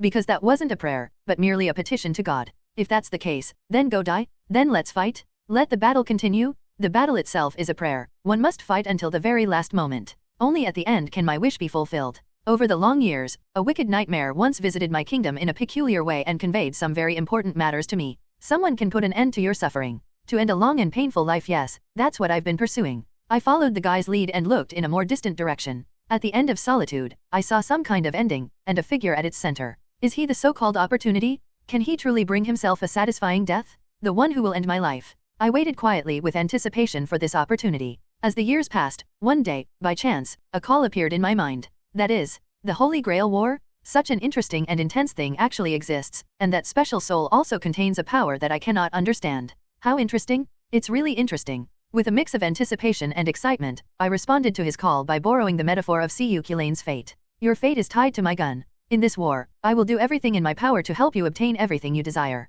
In return, I hope you will engage me in a true battle once everything is ready, to bring my long life to a perfect close. This is my ultimate wish, Skathek, Queen of the Land of Shadows. Gazing at the beautiful and enchanting figure that emerged from the summoning circle before him, Luo Wei was stunned. He didn't understand why he had summoned this being. The Queen of the Shadow Realm, my master. Logically speaking, she shouldn't be dead yet, just like Merlin, who was imprisoned in the tower by Vivian. She should only exist on some other side of this world. The Holy Grail War cannot summon any living beings, so who exactly is this? Judging from your expression, you seem quite surprised by my appearance, and you are clearly aware of my presence. So, the servant, caster, named Skathek, the warrior and queen of the Land of Shadows, has come here in place of my good-for-nothing disciple. Nice to meet you, my master. The queen named Skathek looked at him and smiled. Hey, Crowley, is this the servant you summoned? Compared to Luo Wei, who stood aside pondering the reasons with a complicated expression, Ayazaka Tuko, who witnessed everything that had just happened, could hardly express the excitement in her heart. She silently stubbed out the cigarette that had already burned out, then gently shook Luo Wei's shoulder beside her and said incredulously, Heroic spirit summoning. The Holy Grail War. Although it was somewhat expected, how could it be done to this extent? Even this one could be summoned. Upon seeing Skathek appear in response to her call, Ayazaka Tuko rubbed her hands together excitedly. Although Loie had explained the wonder of this Holy Grail War to her before it began, that it was possible to summon heroic spirits from the past to the present to fight alongside them, hearing it was one thing, but seeing it with your own eyes was another. The true impact of some things could only be understood by witnessing them firsthand. If Lovi had only summoned ordinary heroic spirits, that would have been fine, but this time the one who answered his call was the Queen of the Land of Shadows, the warrior who had killed a god, the master of the Irish Mad Dog, and the famous Skathek. Moreover, it holds a different meaning for Ayazaka Tuko. It's important to understand that her two greatest achievements to date, besides perfecting and improving puppet magic and making breakthroughs, are the revival of a portion of the Norse rune magic foundation in modern times using some Norse runes. These achievements are considered miracles by modern magic standards, but she is now facing the Queen of the Land of Shadows. Besides being a warrior, the opponent is also rumored in the world of magic to have mastered the wisdom of the demon realm, and he controls all the primordial runes. This level is far superior to the incomplete version in Ayazaka Tuko's hands. So when facing Skathek, the wielder of the primordial runes, Ayazaka Tuko felt as if she were meeting a junior of her idol, and her eyes could not hide her excitement. She had even begun to fantasize about what it would be like if she could learn all the runes from this queen, and then find an opportunity to retaliate and teach someone a lesson. We won? Junior Luo Wei, we've definitely won this time? This Holy Grail War is our victory. Ayazaka Tuko clenched her fists and cheered excitedly. Although she didn't know what servants the other mages summoned, she firmly believed that with the help of the Queen of the Land of Shadows, Lovi was destined to win the Holy Grail War. Looking at Ayazaka Tuko beside him, who looked just like Tokiomi Tosaka, Luo Wei covered his forehead and couldn't help but sigh helplessly. Us? Who's talking to you or us? This is clearly my Holy Grail War, okay? However, he had no time to pay attention to the fact that Ayazaka Tuko was about to intervene. Luo Wei turned his gaze back to the smiling queen in front of him and then solemnly spoke. Although I still don't understand what's going on here, or why you're here, from now on, my fate is in your hands, Queen Skathek. Of course, my master. From now on, until you achieve your true goal, entrust your fate to my gun. She answered with a smile on her face. P.S. I've slightly adjusted the book title. I was too casual about the name before and didn't notice that someone had already used this almost identical title. It would be better to revise it. Then, the Fourth Holy Grail War began. I'll add an extra chapter this weekend to speed up the plot. Chapter 23, Invitations and Chance Encounters. I long to journey to that world of dreams, for to me, dreams are the only reality. Someday. In a newly established magic workshop, a young magician leaned back in his chair and gently closed his eyes. It's a flower. This is a fairyland that only exists in fairy tales. The air smelled sweet, the sun was warm, and pink petals floated in the air, enveloping the lost intruder. The dream I arrived in was intricate and complex, a mix of illusion and reality. Like a flower in a mirror or the moon in water, it is hazy yet incredibly real, making one's thoughts almost come to a standstill. In this hazy, dreamlike state, Luo Wei's thoughts became slightly confused. Then he began to climb the smooth marble steps, step by step, up the huge tower in front of him. Come here quickly, come here quickly, come here. In his dream, a voice appeared faintly, passing through layers of petals. Luo Wei felt himself getting closer and closer to the source of the voice. He kept moving forward, ever forward. Finally, it was just one step away. Brave young man, you will soon be able to touch the legendary miracle. I, the great sage who possesses both beauty and wisdom, await your arrival at the end. Who is talking to me? The sound seemed familiar to these petals, but they couldn't quite place it or recall it. In the deep dream, he felt dizzy and unable to concentrate, so he could only move forward by instinct and guidance. As the sound grew closer and closer, so did the distance between him and the top of the tower. Just as he was about to touch the curtain and pass through the illusion, he saw only a blurry, white figure. Snap! At that very moment, in reality, the two gems on her body shattered. In a daze, Luo Wei, who was in a dream, opened his eyes. With the adjustments and precautions he had made in advance, he regained his senses and his thoughts became clear. Get out of here. Luo Wei suddenly opened his eyes, then snapped his fingers in midair, and the powerful magic hidden within his body immediately stirred. Then, an unusually powerful force tore the meticulously woven dream world apart right before their eyes. White wings fell from the spiritual realm, and the powerful energy they emitted instantly dispelled the sea of flowers. And the whispers in the dream, like the flower fairies, vanished completely, just like the sea of flowers that had been set ablaze. Someone actually wants to directly attack my mental domain. In reality, Luo Wei suddenly opened his eyes, a look of horror flashing in them. Although the memory just now is like a dream that most people in this world experience briefly and will soon be forgotten by the brain, even the details are difficult to describe clearly. However, forgetting does not mean disappearing. Since it has been here, it must have left its mark. He was also familiar with the culprit from earlier. Merlin, what a troublesome fellow. He's acting so recklessly. Clutching the two shattered runestones in his hand, which were meant to protect against curses and special mental attacks, Luo Wei murmured to himself. He already had the answer in his heart regarding what he had just experienced. He just didn't understand why the other person kept bothering him. Is it simply because it's interesting? Perhaps, that could be considered a reason for that guy, but is it really worth it for him to go to such lengths to pull him into the dream he has woven? Luo Wei always felt that this matter was not as simple as he had imagined. What exactly does he, Merlin, want to do? The sea within stars. Hey, what's wrong with this person? Who puts on multiple layers of mental defenses while sleeping? And that's not all. He even specially set up a magic trick to force his escape, giving his older brother no chance at all. He's taking so many precautions in his own magic workshop. Just how afraid is he of being ambushed? Is it really necessary to be so cautious? On the White Tower in the park, a flower magician who had just been humiliated by someone suddenly opened his eyes. Merlin was clearly surprised that he had just tried to enter someone else's dream, only to be kicked out. After all, he never expected that a kind person would set up a double magic barrier for themselves while sleeping, one layer to protect their mental realm and the other to guard against curses or special contact. His dream illusion is also a type of mental magic. The moment the contact is made, the other party forcibly disconnects and breaks free from the mental realm. This put Merlin in a somewhat difficult position. Originally, he planned to use this dreamlike tea party to explain the current situation to the other party, to take credit for the help he provided to Queen Skathek, and finally to do him a favor and make a deal with him, so that Ro could help him accomplish some things. They didn't give us a chance at all. Reflecting on his recent experience, Merlin sighed helplessly. As the renowned flower magician, nightmare, and a legendary figure worthy of succeeding the Grand Caster, I was actually kicked out of a dream. How embarrassing! If Morgan and Vivian knew about this, they would surely laugh at me for a long time. However, considering that the other party is the successor of the sorcerer who holds the Book of Laws in this generation, and is also a foreigner with an extremely strong soul, this matter is not so hard to accept. If it were an ordinary magician, even if the opponent was on guard beforehand, it would be impossible to stop his magic trick. So, what should we do now? Should we give up now? That's impossible, of course. Putting aside the bet he made with the Jewel King, in which he would become the magical girl Mary if he lost, he couldn't easily let go of her just because of her form of existence and the unique characteristics she possessed. He had tasted enough of the mundane and tedious Holy Grail war process, and no matter how he deduced it, he could never achieve his goal. The existence of this variable has given him a good opportunity, although he himself is unsure whether it's good or bad. However, he had waited through such a long period of time, and this time was the most special one, so there was naturally no reason for him to give up easily.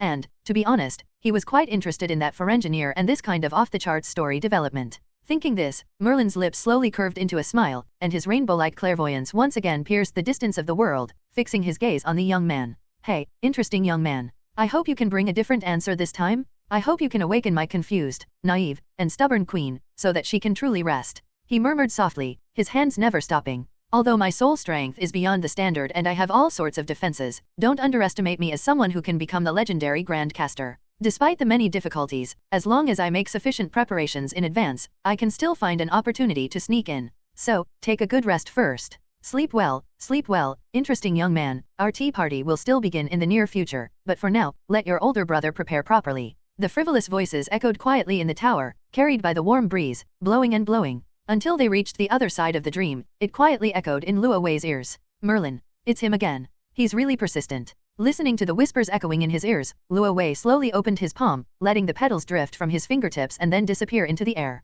Looks like they've set their sights on me. Although he didn't have a very good impression of Merlin, Luo was very clear about his abilities. Putting aside Merlin's personality and some of his unreliable actions, his clairvoyance is truly invaluable. If we could win him over to help us, we could certainly gain a significant advantage. As for why he kept coming to him, Luo Wei had probably already guessed something. For the king she serves, Saber Artoria Pendragon. If that's all there is to it, then they might be able to cooperate. But now that everything is almost ready, I should go out and take a look. After thinking for a while, he slowly stood up from the bench and stretched in the sunlight streaming through the window. I wonder where Skathak and Ayazaka Tuko have been wandering around? Is it really okay for them to be running around during such a tense time as the Holy Grail War? They agreed to help improve the purification ritual together, but they always end up going shopping during the Holy Grail War. I guess I need to limit their allowance a bit. Looking out at the pristine white sky, Luo Wei stroked his chin, thinking to himself. On the other side, on the streets of Fuyaki City, a white-haired beauty is strolling leisurely in the sunlight. Iris Veal, how are you feeling? A blonde woman in a sharp black suit, arm in arm with a beautiful woman whose purity seemed inhuman, asked a question.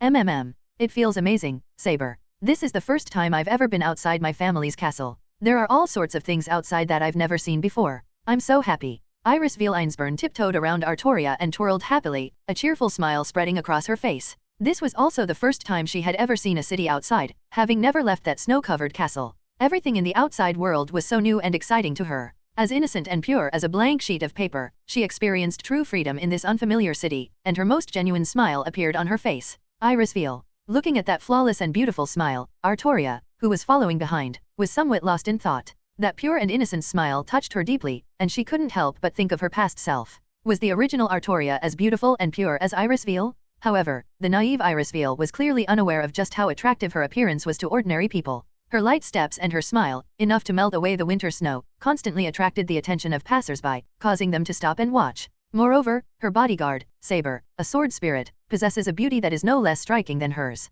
On this street covered in winter snow, two beautiful flowers bloomed in the pure white world, each revealing a happy smile. At this very moment, Emiya Kiritsugu, Saber's true master, had already arrived in the city. However, in order to conceal his whereabouts and facilitate his special operations in the Holy Grail War, Kiritsugu Emiya did not choose to travel with Artoria. Instead, he had his wife, Iris Veal, stand in the open to provide cover. There was still some time before the Holy Grail War began, so he sent Saber out with Iris Veal while he went into hiding to gather information about the servants from other groups. Although Artoria strongly opposed Kiritsugu Emiya's actions of putting Iris Veal in danger, she also did not support her going out on adventures. Even the most meticulous swordsman will soften his heart and choose to accompany the beautiful princess on her outings when she makes a request. Don't be so worried, Saber. Anyway, Kiritsugu has allowed us to move around freely. So Saber, let's go and try some food that we've never tasted before. Sensing Artoria's tension and seriousness, Iris Veal, who rarely comes out, suggested they go get some food together to cheer her up. That shop looks like. After saying that, Iris Veal pointed to a Japanese restaurant on the street and was about to make a suggestion when a clear, cold female voice suddenly came from beside her.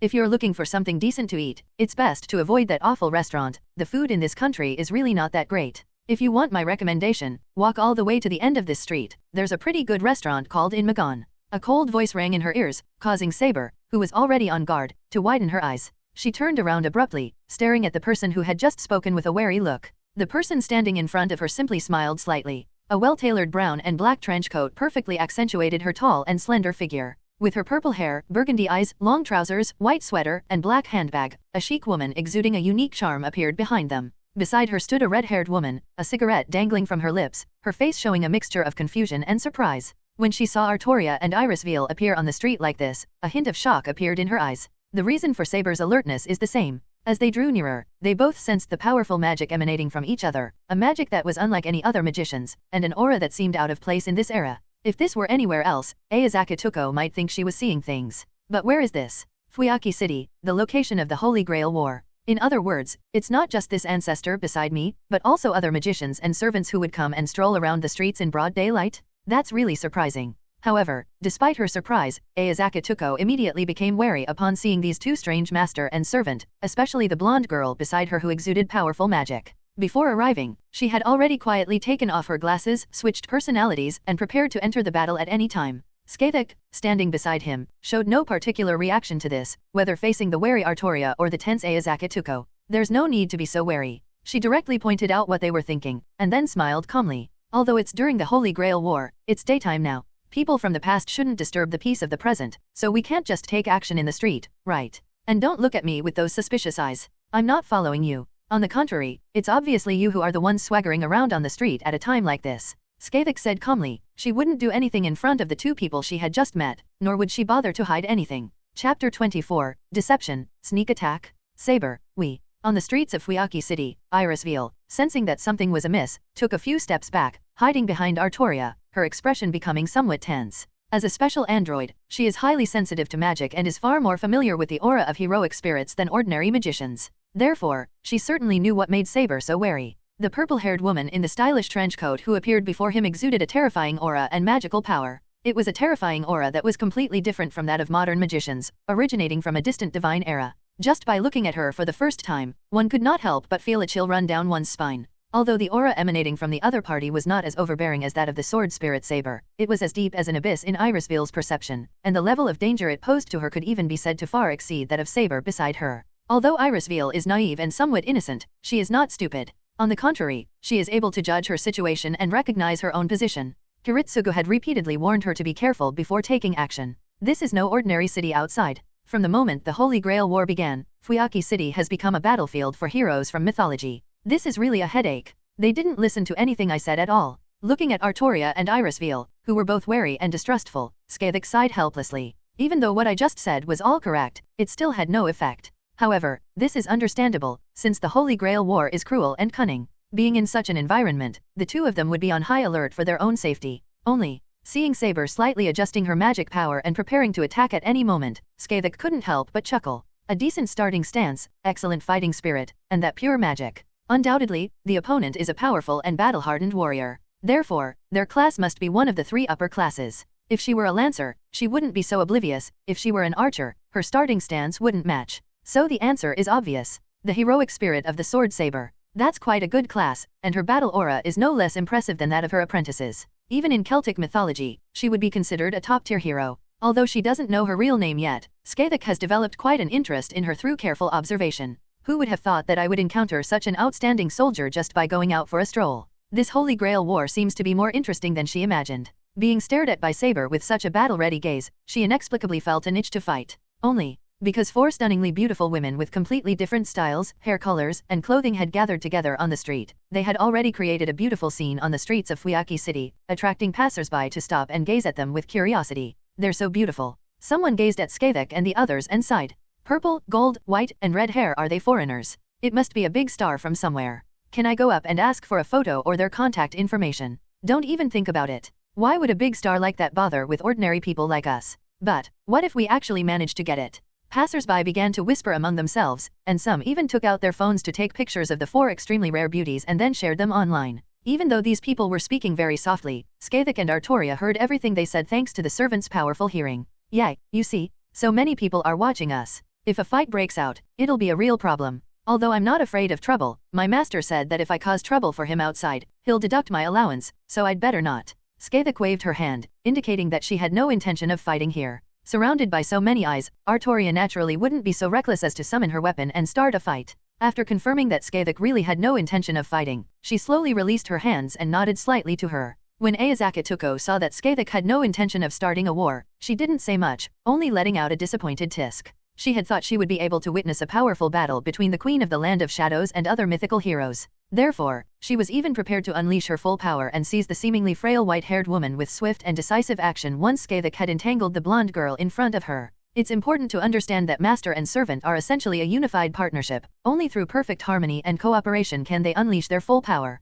If she could capture the opposing master, the servant's strength would be significantly weakened. Then, if she captured this white-haired woman and handed her over to Loie, she could surely obtain quite a few valuable items in return, right? And Although others might not notice, it couldn't escape her eyes. As a grand puppeteer specializing in puppet magic, she has an extremely keen sense for puppets and homunculus, especially for the homunculus from the Einsburn family that she recently defeated. Having personally dismantled so many Einsburn homunculi, how could she possibly fail to recognize Irisveel's origins? Putting aside her signature white hair, the incredibly familiar aura alone made it impossible for her to mistake her. She couldn't defeat the heroes of the distant age of gods, but if it came to dealing with a mere homunculus, Ayazaki Tuko was 100% confident she could take it down. Unfortunately, Skavik didn't have that idea. Understanding Skavika's meaning, Ayazaki Tuko didn't say much. She simply raised her hand and cast a hint magic spell to disperse the growing crowd of onlookers. May I ask how I should address you? After Ayazaki Tuko dispersed the crowd, Artoria breathed a sigh of relief. Then, after a moment of silence, she looked at the two people in front of her, unsure of where to begin. So, she could only start with the simplest yet impossible question, asking their names. You're asking for my real name right off the bat? You're really decisive. However, let's forget about revealing our real names, we'll find out eventually anyway. I'm just using the excuse of investigating the environment to wander around, though I don't really plan to do anything serious. But seeing you all here is still quite an achievement. The blonde-haired heroic spirit, and the white-haired one. Skavika's gaze swept briefly over Artoria, but quickly settled on Irisveel. Homunculi? It's somewhat surprising that such a miracle, comparable to the creations of the Age of Gods, could appear in this era. However, considering that people in this era can even come up with something like the Holy Grail War, it's not so strange. Skavik smiled slightly, pleased that she had seen through Irisveel's true nature in such a short time. After all, such a haul was made in just a short shopping trip, so his master probably won't say anything when he gets back. She could also take the opportunity to ask Lo Wei for more modern money to buy some interesting things from this era. Recently, she had her eye on a nice item, but she didn't have enough money in her pocket. Upon hearing Skavika's words, Irisveel's pupils constricted sharply, her eyes filled with disbelief. She hadn't expected her secret to be seen through in an instant. She looked up at Skavik in surprise, feeling increasingly that the other was unfathomable. Artoria, standing to the side, could only remain silent in the face of this fact. In any case, agreeing to wander the streets with Irisveel during this time, and even having her secret exposed, was a big problem for her. It was probably because she was too soft-hearted. She thought Irisveel had been staying in the castle for too long, so it wouldn't hurt to go out for a stroll with her now. After all, it was still daytime, and with her by her side, there was no need to worry about encountering any enemies. So she risked coming out to accompany her shopping. I didn't expect to encounter the enemy so soon. White hair, red eyes, and that strange magical aura. You're from the Einsburn family, right? You're her master. Compared to Skavik, who knew little about the Einsburn family, Ayazaki Tuko was much more knowledgeable. She put her glasses back on and then looked Irisveel up and down curiously several times. You are, Shang? No, you are Ayazaki Tuko. Upon hearing Ayazaki Tuko's words, Irisveel, who had been focused on Skavik and hadn't had time to pay attention to her surroundings, began to carefully examine the other's true appearance. With her red hair and powerful aura, and especially when she saw the familiar face that looked remarkably like the one in the photo, she finally remembered that this person had appeared in the picture before. Ayazaki Tuko, not long ago, was a dangerous individual who single-handedly led many familiars to storm the Einsburn family and steal important information and familiars. Injury, never mind, it's me. Are you the master of the Einsburn family? Hearing Irisveel about to blurt out that nickname she loathed, Ayazaki Tuko frowned. She instinctively prepared to teach the guy a lesson, but then, remembering the unknown blonde heroic spirit beside her, she abandoned the idea. Since she wasn't Skavika's master, and in fact, she was the one trying to win Skavika's favor and seek her guidance, Ayazaki Tuko couldn't guarantee that Skavik wouldn't help her if a fight broke out, so she had no choice but to give up.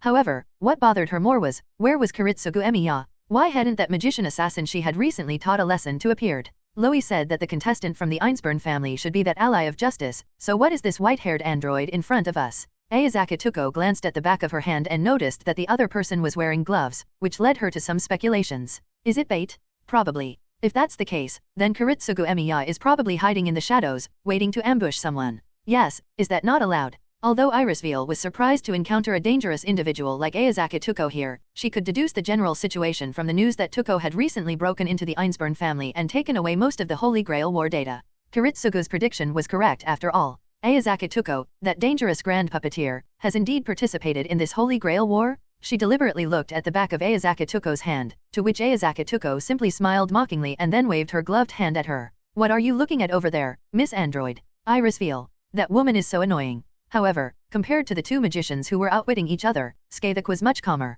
Well, speaking of which, you're really lucky. Although you can tell you're a very young person and have a rather naive personality, a cute master like you is much better than some of those annoying guys. Skavik smiled slightly, then spoke to Artoria. Artoria did not answer her question. Instead, she raised her head and let her tall, golden ahogue sway gently in the breeze. her expression was meticulous. Although she looked only 16 or 17 years old, her spirited demeanor was quite impressive. Humph. No need for you to say more, unknown heroic spirit. Since we were summoned by different mages and have gathered in the same Holy Grail war, then we are enemies. In order to obtain the Holy Grail, I will definitely defeat you. Artoria had absolutely no intention of getting along with Skavek, especially after noticing Irisveil's unease behind her. She wanted to get away from there immediately. Oh, you seem to crave the Holy Grail, and are quite eager to fight. So what if it is? It's nothing. I just wanted to say that I actually prefer warriors like you to those cowards. Skavek flicked her fingers, twirling the designer handbag she had just bought, giving the illusion that she was spinning some kind of weapon. She licked her lips, and her gaze towards Artoria held a different kind of emotion.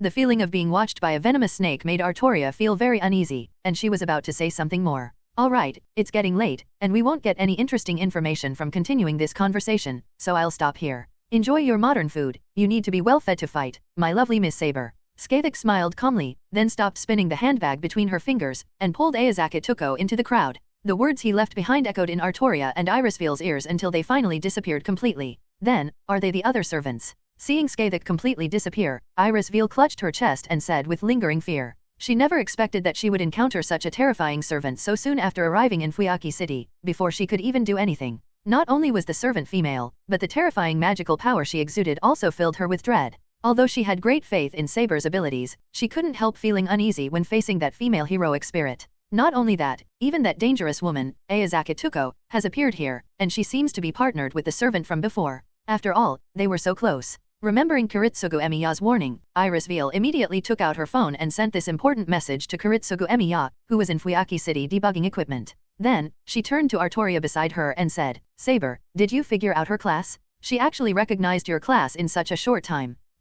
Based on our recent interaction, I'm certain that the other party is also an extremely powerful warrior, that battle-hardened aura is undeniable. As she twirled her handbag with her fingers, I even vaguely saw the shadow of a long gun spinning. She must be Lancer? There's no mistake. Judging from her movements and demeanor, she is a veteran with a gun. Artoria pondered for a moment, then solemnly gave her answer. Lancer, I understand. Irisveil, who was standing nearby, nodded slightly and then hurriedly sent this important information to Kiritsugu Emiya via her mobile phone. We encountered a female lancer with purple hair, and her master is Ayazaki Tuko. What they didn't know was that the information Saber gleaned was merely a facade that Skavek had deliberately revealed. Breaking news, big update tonight. As the title suggests, I've almost finished posting my drafts, but through my tireless efforts these past 2 days, I've managed to save up over 10,000 words. So, tonight at midnight sharp, I'll be releasing a 10,000 word update, transforming into Gakaururi. Those who are interested can take a look. Thank you so much. As the title suggests, I've almost finished posting my drafts, but through my tireless efforts these past 2 days, I've managed to save up over 10,000 words.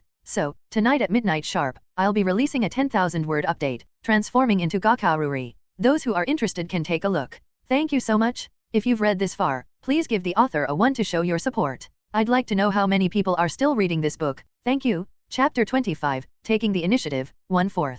Location, underground parking lot near the Fuyaki City Gymnasium. Master, I'm back. Carrying bags of expensive new clothes, the purple-haired beauty swaggered in back to the somewhat shabby-looking hideout. She then casually picked up the beer that Ayazaki Tuko had bought a few days ago, downed it in one gulp, and leaned back in her chair, looking at the young man intently studying a book beside her. Lancer, no, I should call her Queen Skavek. You're back so soon? I thought you and Orange would be out having fun for a few days before you remembered that you had a master like me here. Lovi slowly closed the book in his hand, then glanced around at the surrounding area, beginning to examine the results of his carefully completed magical ritual. Only after finishing the examination did he look at Skavek, who had just returned, and said calmly, Skavek's outrageous behavior of running around during the Holy Grail War instead of staying in the workshop to help set up the defenses, despite being a caster, would have likely angered any other magician master. However, Lovi was different. He did not have the arrogant personality of a magician, nor did he have the haughty attitude of his teacher and Tokiomi Tosaka. Moreover, he did not believe that he was qualified to command an extraordinary hero like Skavek with his current status and power. Therefore, he did not intend to make Skavek completely obey his orders. Moreover, he was not entirely unaware of Skavek's personality. Based on his past memories, he has gained a considerable understanding of most of the more famous heroes. As a warrior, Skavek is incredibly proud and refuses to flatter anyone. She is born into the ruling class. She possesses a regal air and understands that she should reign supreme as a queen who brings happiness to her people. Furthermore, from any perspective, Skavek is undoubtedly a very powerful and suitable hero. As the Shadow Queen with magical wisdom in Celtic mythology, she is far stronger than the originally planned caster Siyu Kulane. Although the class that appeared this time was not the most suitable lancer, but caster, it was not a problem for the Queen of the Shadow Kingdom who had mastered all the primordial runes. With just a few minor adjustments to her spirit origin and this fabricated body using runes, she could simultaneously possess both caster and lancer classes. Even if the modified version wasn't as powerful as the original lancer stats, it was more than enough for her. Moreover, she also offered her help and advice on the problems that Luo Wei had overcome. The reason the magic workshop was chosen to be located underground near the stadium is because it is closest to the place where the Greater Grail will descend, influencing the ley lines here. When the time comes, the circulating magic power can be used to directly attack the Greater Grail, giving us a significant advantage. However, if he only wanted to win the Holy Grail war, Love would not summon Caster. What he wanted was the true Holy Grail, the untainted Holy Grail. And now that he knew that the Einsburn family, which loved to cause trouble, had summoned the Avenger, Angra Newman, in the Third Holy Grail War, he had his own plans. Summon a magician from the Age of Gods, conduct a purification ritual with him, and obtain the true Holy Grail after winning the Holy Grail War. Although Skavika's appearance was completely unexpected by Loie, and her personality was not suited to positional warfare, none of that mattered. Without a doubt, Skavik is a talented and insightful individual. From the very beginning, she was the one who understood that she was different from ordinary people. She also possessed a keen eye for discerning the qualities and character of others, especially distinguishing whether someone was truly ordinary. She could see into a person's talents and potential. Even Siu Kulane, the mad dog famous in Celtic mythology, was recognized and given high hopes by her in this way. She held the same mindset towards this interesting master before her, intending to nurture him, so she didn't personally preside over the magical ritual. She simply gave him a few primordial runes related to purification, magic power, and curses, offered a few pointers, and then let Ro complete the ritual himself. And the result? Isn't this great? That's really well done. You've already mastered those runes I gave you so quickly? Your learning speed really surprises me. Even Skavik couldn't help but sigh as she glanced at the ritual array that Lovi had completed during this time in the workshop. To be honest, your magical talent is almost exaggerated. Even among my disciples, this speed is among the best. Moreover, the secrets you possess pique my curiosity. If you are the one, perhaps you really could accomplish what I expect before everything is over. The thing you're hoping for, you really trust me. When Skavik mentioned the matter that was giving him a vague headache, Ro didn't respond directly, but just smiled helplessly. This isn't about trusting you, but about trusting my judgment. After all, that's why I came here, and that's why we've come together, isn't it? Yes, then thank you for your kindness, Queen of the Land of Shadows. In short, I will do my best. Luo Wei shook his head, not intending to dwell on such matters right now. That would be best. Skavik nodded slightly. Seriously, you actually went to investigate with Orange. I thought neither of you would do something like this. Just now, Ayazaka Tuko, who had returned shortly after, told him over the phone that they had found the Einsburn family's servant and master on the street. Through verbal descriptions, he learned that one of the servants was a petite heroic spirit with golden hair and emerald eyes, who was likely Saber, while the other, with white hair, was a homunculus from the Einsburn family. Through Ayazaka Tuko's description, Luo Wei immediately understood that they had just run into Iris Veal and Artoria while shopping. This message was of great significance to Lovi, as it confirmed in advance that the Sword Heroic Spirit group had not changed and remained the same, King Arthur Artoria and Emi Yakaritsuga. That's enough. Yes, I really didn't plan to. In response to Ro's question, Skavik nodded without hesitation and then said, we just happened to bump into each other on the street this time. But what I didn't expect was that, besides the two of us, there would be other masters and servants who dared to appear openly at this time. Is it really a case of being highly skilled and daring? You guys know you shouldn't appear in public. Lo gave a wry smile. He was quite helpless with this somewhat self-centered queen. By the way, Ayazaka Tuko should have told you all the information, right? Master, the opponent is a combination of a homunculus and a sword spirit. They must be the Einsburn family contestants you mentioned. Skavik shrugged and continued. However, although the two of them were very close, I couldn't be sure that the homunculus was her master because she was wearing gloves that covered her command seals. I see. I understand. Upon hearing this, Lovi nodded, inwardly agreeing with Skavika's statement. He had long known that Iris Veal was merely a smokescreen thrown out by Karitsugu Emiya. By the way, Skavik, where's Orange? Why didn't she come back with you? After chatting with Skavik for a while, Ro noticed that Ayazaka Tuko hadn't come back with him this time. This surprised him somewhat. Given her shameless personality, shouldn't she be staying by Skavika's side like a lackey to curry favor and obtain runes? Why has she suddenly disappeared? Has she changed her ways? Oh, that interesting little girl. Upon hearing Loie mention Ayazaka Tuko, Skavik casually replied, I just gave her a primordial rune, and she's busy finding a quiet place to study it right now, so she didn't come back with me this time. She said she was going to rest at a place called the Hyatt Hotel. I hope there won't be any problems. Hyatt Hotel, wow, she really knows how to pick a location. Upon hearing this name, Luo Wei's expression subtly changed, and he silently prayed for her in his heart. I hope he's alright. By the way, Master, what have you thought about the battle plan I proposed before? Through my brief encounter with that golden saber today, I'm pretty sure that if I actively release my aura to attract other groups of servants to challenge me, they'll take the bait.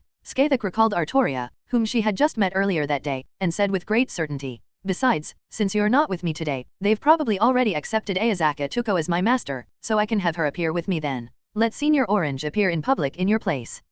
That's highly feasible, it's indeed a good idea, but... He glanced at Scathach, who was eager to try, and couldn't help but think to himself, wow, shouldn't this be Lancer's part? You're caster now. However, he also understood that even if he wanted to deny it, given the personality of the Queen of the Land of Shadows, she most likely wouldn't agree. So Ro nodded decisively, directly agreeing to Scathach's suggestion. As for Orange's wishes, that's not important. Anyway, given her personality, she'll definitely agree to it if we just offer a few more primal runes. After all, a mere puppet that can be replaced at any time as long as there are enough materials is far inferior to the primordial rune inheritance from the Age of Gods. In that case, it's settled then, Master. Ayazaka Tuko and I will fight that saber from today. Although we haven't had much time to interact with her, I can sense her pure and clear fighting spirit. She would be the perfect opponent for our first battle. Seeing that Lovie agreed, Scathach couldn't help but smile, and then expressed her appreciation for Artoria, whom she had met that day. Well, since that's the case, let's settle things here for now. Before that, I need to investigate whether my unfortunate teacher actually came here as expected. Chapter 26, I have betrayed twice, 2/4. Lord of the Mineral Department, head of the Spirit Conjuring Department, the leader of the Elmalloy School, one of the world's youngest color rank magicians, and a super genius with the potential to reach the grand rank in the future. These are all my titles, statuses, and reputations. Each one is stronger and higher than the last, representing my identity and official position. My name is Kenneth Elmalloy Archibald. This is a name that is almost universally known in the mystical world. He is the 9th head of the prestigious Archibald family of magic. Not only is his status illustrious, but his talent and intelligence are also unparalleled. Without a doubt, he is a prodigy in the world of magic. With such abundant resources and a resounding reputation, his future is limitless, far surpassing that of a mediocre magician like Tokiomi Tosaka. Even when facing the legendary grand puppeteer Tuko Ayazaki, Kenneth is confident that he is no less capable than her, not inferior to her.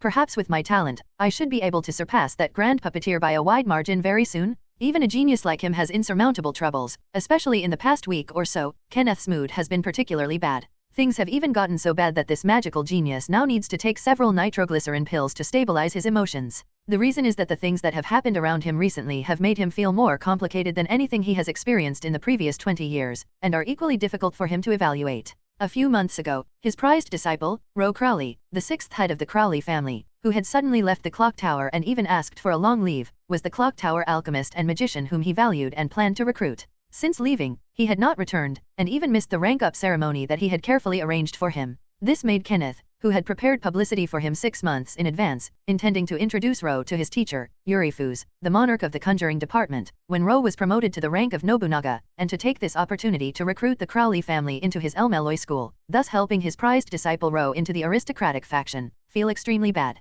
All his efforts seemed like those of a fool. Because of this incident, Kenneth lost face in front of the clock tower faction and was also worried about his traitor's long absence, so he spared no expense to search for Ro's whereabouts in this world. It wasn't until recently that the magician from the intelligence department reported to him, "Your disciple appeared in the Far East region and made contact with a local magic family. There is a high probability that he is still in that city." Upon learning that Ro was all right, Kenneth secretly breathed a sigh of relief. Everything else was secondary now, as long as that little rascal who hadn't contacted him for months was still alive, that was all that mattered. However, when he heard the name of the city where Ro had been seen a few months ago, Fuyaki City, Kenneth couldn't help but raise an eyebrow. Fuyaki City. This city is not particularly famous, let alone in the world, or even in the Far East, it's just an obscure little town on the map. But this name was all too familiar to him, since the location of the magic ritual he was going to sign up for was this city, Fuyaki City. The Holy Grail War. Fuyaki City, and now with his traitorous disciple added to the mix. From these seemingly minor details, Kenneth gradually came to understand many things.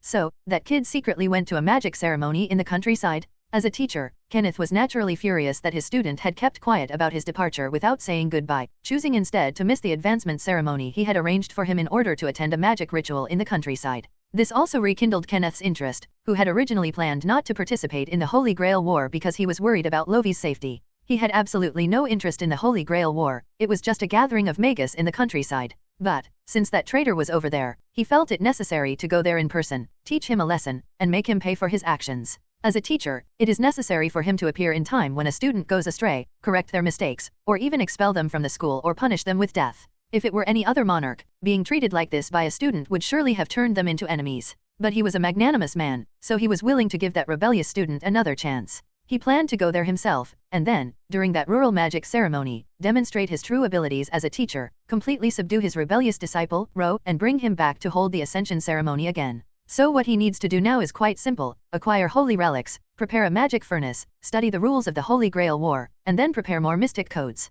Although Kenneth looked down on such rural magic rituals, and considered the Tosaka and Mata families unworthy of his attention, he truly had to be cautious about his beloved disciple. His dual cultivation of alchemy and magic allows him to flexibly wield various magical artifacts. His inherent dual attributes of wind and water perfectly match many theories and artifacts of the Elmalloy school. Even the moon spirit essence can be used perfectly in his hands. Others might not know, but as a teacher, he couldn't possibly be unaware of Luo Wei's abilities. Putting aside everything else, just his theory of a mobile magic workshop, which combines alchemical transmutation circles and magic with ceremonial attire, is sufficient material for advancing to the rank of nobleman or even the rank of Ryo. Therefore, he really couldn't be careless in the slightest when it came to his beloved disciple, otherwise he might really mess things up.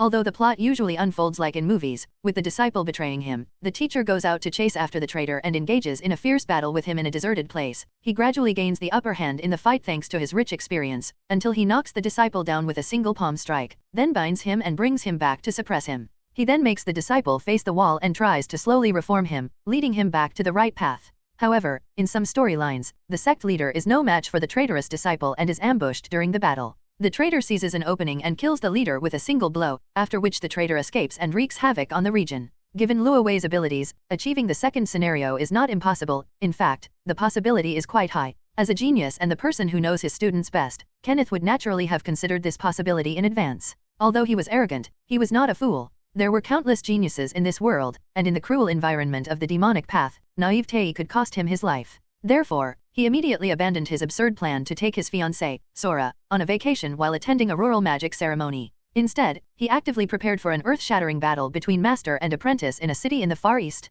However, just as he was making his magical costume, renting a magical furnace, and selecting suitable relics, and was about to leave the mountain, he encountered something even more infuriating. That is, the top-tier artifact he had just chosen was gone. Moreover, according to the courier's testimony, the person who stole his relic must be that commoner student who recently made some insightful comments and acted recklessly, Weber Wilster. The stolen relic was a corner of the Iskandar cloak of the legendary conqueror who established a vast empire spanning Eurasia and Africa. It was a treasure among treasures, belonging to the top tier even among relics, and was a trump card he prepared to use to suppress the traitor. But he didn't expect that before he could even play his trump card, it would be intercepted by someone else. He had meticulously prepared for this war, acting cautiously and guarding against any monarch's sabotage, all to bring back that traitor, Lovi. But who could have imagined that, just as he was about to achieve his goal and launch a powerful attack, his sacred relic would be gone? And stolen by a mediocre talent he looked down upon. Undoubtedly, this matter was completely beyond Kenneth's expectations. In order to participate in this magic ritual with peace of mind and bring back his traitorous disciple, he went to great lengths to guard against the spying from various forces and the sabotage between monarchs, but he failed to guard against the backstabbing from his own student.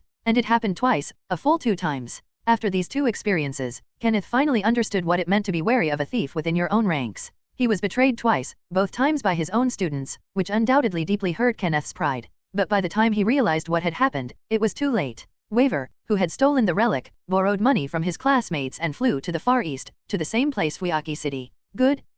It's Fuyaki City again. Everyone's rushing to Fuyaki City and taking artifacts or mystic codes from me. It's true that you can't teach 2 kinds of people from the same master. One of them, relying on his status as Kenneth's personal disciple, moved freely in his own home, taking away a lot of costumes and materials, as well as a fragment of a noble phantasm, and sneaked off to a small city in the Far East to prepare for battle. The other one simply stole a fragment of his own cloak to continue to annoy him. Leaving aside that idiot Weber, Lo should never have done such a thing. You should know that I was grooming him as my successor, and I was even planning to arrange for Ro to marry into my family when he grew up, so that I could gradually pass on the Elmalloy school of thought to him. And yet he dared to treat me like this? This is the most heinous betrayal. Kenneth's life is fulfilling and must be happy. Betrayal is absolutely unacceptable. Especially after realizing he had been betrayed twice, Kenneth was so angry at his 2 respectful students that he laughed. That day, all the students in the Elmalloy school classroom were given an extra practical combat lesson, which was a heart-to-heart exchange between master and disciple with Kenneth. That day, almost all the students experienced Kenneth's iron fist of love, and were then carried back home with the help of the puppet. This surprised them by discovering that their teacher was not only outstanding in magic, but also a professional in free fighting. His iron fists could even shatter a sparring puppet. Is this some kind of fake monarch? They couldn't help but think to themselves. Call. Time returns to the period of the Holy Grail War, to a towering building in Fuiaki City. The tall, blonde aristocrat with a lemon-shaped haircut was overlooking the city's night view. This was the highest point in the city, so the view was very expansive, giving him a sense of control and having everything under his command. Are you ready, Lancer? As per my previous plan, take the initiative to lure out servants from other groups. Do you have any questions about this arrangement? No, my lord, your plan is very well done, and I am happy to serve you. No sooner had Kenneth's voice fallen than a refined and gentle voice rang in his ears. Accompanied by a few bright golden lights, a hero of the class Lancer appeared beside him and answered respectfully. Very well, in that case, I'll leave it to you. Seeing that his summoned servant was so obedient, Kenneth's tightly furrowed brows relaxed slightly, and even his attitude became much more amiable. Only those who have experienced betrayal can truly understand the preciousness of such loyalty. He felt a slight pang of emotion, then reached out his hand towards the night sky. Love, Weber, you two unfilial disciples who betray your master and disrespect your ancestors, this time I will definitely teach you a lesson. His eyes were firm, and his words revealed an unwavering resolve. Chapter 27, The Invitation of the Strong, 3/4. My death will eventually come. Call. He gently exhaled a breath of stale air. I'm so irritable, really irritable, extremely irritable. This is how the man feels right now. In a safe house in Fuiaki City, Kiritsugu Emiya, having just finished sorting his prepared weapons and assembling his Stinger RPG, stubbed out his cigarette. He turned to look at the night sky outside the window and exhaled a deep smoke ring.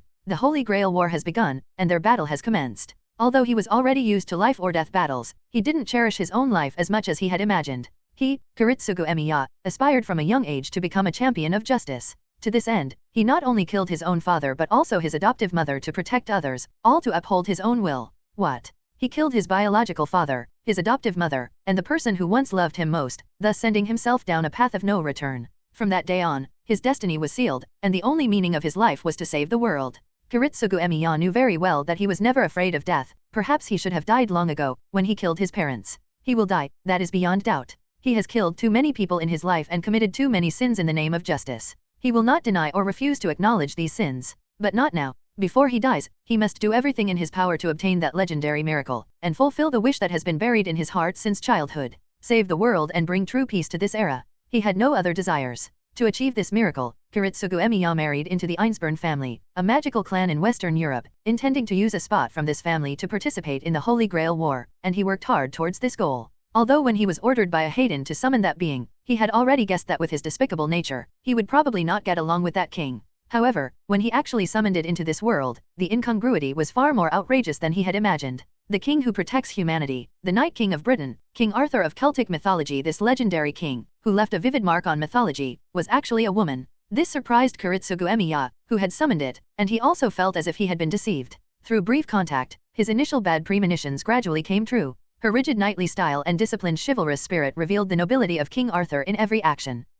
There's no need to keep testing and asking. Kiritsugu Emiya knew very well that, given her personality, she would never accept his fighting style. Her naivete actually matched his wife Iris Veal, but it made him feel deeply disappointed. This disappointment did not stem from a lack of understanding of King Arthur's abilities. After all, the strength of heroic spirits largely depends on legends and original texts. King Arthur, who is so famous in Celtic mythology, cannot be weak no matter how you look at it. His strength is definitely among the top tier of heroic spirits. However, Kiritsugu Emiya couldn't see any compatibility between them, and perhaps even their meeting was a mistake. In the Holy Grail War, powerful teammates can unleash unimaginable power when they cooperate with each other, but what good is a powerful pair if they have no compatibility? They can't cooperate at all, they'll only hold each other back when fighting. The situation is clear, the key to winning this Holy Grail War lies solely in oneself. King Arthur is merely an aide, tasked with holding off the other servants. Ultimately, the bullet that will decide the outcome of this war will be one's own. The opponents in the Holy Grail War are definitely not just the heroes who have reappeared in this era. It is undoubtedly more appropriate to target the master, who is more vulnerable than the servant. And coincidentally, he was an expert in this field. If it were just a contest of magic, a direct attack, let alone the famous Grand Magician Aizaka Tuko and the Clock Tower Lord of the Elmeloi School, even the traditional magician Tosaka Tokiomi could easily crush them. But when it comes to life or death assassinations, that's what he excels at. In this war, he will also let those magicians experience firsthand why he is known as the Magician Killer. As he thought about it, Kiritsugu Emiya began to load the remaining bullets into the chamber. Then, he turned his head to look out the window, his slightly tired gaze gradually drifting into the deep night sky. On the other side, on the beach in Fuiaki City, bathed in moonlight, a beautiful white-haired woman, as lovely as an elf, left a trail of footprints on the beach with graceful steps, her laughter ringing out like the clear, bell-like sound of silver bells. Today, having just left the ancient castle she had never stepped out of since birth, everything outside was incredibly new to Irisville. The deep blue sea under the night sky, dotted with starlight, and the salty sea breeze, so different from the cold wind, gave her a sense of novelty she had never experienced before. Born as pure as a blank sheet of paper, she can easily be stained with different colors, personally experience beauty she has never felt before, and derive true joy from it.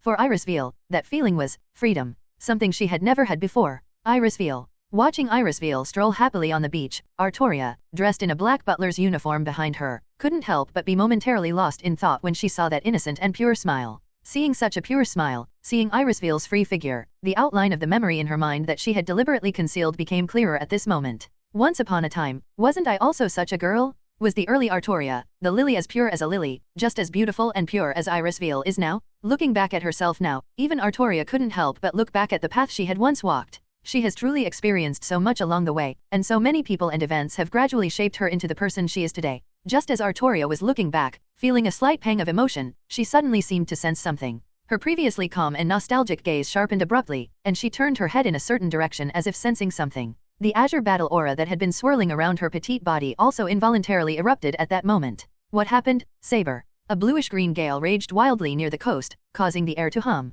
Irisville, who was strolling ahead, noticed the fierce fighting spirit that Saber was unleashing behind her, so she couldn't help but turn around and ask. Just now, a servant was actively emitting an aura to invite me. No, I should say to invite all the servants in this city to come here. Artoria began to explain. Then, Irisville, shall we go take a look? Huh? A heroic spirit is actively sending out a message inviting us to come over. Is it the one we met today? When other servants were mentioned, Irisville immediately thought of the purple-haired heroic spirit she had encountered earlier that day. I don't know. Although the aura emanating from the other party is extremely powerful and sharp, I am not a caster after all, so it is difficult for me to deduce the other party's identity through some magic. If I want to know, I have to go and see for myself. Artoria shook her head. What should we do, Irisville? Should we go check on them? Huh? Wait a minute, Saber, let me go ask Kuritsugo first. It is good. Just as Irisville was about to call her husband to inquire about his wishes, her cell phone, which had been in her handbag, rang. The caller was none other than Kuritsugo Emiya, who had also noticed something amiss. She quickly answered the call to inquire about the plan. After speaking quietly with her husband for a while until he hung up, Irisville nodded slightly, then nodded to the sword spirit beside her and said, Kuritsugo said he also sensed the magic that was just released and wants us to go to the port to fight. He will arrive soon. Oh, so that's the city's port? I see. Let's set off, Irisville. Upon receiving her master's command, Artoria nodded, then, like a knight, gently took Irisville's fair hand and escorted her to the location of the duel. On the other side, in the underground parking lot near the Fuyaki City Gymnasium, Luo Wei continued to work hard to improve his workshop and complete the ritual array beneath his feet, while also waiting for an opportunity, or rather, to verify a certain answer. Is this a challenge? That someone actually has the same idea, that's really bold and interesting. Suddenly, Skethek, who was sitting in a chair flipping through a modern fashion magazine, stood up, walked outside, looked in one direction, and muttered to herself. You noticed it too, Queen Skethek. Ro, who also noticed something amiss, stopped what he was doing and asked Skethek a question.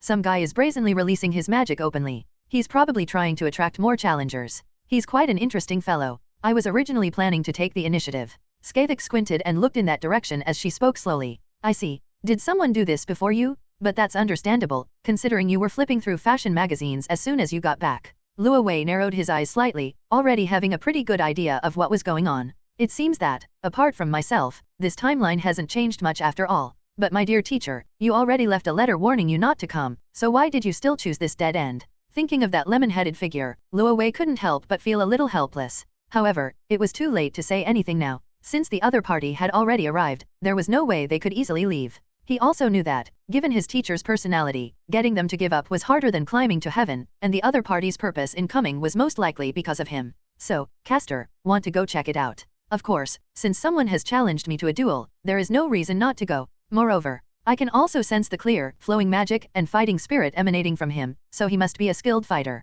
Being able to fight against such a strong person in this era is something I also long for. Skethek nodded, answering Ro's question directly, her eyes revealing the purest fighting spirit. Well, in that case, let's set off immediately. Remember to bring Orange with you. I'll provide support if necessary. Also, something unusual seems to have happened at the Tosaka mansion tonight. Chapter 28, Clash of Guns and Swords, 4/4. The Port Edge and Warehouse District of Fuyaki City. The cool moonlight, as bright as frost, shone down from the hazy night, adding a touch of brightness to this open area. The location here is very remote. The ocean surrounding this place ripples, and a large number of containers and unmanned machines are quietly parked here, like building blocks placed in designated areas to block the footsteps of pedestrians, providing a natural barrier. Not only that, in addition to the obstruction of buildings, in order to prevent ordinary people from accidentally entering, this area has also been enchanted by magicians to dispel idlers, implying that ordinary people should leave quickly. All of this has successfully divided the city and this port into two completely different worlds. Soon this place will be transformed into a battlefield,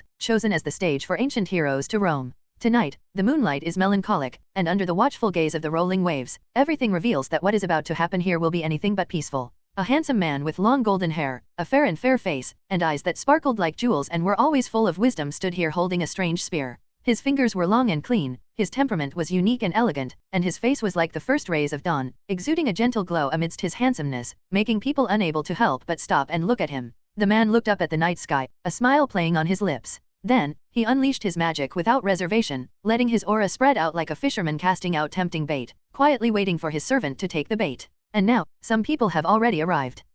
It seems the battlefield has finally changed a bit. Under the deep night sky, a burly man with a rugged face and strong muscles that filled out his clothes stood like a proud lion atop a huge bridge in Fuyaki City, overlooking the battle taking place not far away. His bright red cloak fluttered incessantly in the evening breeze. The man crouched down, stroked his beard with his broad hand, and stared intently at the distant battle. In the steel jungle built of shipping containers, a petite knight clad in pale silver armor confronts a golden spearman who has been waiting there for some time. Interesting, are the heroes starting to enter? This is really something to look forward to. He let out a sigh. Rider. It's too high, it's so high up here. Please let me down. Weber, who had been ignored by the red-haired giant, stood shivering in the cold night wind. He was at least tens of meters above the ground, looking down at the endless stream of cars below. The thought of what would happen if he fell made his legs tremble uncontrollably. Hey, brat, you're now my master, the conqueror King Iskandar. How can you be so cowardly? Come on, stand up straight and join me in watching this war that doesn't belong to this era. Rider? What are you talking about, you idiot? How could I possibly see you from this far away? I'm not a servant. And standing so high up, if I lost my footing and fell, it would be a huge problem. You can't see, but you still have magic tricks, right? Looking at the little master who was lying on the steel beam and trembling beside him, the conqueror king felt a little helpless. He raised his hand and summoned the divine wheel, tucked him under his arm and carried him up. Also, casually uttering such dejected words is a major taboo before war. Little master, although you are indeed a bit small in stature and height, you must not be fearful in spirit. Next, we will be facing heroes from different eras, and such a perfunctory attitude will not do, even if you say that. I don't know what to do now. Seeing the Conqueror King's incredibly serious gaze, Waver sighed and said helplessly. His participation in this so-called magic ritual was purely accidental. He didn't even do any research beforehand, he just impulsively stole Professor Kenneth's relic and borrowed money to fly over. Therefore, for him, this magical ritual called the Holy Grail War was undoubtedly confusing and bewildering. The initial fervor of stealing the Holy Relic and immediately flying to Fuyaki City to win the Holy Grail War was extinguished when he summoned a heroic spirit and had him hung up and exposed to the cold wind for half an hour. Weber turned to look at the tall, imposing, and proud man beside him, his heart filled with mixed emotions. He realized that his impulsive actions seemed to have dragged him into some incredible magical ritual, but it was too late to back down now. With no other choice, he could only go all the way. You don't know what to do? In other words, you're feeling lost right now. Weber didn't speak, but just sighed helplessly. However, I know how to solve this kind of problem. Since I don't know what to do, I'll just set myself a goal, such as, first, take the Holy Grail. Then I'll slowly think about how to use it. Iskandar clapped his hands and then spoke to Weber. Since you're participating in the Holy Grail War, you must be doing it for the Holy Grail anyway. In that case, why not stop thinking about how to do it and just set your sights on obtaining the Holy Grail and becoming the final victor. That way, you won't be confused. Obtain the Holy Grail? Are you talking about me? Hearing Iskandar's boastful words, Waver couldn't help but swallow hard. He then turned his gaze away, immediately covering his eyes with enhancement magic, and looked at the two blonde servants fighting fiercely on the other side of the port. A chill ran down his spine. Isn't it obvious? Why participate in the Holy Grail War if you don't want to obtain the Holy Grail? Look at those two heroes over there, aren't they fighting each other for the Holy Grail? Even if you can't, you still have me, don't you? As long as I'm here, I can conquer everything, whether it's land or sea. The Holy Grail is just a piece of cake. Besides, I've been waiting for this for a long time. Seeing them fight so fiercely, witnessing this encounter and battle between heroes from different eras, my heart for conquest is finally burning within me. Ha ha ha. As he spoke, the Conqueror King grinned and then leaped onto his noble phantasm, Divine Wheel.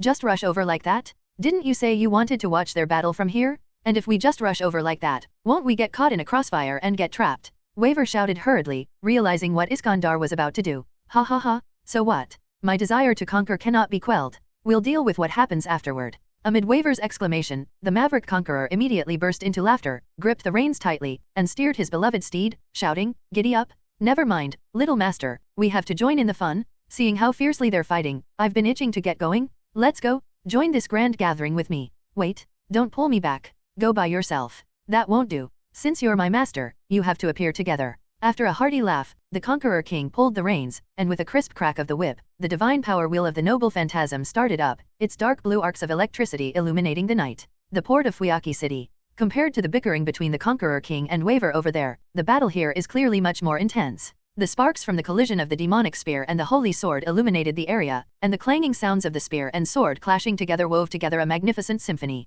A handsome man with long, golden hair turned around and bathed in the cool moonlight. During the battle, he tossed his golden hair behind his head, revealing a stunningly beautiful face that could drive women mad. The strangely shaped spear in his hand, resembling a magic wand, also unleashed powerful force under his control. A continuous stream of water gathered around him, allowing him to calmly deal with the fierce attacks of the golden-haired Night King in front of him. Between each exchange of blows, powerful magic began to spread outwards, and a gentle stream of water and a fierce gale reflected each other under the moonlight. Finally, after hundreds of rounds of fighting, the blonde man who was controlling the water seemed to have realized something. He gave Artoria a faint smile, then changed his movements and disengaged from the intense battle. Okay. Sensing the man's intentions, Artoria was somewhat surprised, but fearing it might be a trap, she didn't rush to pursue him. Instead, she coldly looked at the blonde man opposite her and questioned him rudely. "Do you want to run away? Run away? You've misunderstood." Faced with Artoria's questioning, the blonde man in front of her was not angry. He simply bit his finger lightly and then answered politely. "I just discovered something interesting, so I need to disengage from combat to confirm it, beautiful swordswoman." He looked at Artoria in front of him, a smile appearing in his eyes. At the same time, Artoria felt her body stiffen. Her keen intuition told her that something bad was happening. She looked sharply into the man's eyes and saw her own reflection in them. Then a strange feeling, as if she had been completely seen through, welled up inside her, making her feel a chill run down her spine.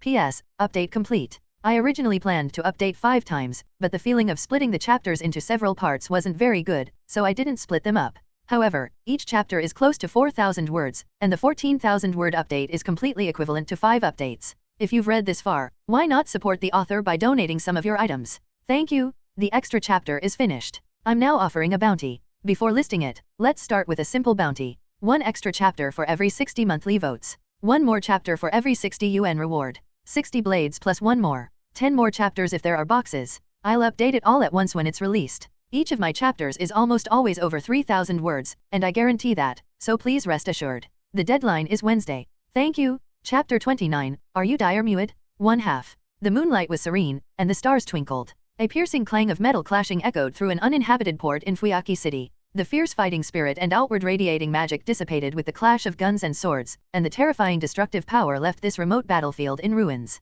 The waves and starlight reflected each other in the night sky. On the battlefield, having received her master's order, Artoria, as a servant, let out a furious roar and then swung her invisible sword at the blonde man in front of her once again. The handsome man in front of him, whose temperament was like that of a violet, remained unmoved. He brandished the uniquely shaped double-headed gun in his hand and continued to control the trickling stream that seemed to come from nowhere, trying his best to defend against the invisible sword's edge. Even though they were just a few seemingly weak trickles of water, under the man's control, their power and resilience were in no way inferior to the surrounding azure gale. After several clashes and exchanges, Artoria, who was relentlessly attacking, became acutely aware of how difficult this man was to deal with. That's quite a fierce fighting spirit. I'm sure you're a battle-hardened warrior. Although you've deliberately concealed your weapon, my wisdom tells me that you must be Saber in this Holy Grail war.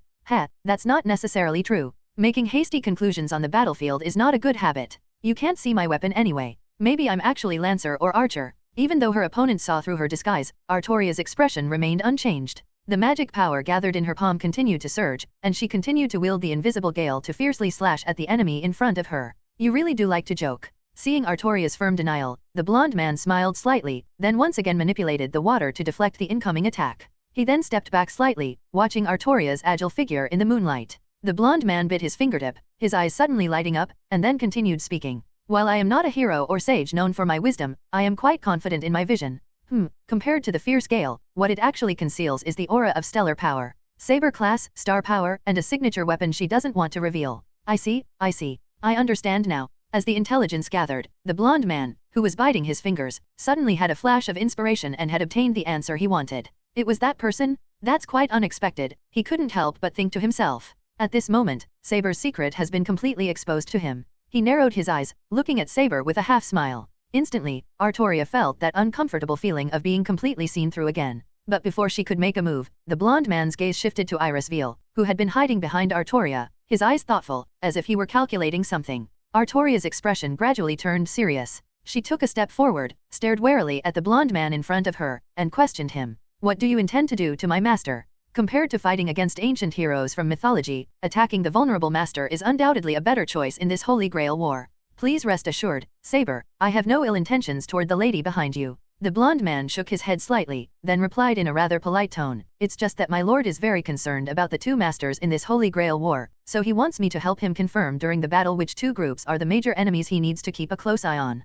He brandished his double-headed spear, magic erupting silently in the shadows. His blue-silver armor twirled in the air as the spear danced, and then he stated in a factual tone, clearly, you and your master are not. Are you underestimating me? Seeing the blonde man's nonchalant demeanor, Artoria's gaze grew even colder, as if swords were hidden within. The unseen sword in her hand, along with her increasingly intense emotions, erupted like a volcano. I wouldn't dare. Of course I wouldn't dare to underestimate any hero, let alone the famous Night King. The man waved his hand, then said in a somewhat surprised tone, what I didn't expect was that the legendary King Arthur was actually a woman. Artoria. Iris Veal. On the battlefield, the two members of the Saber team suddenly narrowed their eyes, staring incredulously at the guy in front of them. They hadn't expected that this blonde man not only saw through their class, but also knew their real names, and then brazenly said them out loud. What on earth is going on? Does this guy have some kind of special skill, like being able to recognize someone's real name? Is his purpose in appearing here to attract servants from other groups and uncover their true identities? Realizing this fact, Artoria, who had been handling the situation with ease, couldn't help but turn pale. She stared at the blonde heroic spirit in front of her with an unfriendly expression. Upon realizing her secret had been exposed, she no longer intended to hold back. There was no need to conceal her weapon. She clenched her fists, channeled her magic, and dispelled the fierce gale force winds clinging to the blade, revealing its true form. She then coldly declared, so what if I'm a woman? Can't King Arthur be a woman? Unknown hero, never underestimate me because I am a woman, or you will pay a heavy price. Before I was a woman, I was a knight, a king. Saber. Upon realizing that her real name had been recognized, Iris Veal, who was standing at the back, had a deep worry in her eyes. It's all right, Iris Veal. Let's retreat a little while longer. Be careful, I'm going to give it my all. The Holy Sword of Stars. As expected, you are King Arthur. I apologize, I was just a little surprised. I had no intention of underestimating you. After all, your sharp sword does not allow me the slightest arrogance. That would be best. However, I also have some clues about your identity now. Oh. The blonde man raised an eyebrow, a flicker of interest crossing his eyes. Your ability to discern my identity in such a short time demonstrates that you are a hero of exceptional wisdom. Not only that handsome, almost cursed face, but also your unparalleled marksmanship and that demonic spear that rivals the sword of victory. Judging from the legends, your real name should be Cu Kilane, or Dire Muad Ua Duabaitni. Artoria gripped her weapon tightly and analyzed the situation logically and persuasively. What? However, upon hearing a familiar name, the blonde man in front of him visibly contorted and twitched with pain. His usual refined and easygoing demeanor became somewhat stiff at this moment. He gripped his spear tightly, took a deep breath, as if he were enduring something. Exhaling slowly, the blonde man forced himself to smile politely at Artoria. Without hesitation, he raised his double-headed gun, twirled it in midair, and then manipulated the water to launch a lightning-fast attack on her. Boom! Propelled by the water flow, powerful magic enveloped the strange spear, which slammed into Artoria's weapon with unparalleled force, sending her flying several steps away. With this shot, Artoria experienced even more profoundly the immense power her opponent possessed. Whether it was her imagination or not, she clearly sensed that besides the sharp fighting spirit, this shot also seemed to carry a great deal of pure rage. While I admire the renowned Night King, revealing one's true name during battle is not something a warrior should do. If you really want to know, then experience it for yourself. The man had barely finished speaking when a flash of cold light appeared first, followed by a spear thrusting out like a dragon. P.S. The bounty continues, keep it up. I'll update again tonight. Chapter 30 The Best Partner, 2 Halves. On the outskirts of the warehouse district, in a very secluded corner, let Lancer take the initiative to fight against other servants, so that the masters who are hiding in the shadows can no longer hide the servants they have summoned, and then select and analyze the information exposed by each group to determine the most threatening opponent. The old worm, with a hunched back, leaning on a cane, and with gloomy eyes and an aura of decay, stood in a shadowy corner and asked. Behind him, a jet-black servant with scarlet eyes and an ominous aura stood motionless, its dark aura gradually merging with the shadows. Meanwhile, the hapless Matakaria, who was being used as a shield, was already quietly waiting on the periphery, as arranged by the two of them. Yes, after all, it's an effective method that's clearly visible to the naked eye, isn't it? Although the tactic of actively challenging an opponent to a duel seems foolish to us magicians who have little sense of honor or morality, it's quite the opposite for those heroes living in the age of mythology. No hero who will be remembered for eternity could refuse such an invitation, could he? Looking at the water mirror created by magic in midair, Luo Wei spoke. Leaving aside Berserker, who has lost his mind, there are already Lancer, Saber, and my queen who is completely unlike a caster who has shown up. When Skavik was mentioned, rushing off with Ayazaki Tuko, a wry smile appeared on Lovi's face. However, he didn't seem to care too much about it. Even if he had summoned Castor's dog brother according to his previous plan, the situation would still be the same, since neither of them were exactly peaceful.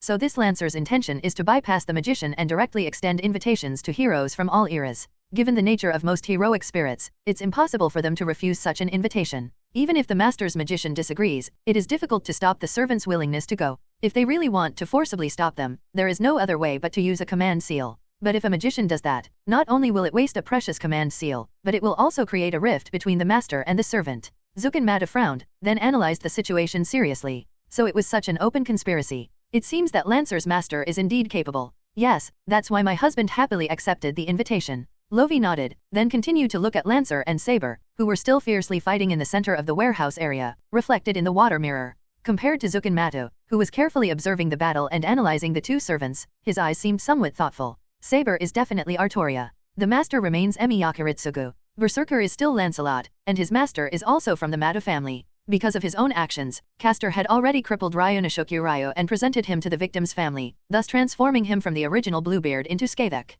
Logically, aside from what I've changed, everything else should remain the same. But when he saw the blonde Lancer, his eyes couldn't help but change in a peculiar way. He actually changed from Dire Muid to Finn. It seems that some special changes have indeed occurred in this Holy Grail war. I wonder if the master who summoned Lancer this time is still Kenneth? And is the servant that Tokiomi Tosaka summoned this time the most difficult one to deal with, the oldest king? Luo Wei's eyes were thoughtful, and he had already begun to plan his next move. That's good too. After all, we have two riders on our side. If we really have to start a melee on the first night, we can gain a huge advantage. Even without a free-for-all, tonight's gains are more than enough. Thanks to that blonde Lancer, we learned Saber's true name King Arthur without paying any price. Moreover, it seems that not only here, but something terrible has also happened at the Tosaka family's place. Zukenmata carefully analyzed the current situation, and then stopped talking, simply standing beside Luo Wei and continuing to observe the situation with him. Quietly wait for the right opportunity to arrive. While Lovi and Zukenmata were observing from the shadows, the other masters were not idle either. Inside the Hyatt Hotel. So this is the gunplay of the Age of Gods. It's truly astonishing. Even I, a genius who has already reached the pinnacle of modern magicians, can't help but marvel at it. Lancer, Finn McCool, is indeed a top-tier heroic spirit most suited to a genius like me. With his hands behind his back, Kenneth observed the situation through magic with a smug smile on his face. He was clearly very satisfied with Finn's performance on the battlefield. Not only did he use his divine spear technique and water manipulation to suppress Saber, but he also used his extraordinary wisdom to discover her true name. Saber, King Arthur. A name that is famous in European history and mythology. Kenneth, being an old London nobleman, was naturally familiar with this figure. On the contrary, he had read the Arthurian legend countless times when he was a child. Now, seeing him in person, he felt a strange sense of unreality. The mighty King Arthur was actually a girl? That's truly astonishing. Kenneth smiled as he watched the intense battle between Artoria and Finn. King Arthur as a servant is very strong, but he is still much weaker than the servants he summons. Although both are heroes in Celtic mythology, he summoned the descendant of Nuada, the Celtic god of war, and the Grand Master of the glorious Fiona Knights. He not only vanquished numerous terrifying monsters, but also achieved the incredible feat of slaying gods, making him a great hero who created many heroic legends. His status is comparable to that of Siu Kulane, the great hero of the Celts and the Son of Light. Kenneth, who had lost his cloak, originally planned to return to his family to find a similar one to replace it for the battle. But who could have imagined that Ro would be so ruthless? During his visit, he practically emptied his entire collection, leaving only a few second-hand items and a letter from him in the workshop. The gist of it is something like this: the Holy Grail War is extremely dangerous, he would die if he came. So we emptied his materials room beforehand, so he wouldn't have any relics to use in the war. That kid even specifically told me not to come looking for him, to stay in the clock tower and enjoy my honeymoon with Sora, and definitely not to come and die. Things like that. Upon seeing the letter, Kenneth's already bad mood exploded. Not only did he empty his own materials room, but he also cursed himself to die. He, Kenneth, the lord of the minerals department, the 9th generation head of the magicians, would die in a rural magic ritual? This is simply a fantasy? So Kenneth simply ignored the letter and flew to Fuyaki City as fast as he could. What if you don't have suitable artifacts? Then let's just skip the artifacts and summon directly using affinity. Kenneth simply didn't believe that someone of his caliber couldn't participate in the Holy Grail War without a relic. Today, I will show those two unfilial sons that even without the sacred artifact, I, Kenneth, can still achieve victory. Thus, without any relics, he summoned this famous hero from Celtic mythology solely based on affinity. Not only is he incredibly strong, but he's also obedient, has no heirs whatsoever, and most importantly, he's truly loyal. This was a real comfort to Kenneth, who had been betrayed twice. Seeing his outstanding performance, Kenneth couldn't help but applaud him in his heart, and the corners of his mouth unconsciously turned up slightly. We get along so well, we really get along extremely well. How can there be a servant in the world who is so perfect for me? Unbeknownst to him, Kenneth was now even somewhat grateful to Waver, that unfilial son who stole the sacred relic. The situation is about right. In a bit, let Lancer unleash his noble phantasm to finish off King Arthur, and then continue to hold off the remaining servants who have appeared. So, now it's time for him to personally take action and wipe out those lurking in the shadows. The feud between master and disciple is a family matter, and it must be settled thoroughly. He won't allow any other foolish magicians to get involved. Watching the intense battle on the screen, Kenneth's lips curled up slightly. He then walked back to his workshop and donned all the dozens of carefully prepared formal attire. Love, Weber, you two unfilial sons better pray you don't run into me soon, otherwise I will definitely give you an unforgettable tutoring session. He muttered to himself. He then tossed out 2 gems, opened a hidden door that had been placed in the workshop beforehand, and silently walked outside the building before rushing towards the battlefield. Chapter 31, Kenneth's Intelligence, 2 chapters combined. The sharp clash of gun and sword easily tore through the air, and 2 blinding arcs of light created a series of sonic booms. The power unleashed by the mere collision of weapons was enough to tear the earth apart and shatter the surrounding environment. At this very moment, in a place undetectable by any detector, a battle unlike any other in this era is unfolding. This is a unique battle that does not exist in the modern era, the recent era, or even the Middle Ages. If you want to trace its origins, you can only look back at that misty and legendary world, and also search in the more ancient mythological chapters. 2 warriors from different eras, each possessing extraordinary abilities, are summoned by a magical ritual to begin a battle that transcends time and space. At this moment, whether openly or secretly, all the magicians who witnessed this battle held their breath. This was the first time they had seen a battle between heroes from that era. Through this earth-shattering battle, they were also fortunate enough to glimpse a corner of the mythical age. In the darkness, the man in the black trench coat silently endured the cold night wind, pressing his body tightly against the huge steel container, using the darkness as a camouflage. He held his breath, not daring to make any unnecessary noise, but his heart was still unsettled after witnessing this mythical battle that mortals could not comprehend. Is this what a servant is? The reappearance of those heroes from the distant age of gods. Although Kiritsugu Emiya had read about these heroes in the Einsburn database before heading here to participate in this Holy Grail War, and had mentally prepared himself for this servant who completely defied modern common sense, he still realized he had greatly underestimated these heroes when he actually witnessed this battle belonging to the mythical age.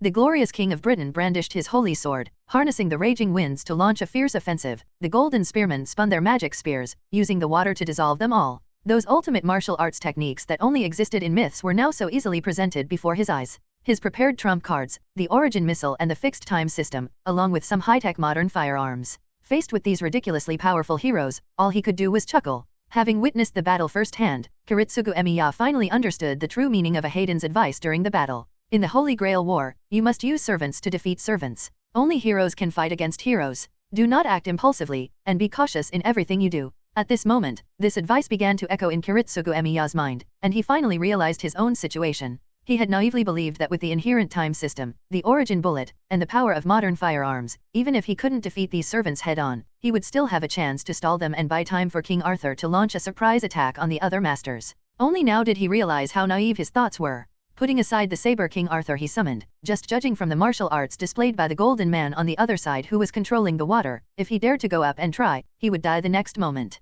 Even with the aid of magic like inherent time, he couldn't last more than a few rounds against his opponent, let alone launch a counterattack. The only outcome was that his opponent would see through his weakness and kill him on the battlefield with a single spear thrust. So he kept warning himself, don't do anything reckless, don't do anything reckless. He should give up the absurd idea of defeating the servant head-on with the body of a magician as soon as possible. Call. Emiya Kiritsugu exhaled a breath of stale air, forcibly suppressing his restless mind. He then retrieved the infrared night vision device he had prepared beforehand from his pocket, set up the Barrett M82A1 sniper rifle he had prepared in advance, and began searching for the other masters in the surrounding area. Although he could not possibly defeat a servant, that did not mean he could not defeat a magician. On the contrary, it is no coincidence that he was given the title of Magician Killer, because the bullet in his pistol is the nemesis of all magicians in the world, the origin bullet. It is a bullet specially made from its own origin. As long as it hits a magician, it will take effect the moment the magician uses magic and drives magic power, causing the magic circuits and meridians in the magician's body to go berserk. If the magician is hit by this bullet and still uses magic, then even a god cannot save him. This was also his trump card, a crucial factor in his ability to establish such a fearsome reputation in this world. To date, no magician who has ever seen his origin bullet has survived. No, except for a certain Grand Doll Master, that mysterious woman truly left him feeling helpless. Recalling the red figure that had haunted him like a nightmare, Kiritsugu Emiya on the container shook his head slightly, quickly putting it out of his mind, and then continued to search diligently for the other magician's tracks, namely the master of the blonde lancer below. Although the enemy has not shown up since the beginning, Kiritsugu Emiya's intuition tells him that the enemy must be hiding in the vicinity of this area, observing the battle situation and ready to provide magical support to Lancer at any time. After all, during the Holy Grail War, servants and masters are only temporarily matched and have only brief contact. It is impossible for them to truly trust each other completely and have a deep understanding of each other. As long as there is doubt between the two, things will definitely turn out as they think. After all, a proud and self-centered magician would never entrust the initiative in battle to a servant, so, the other party must be hiding nearby. Thinking this, Kiritsugu Emiya's movements gradually quickened. While this is indeed the case, Kiritsugu Emiya was unaware that due to someone's intrusion, Kenneth, who had been unable to unleash his full potential due to carelessness and negligence, had completely changed his ways in this Holy Grail War. As a veteran nobleman of the Clock Tower's magic path, he was indeed indifferent and disdainful of some rural magicians, but when it came to his own disciple, who had the potential to succeed him in the future, he, as the teacher, dared not be careless in the slightest. Since taking Lo as his hypothetical enemy, Kenneth is no longer letting his pride get in the way, and is now extremely cautious. He not only cancelled his original plan to bring his fiancée to the magic competition and enjoy their honeymoon, but also specifically commissioned a magician from the intelligence department to thoroughly investigate this so-called Holy Grail War before taking action. To ensure his victory, he not only guarded against his own good students but also made special preparations to deal with the other contestants, ensuring that nothing went wrong. It can be said that he is now extremely confident. Furthermore, having learned more about that distant age of gods, he naturally didn't consider himself more skilled in combat than those ancient heroes. After all, he was just a magician, not a magic swordsman, so he simply entrusted the matter to Finn, letting him fight however he wanted. In any case, he had already solved the problem of mana supply with his mana furnace, so even releasing a noble phantasm wouldn't affect him. So he simply handed over all the initiative to his servant. As long as Finn felt the time was right, he could use that magic at any time. As for Kenneth, he also decided to take advantage of the other magician's rigid thinking to launch a surprise attack, so that the clever attackers would feel what a thunderous blow from a monarch was like. So before he arrived at the battlefield, Kenneth had Finn make considerable preparations for him there, setting up tempting bait for the other magicians. The trap has now been set, and all that's left is to lure the prey into it. This time, he was going to make sure all the other magicians understood just how terrifying a fully prepared and all-out Clock Tower Lord could be. That brat Ro dares to say he'll die in this country magic ritual? What a huge joke. He's Kenneth, a peerless genius destined to reach the pinnacle of this era? Color magician, monarch of the Clock Tower. Who dares to kill me? Who can kill me? It's just a magic ritual held in the countryside. Don't underestimate him. Today he's going to use his real skills to tell Lu Wei that your teacher will always be your teacher, the simplest truth. The trap has been set, and now all he needs to do is wait. Who is the prey and who is the hunter? We'll find out soon enough with just one try. Meanwhile, Kiritsugu Emiya, completely unaware of what was about to happen, was crawling under the cover of night, making his way up the shipping containers a short distance, calmly analyzing the situation and continuing to search for the other magicians in the surrounding area. Emiya Kiritsugu, who had quickly and quietly reached the high ground, was finally able to see the entire area through the suddenly open view. The huge port, the complex terrain, and the massive steel containers everywhere make it a very suitable place to hide. But, times have changed, magicians. And so, having secured the high ground, Kiritsugu Emiya used his infrared night vision goggles to search along the edge of the steel container towards a more concealed location. Soon, with the aid of the night vision, he finally found his target, the outline of a human figure. Even though he deliberately used covert magic, those conservative magicians could not have predicted that such an anomaly could infiltrate this Holy Grail War, let alone that someone would use modern high-tech weapons in a magic ritual. Even though he concealed his magic power, he did not eliminate the temperature on his body's surface. Found it? It was right here. Upon seeing the red and orange outline appearing in the infrared night vision device, Kiritsugu Emiya clenched his fists, a surge of joy welling up inside him. To confirm further, Kiritsugu Emiya switched to the laser sight again to continue peering, and what he finally saw was still a clear target emitting a pale green light, which was practically a live target in his eyes. At this point, Kiritsugu Emiya couldn't help but laugh at the stupidity of these guys. He prided himself on the nobility of the demonic path, completely unwilling to accept the progress of the times, and began to isolate himself from the world. He was unaware of the changes of the times, which exposed such a fatal flaw, and thus allowed him to succeed. As a magician killer, Kiritsugu Emiya naturally wouldn't let this golden opportunity slip by. Without the slightest hesitation, he immediately attached a silencer to his sniper rifle and made adjustments, then pressed his eyes tightly against the scope, and finally, impatiently pulled the trigger. Bang! The bullet pierced the air with a sharp bang, and at that moment, Kiritsugu Emiya, who was lying on the high ground, had already seen the end. As always, a magician who hasn't made the necessary preparations beforehand has absolutely no chance of withstanding a sudden attack from a sniper rifle. No matter how magical and bizarre a magician's magic may be, their body is ultimately just a mortal being that bleeds, gets injured, and even dies. Having done all this, Kiritsugu Emiya couldn't help but smile. After all, this way, the incredibly troublesome blonde lancer below would also be forced to leave the stage due to losing his master. In that case, the lancer group is completely solved. He thought to himself, and then prepared to leave quickly. Humph, you fell for such a simple trap? You despicable bastard who only dares to hide in the shadows. However, after the bullet was fired, Kiritsugu Emiya didn't hear the scream he expected. Instead, a sharp and sarcastic voice pierced his ears, startling him so much that he broke out in a cold sweat. The voice wasn't coming from anywhere else, but from right beneath his feet. But before he could think any further, in the night vision goggles, the figure who had just been standing on the container and hiding in the shadows suddenly exploded when hit by a bullet. His body then expanded like flowing mercury before exploding. The fragments from the explosion transformed into countless sharp silver arrows that locked onto the location of the sound, which was his current position, and then shot towards him. Clearly, the flying mercury arrows had locked onto Kiritsugu Emiya's location, following the trajectory of the previous projectiles. Swish swish swish swish. A series of piercing whistling sounds filled the air, followed instantly by a deadly sense of crisis. In an instant, alarm bells began to ring wildly in Kiritsugu Emiya's mind. Local time scale, 3x speed. In this life or death moment, Kiritsugu Emiya did not hesitate for a moment, immediately channeling his magical energy to fully activate his magic crest. Facing the flying mercury arrows, he activated his time limit 3 times, then suddenly rolled over, leaping sideways from a height of 7 or 8 meters just before the attack arrived. Boom! The flesh and blood slammed onto the steel container with a dull thud.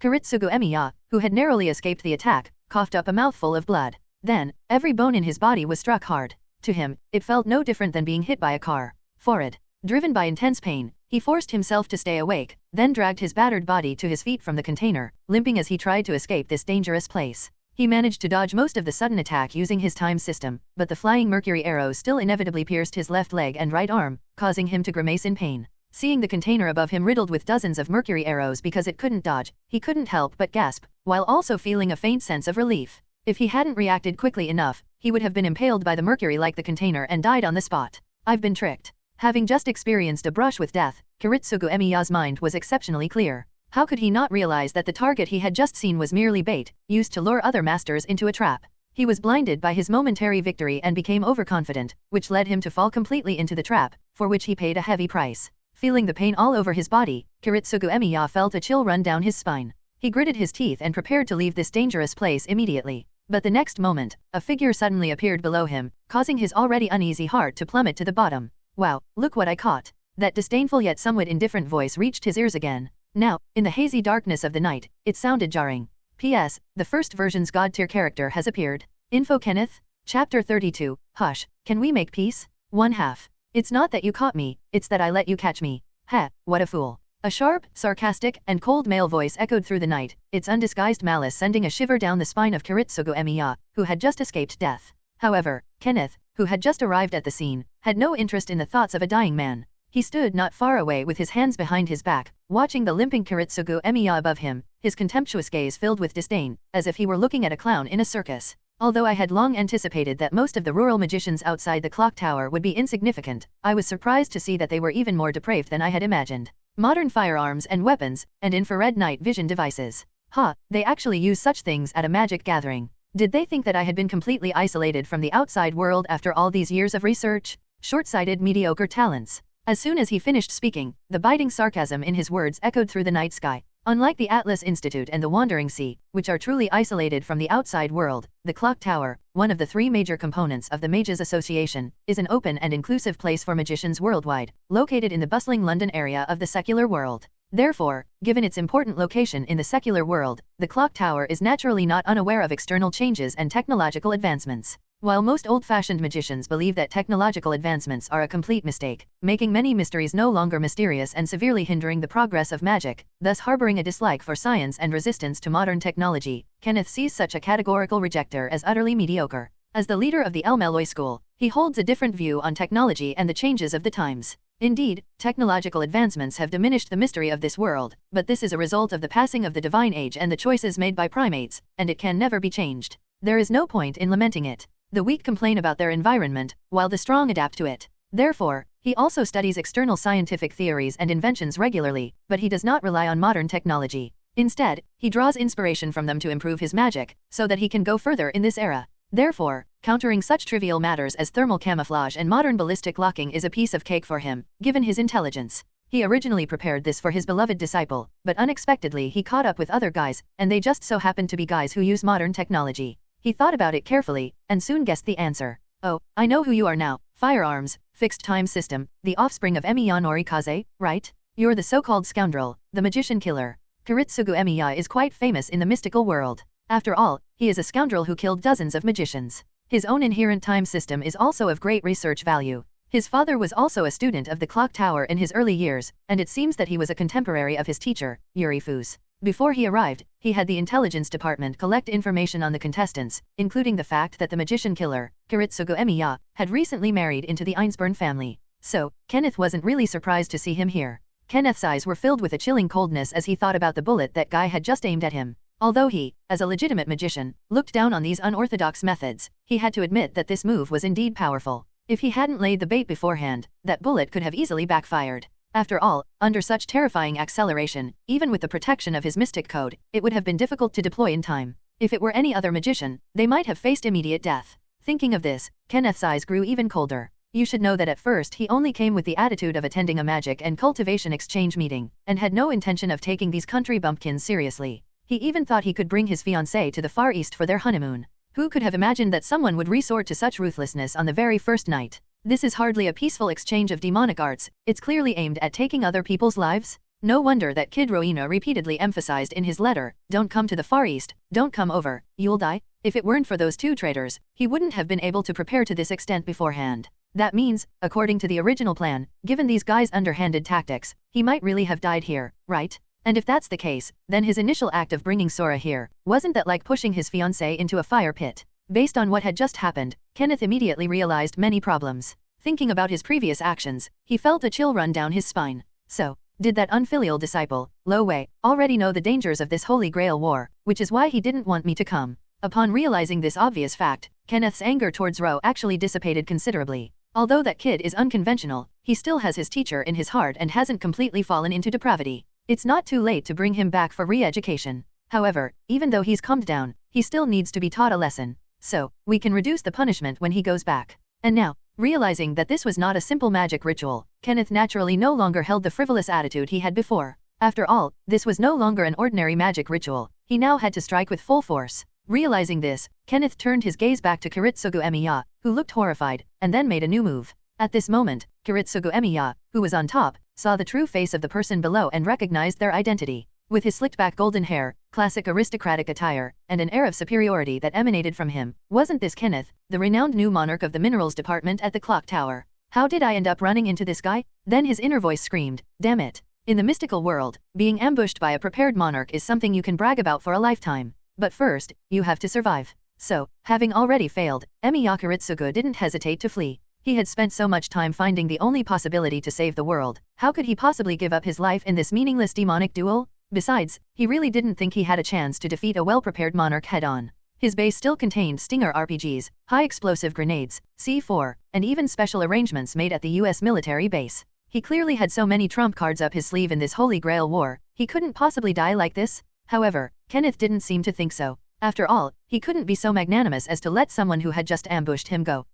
Want to run away? With a cold snort, he flicked his finger, and 3 different colored gems red, yellow, and blue were mercilessly flung towards the fleeing Kiritsugu Emiya. These 3 were high-grade materials he had prepared beforehand, the best materials to aid in gem magic. Each one was something that even a rural magician couldn't afford. I'm talking about you, Tokiomi Tosaka. Coming and going as you please? Not so easy, is it? If you're planning a sneak attack, then be prepared to pay the price. You disgraceful magician. With a roar, a unique chant was then recited from Kenneth's mouth. 3 original stones. As the incantation ended, the 3 gems symbolizing the primary colors of red, yellow, and blue seemed to come alive the moment they reached mid-air, gleaming with a dazzling magical luster. Then, they trailed 3 blinding arcs across the night sky, closing in on him from 3 different directions, before striking him directly at his location with incredible speed. In that instant, Kiritsugu Emiya felt 3 enormous magical forces rapidly approaching from behind, and his brows twitched violently. He turned around abruptly, and his eyes suddenly reflected the afterimages of the 3 primary colored gems that were still approaching.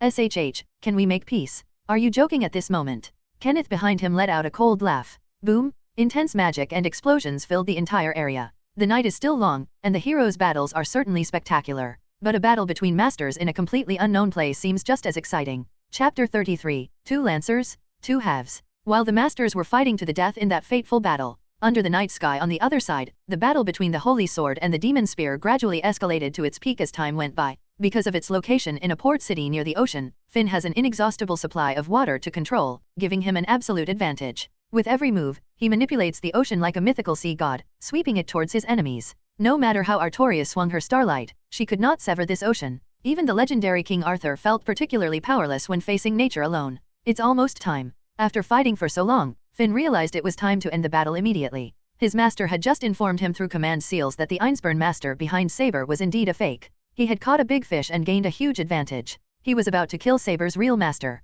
He was ordered to do everything he could to stall for time and not let the heroic spirit of the sword return to defend. So what he needed to do now was to finish off King Arthur in one fell swoop. Immediately, Finn, having received the order, no longer concealed his strength. He suddenly swung his double-headed spear, increasing the number of water streams from several to dozens. This completely disrupted the already suppressed situation, creating an overwhelming situation. Artoria alone was simply unable to withstand so many water stream attacks at the same time. She now finally understands why Lancer chose to fight in the port. The location is secluded, but more importantly, it offers a natural advantage. A powerful being who can manipulate water has the sea at his back. What's the difference between that and a magician staying in a workshop? In a place like this, Lancer can unleash power at least several times greater than in normal times. But by the time she realized this, it was too late. She had completely fallen into Finn's trap. With a wave of his hand, the opponent summoned several roaring waves from the sea, which then coalesced in midair like a water dragon and swept towards Artoria, forcing her to retreat repeatedly and completely seizing control of the battlefield.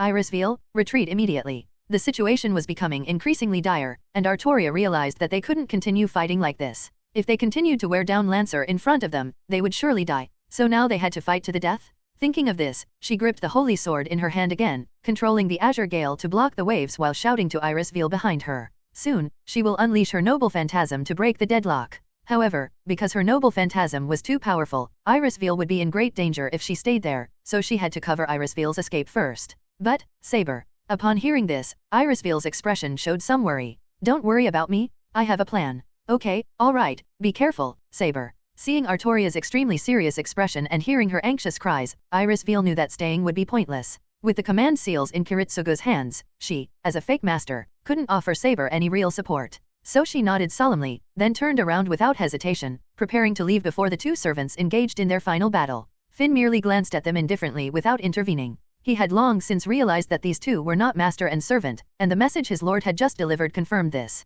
Therefore, there was absolutely no reason for him to attack that woman. He was a hero, not a murderer. Without his lord's orders, he was unwilling to commit meaningless killings. Thank you. Seeing that Finn did not stop her, a hint of gratitude appeared in Artoria's eyes. No need to thank me. This is a battle between you and me, and innocent people should not be involved. Finn nodded slightly, his body leaning against the sea, continuing to wield his spear and gather more waves. Finally, he asked Artoria a question. Now comes the final showdown. Are you ready, King Arthur? Yes, bring it on, Lancer. Looking at the towering waves overhead, Artoria took a deep breath, already knowing the outcome of the competition. However, even so, she showed no fear whatsoever. She nodded slightly and then bravely swung her sword to meet the attack. This was his last move. It was a battle to determine who was superior and who would die. As the last sentence was spoken, both of them lowered their voices. The sea breeze made the atmosphere even more somber. After exchanging glances, the 2 prepared their actions, and then, the release of the noble phantasm. Before he could even utter the final incantation of liberation, he was alone. Suddenly, they heard soft footsteps beside them, and a 3rd person emerged from a corner of the harbor. Is this how it's going to be decided? It seems I entered the fray a bit too late. As the mist dissipated, a figure stealthily emerged from the shadows. A slender yet not frail body was clad in a tight-fitting purplish-black bodysuit, a black veil covered purple hair, and red eyes filled with a bewitching allure. Her beautiful face was veiled. She was indeed incomparably beautiful, but even more so, she possessed a captivating allure. Even if one could not fully see her face beneath the veil, her beauty could be discerned through the hazy shadow. Who are you? The Lancer from earlier today. Upon seeing Skavik emerge from the mist, Artoria's eyes widened, and she immediately called out his identity. It's you, Saber. We meet again. I was originally planning to personally challenge you to a battle, but someone beat me to it. And my partner wasted some time because he was obsessed with magic, which is why he was a little late. Completely disregarding the tense and solemn atmosphere of the battlefield, Skavik swaggered out from the corner and greeted them. You two, good evening. It really has been a long time. Finn McCool, descendant of the god of war Nuada. I never expected to run into you here. Ugh. Upon seeing this beautiful and familiar figure, Finn's face showed a complex expression. He then raised his hand to greet Skavik. You are also the queen of the other side of the demon realm. I never expected that I would have the honor of meeting you again in this Holy Grail war. As a descendant of the gods in Celtic mythology, Finn was naturally no stranger to the equally famous queen before him. However, when he saw that the true name he had kept hidden all this time while fighting Saber was easily called out by the other party, he couldn't help but smile bitterly. Skavik didn't care about this, because she knew very well that when she and Finn appeared in the same Holy Grail war, hiding their true names was no longer meaningful. Now, having met two other top heroes from Celtic mythology, the fighting spirit hidden deep within her could no longer be suppressed. Skavik flipped her hand, and two crimson lights flashed, revealing two crimson magic spears, one long and one short, firmly in her grasp. Now, who wants to go first? Or should we all come at once? He twirled his gun slightly in midair, then his crimson eyes swept lightly over Finn and Artoria. Finally, a surge of immense magical power erupted from his body, causing the two present to change their expressions.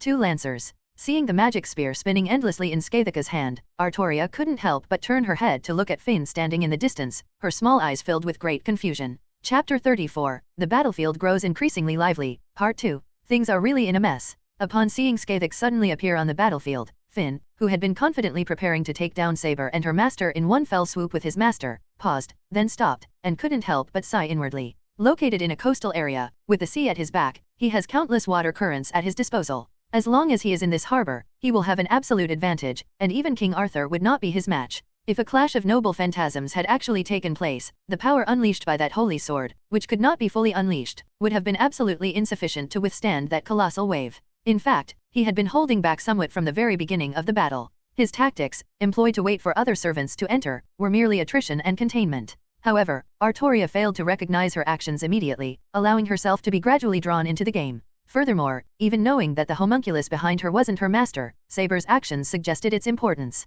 Attacking the woman named Irisveil would undoubtedly distract King Arthur, exposing a greater vulnerability. It can only be said that after dying, he reappeared in the world, but not as the senile old man. Instead, he existed in his favorite state of youth. Finn missed the time when he was still a knight and a hero so much that he did not want to end it so soon. He unconsciously let some water out of him. No, it should be said that he let the sea out of him. He felt that King Arthur, a hero not known for his martial prowess, should not leave so bitterly and resentfully. He believed that she should unleash her brilliance at the last moment, which is why he gave Artoria one last chance to fight. Of course, he was different from some other knight who would go against his lord's wishes in pursuit of justice among knights.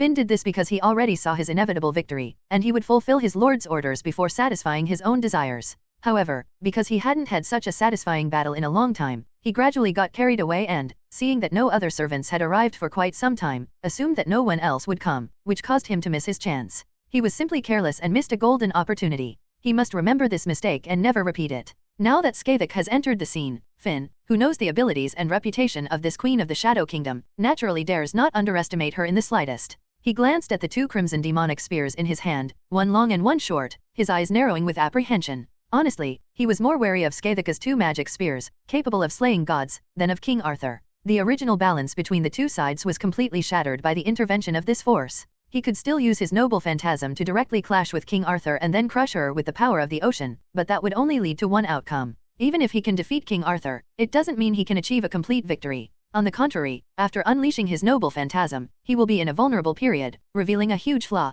If Skavik, who is in a third-party position, takes the opportunity to shoot him, he will most likely die here. His goal is victory, not to have his achievements stolen, so for now he can only put aside the release of his noble phantasm and confront the two heroic spirits present. Having also grasped the situation, Artoria naturally wouldn't rashly unleash her noble phantasm. She looked warily at the two heroic spirits wielding spears before her, her eyes filled with doubt. Finn's weapon is indeed a gun, and given the unparalleled martial arts skills he displayed in the battle just now, he must be Lancer. Although this made Artoria wonder what class the purple-haired woman she saw on the street today was, she didn't think too much about it. Perhaps she had misjudged her, and the other person might actually be an archer or an assassin. However, with the afterimages of the two crimson magic spears spinning in her palms, and the fierce fighting spirit that was no less than Finn's, Artoria's doubts rose again. One Holy Grail War, 2 Lancers? Could it be that this isn't a battle between the 7 riders, but rather a chaotic free-for-all? Then, just as she was beginning to feel confused about the current situation, something unexpected suddenly happened. Boom! It was accompanied by a deafening roar like thunder fragments.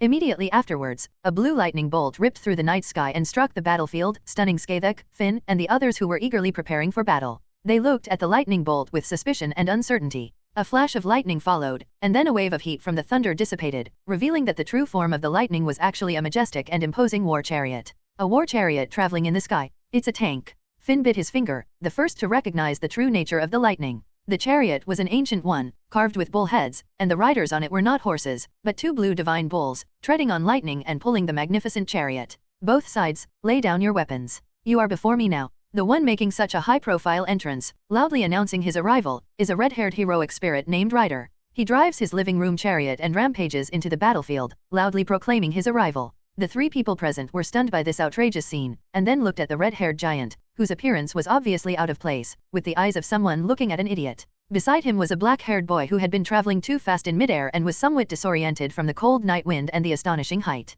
This was Weber Wilster, one of the traitors Kenneth had been searching for. Is this the Lord's student? Having seen photos of Weber and Roe beforehand, Finn recognized them the moment they appeared. Haha, everyone has stopped, that's good. Now listen carefully. My name is Iskandar, the Conqueror. I have reappeared in this Holy Grail War as Ryder. Are there any like-minded heroes willing to submit to my command? Ryder, who made a high-profile entrance and revealed his real name directly, proclaimed this. The scene was completely silent, almost deathly quiet. So, does that mean the world was once conquered by such an idiot? This thought simultaneously popped into everyone's mind. That's truly pathetic. How should this be evaluated? Finn was somewhat at a loss. What exactly are you trying to do? Skavek was particularly unhappy. Where did he just appear out of nowhere? Artoria was puzzled. What? That traitor Weber Wilster has shown up. On the other side, Kenneth, who was relentlessly pursuing Kiritsugu Emiya, was also somewhat surprised. Lua Wei immediately clapped his hands and, quite cooperatively, covered his eyes, saying, "Good, indeed you have the air of a conqueror king."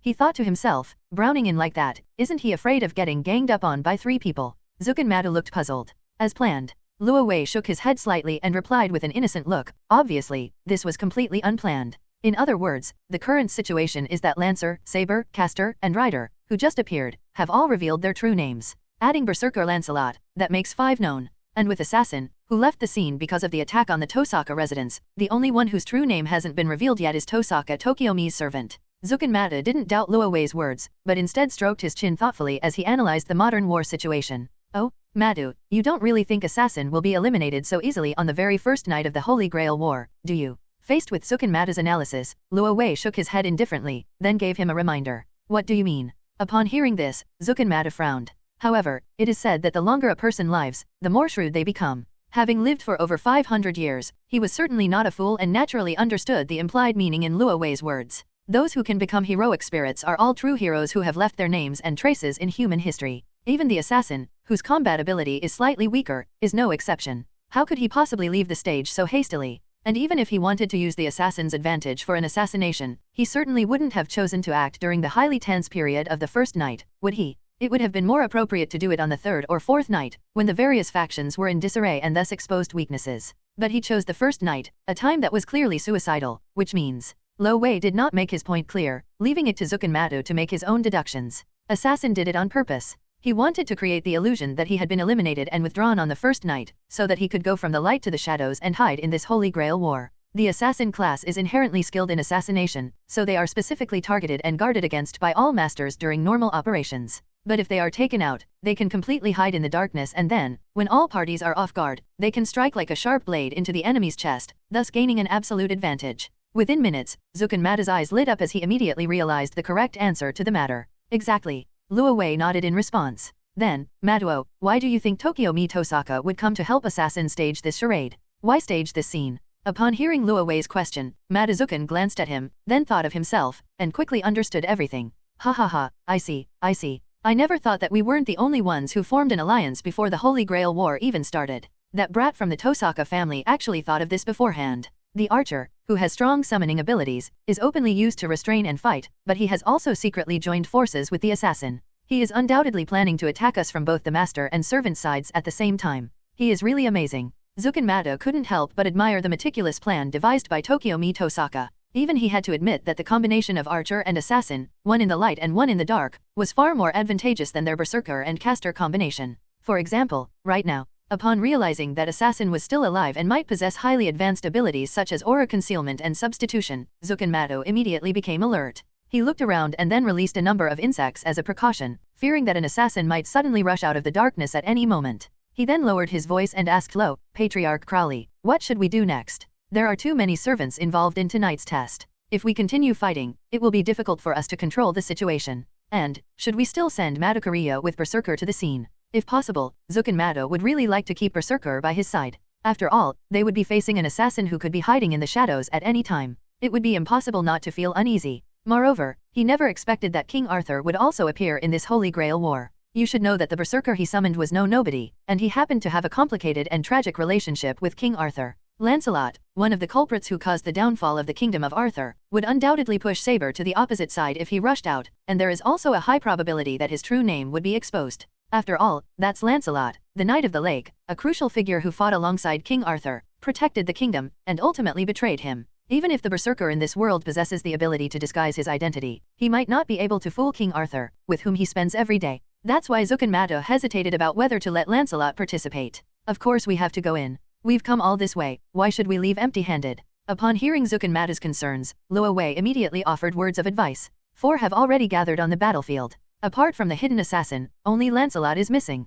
With such a grand event, I believe Tosaka Tokiomi's servant will appear soon. Let Lancelot enter at that time. Let him act as a mad dog to test the strength of Tosaka Tokiomi's servant. If he is truly no match, Skathuk will also intervene. Should Berserker be the one to probe? Zukanmato nodded, quickly agreeing with Loi's plan. That's indeed a good idea. After all, a berserker who has lost his mind is the best cover. As for that annoying assassin, I believe no hero wants to be watched by a villain in the dark while they're fighting. Once we expose his feigned retreat, he will undoubtedly become the target of everyone's attacks. Very well, then I'll leave the situation here to Maduoki.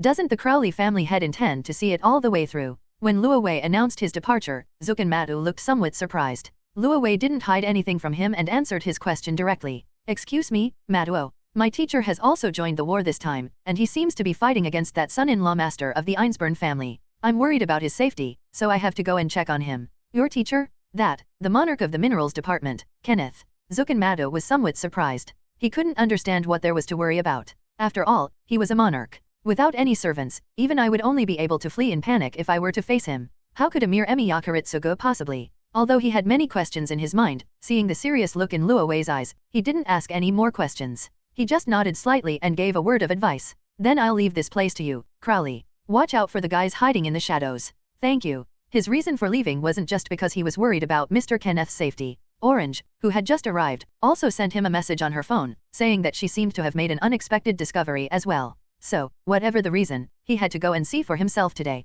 Moreover, since his servants are all actively fighting, he, as their master, cannot be so lax, he must also do something. If, by the time everything has settled down, I haven't completed that magical concept and met the Queen of the Shadow Kingdom's requirements, my final fate won't be good. After all, she wouldn't hold back in the final battle just because of their brief friendship of a few days. So this is a race against time, a ceremony where one's life is at stake. Thinking of this, Luo Wei couldn't help but sigh slightly, then turned and stepped into the darkness. P.S. I'll be updating a lot more tomorrow. She transformed into Gakao Ruri. Chapter 35, Golden Heroic Spirits, 5k views, please subscribe. Ha ha ha. So, what do you all think? Does anyone have any interest in my proposal? Under the night sky, Iskandar's booming voice echoed in the ears of everyone present, and the scene fell silent for a moment. Huh? Why are you all so quiet? Seeing the battlefield fall into silence after his arrival, Iskandar stroked his chin, looking somewhat puzzled. Was it because I spoke too quickly? In that case, let me simply repeat myself. Ahem. He pondered for a moment. I am Ryder, my true name is Iskandar the Conqueror.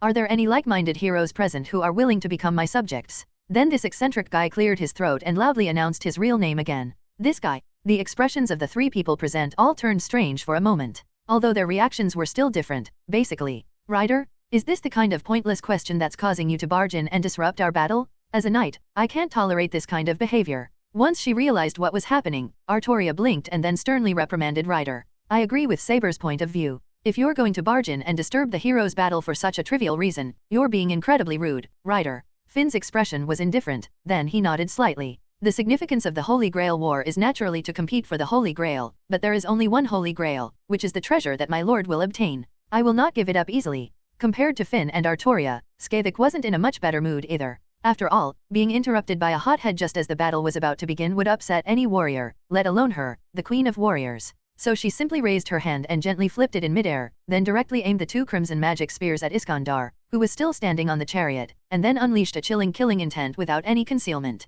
Since you've interrupted our battle, you must be prepared to pay the price, right, rider? Skavik said in an icy tone. Well, noticing three unfriendly gazes simultaneously fixed on him, even Iskandar's expression turned somewhat grim. He scratched his head. Actually, the compensation is negotiable. No need to say more. Clearly provoked, Saber vehemently rejected the absurd topic. Iskandar, the conqueror, you are a renowned king in history, that is true. But do not forget that I am also a king, the king who protects Britain, so no matter what kind of king I face, I will not yield or give in. Artoria coldly replied, flipping her sword. Since their identities had already been revealed during the battle, there was no problem with them revealing themselves now. Wow, it's actually the King of Knights of Britain. Upon hearing Artoria's reply, Iskandar's eyes showed a hint of surprise. King Arthur. This is truly unexpected of mine. The renowned King of Knights is actually such a young girl. Iskandar remarked instinctively, and this inappropriate remark directly enraged Artoria. She pointed her holy sword at her target, then coldly questioned Iskandar, little girl? Why don't you try the blade of this little girl you're talking about yourself?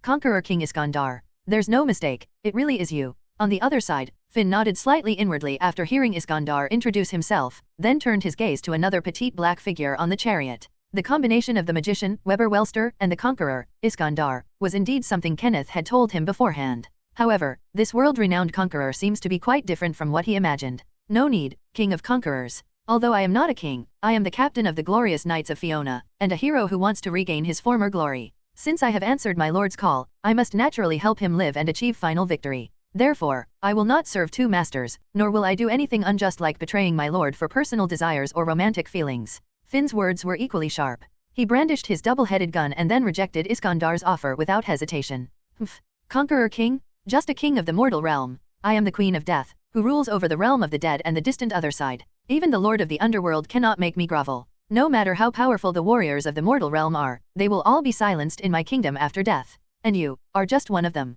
Compared to Artoria and Finn, Skavik showed Iskandar absolutely no respect. After a long time, her first battle back in the real world was interrupted, which made her very unhappy. After all, she wanted to experience both the martial prowess of Finn, the infamous Godslayer, and the power of King Arthur's holy sword. The infamous Godslayer Finn and the demon queen Skavik? Haha, no wonder King Arthur was forced into such a desperate situation. Iskandar was very satisfied to hear the three men announce their names, and at the same time, he had certain expectations for these three men. They are all heroes from mythology, and apart from King Arthur, they are all infamous Godslayers. Whether it's Finn, whose original mythological strength is ridiculously high, or the queen who rules the land of shadows, they are all among the most powerful heroes in the heroic spirits. None of them were mediocre. Although he was extremely confident in his own strength, even the proud Iskandar had to admit that he was not 100% certain of winning against any of these three. Truly, there are countless heroes in the world. He sighed inwardly. Meanwhile, Waver, who had been feeling dizzy from the aerial maneuver, suddenly regained his senses amidst the cold wind and the bone-chilling killing intent released by the three top servants.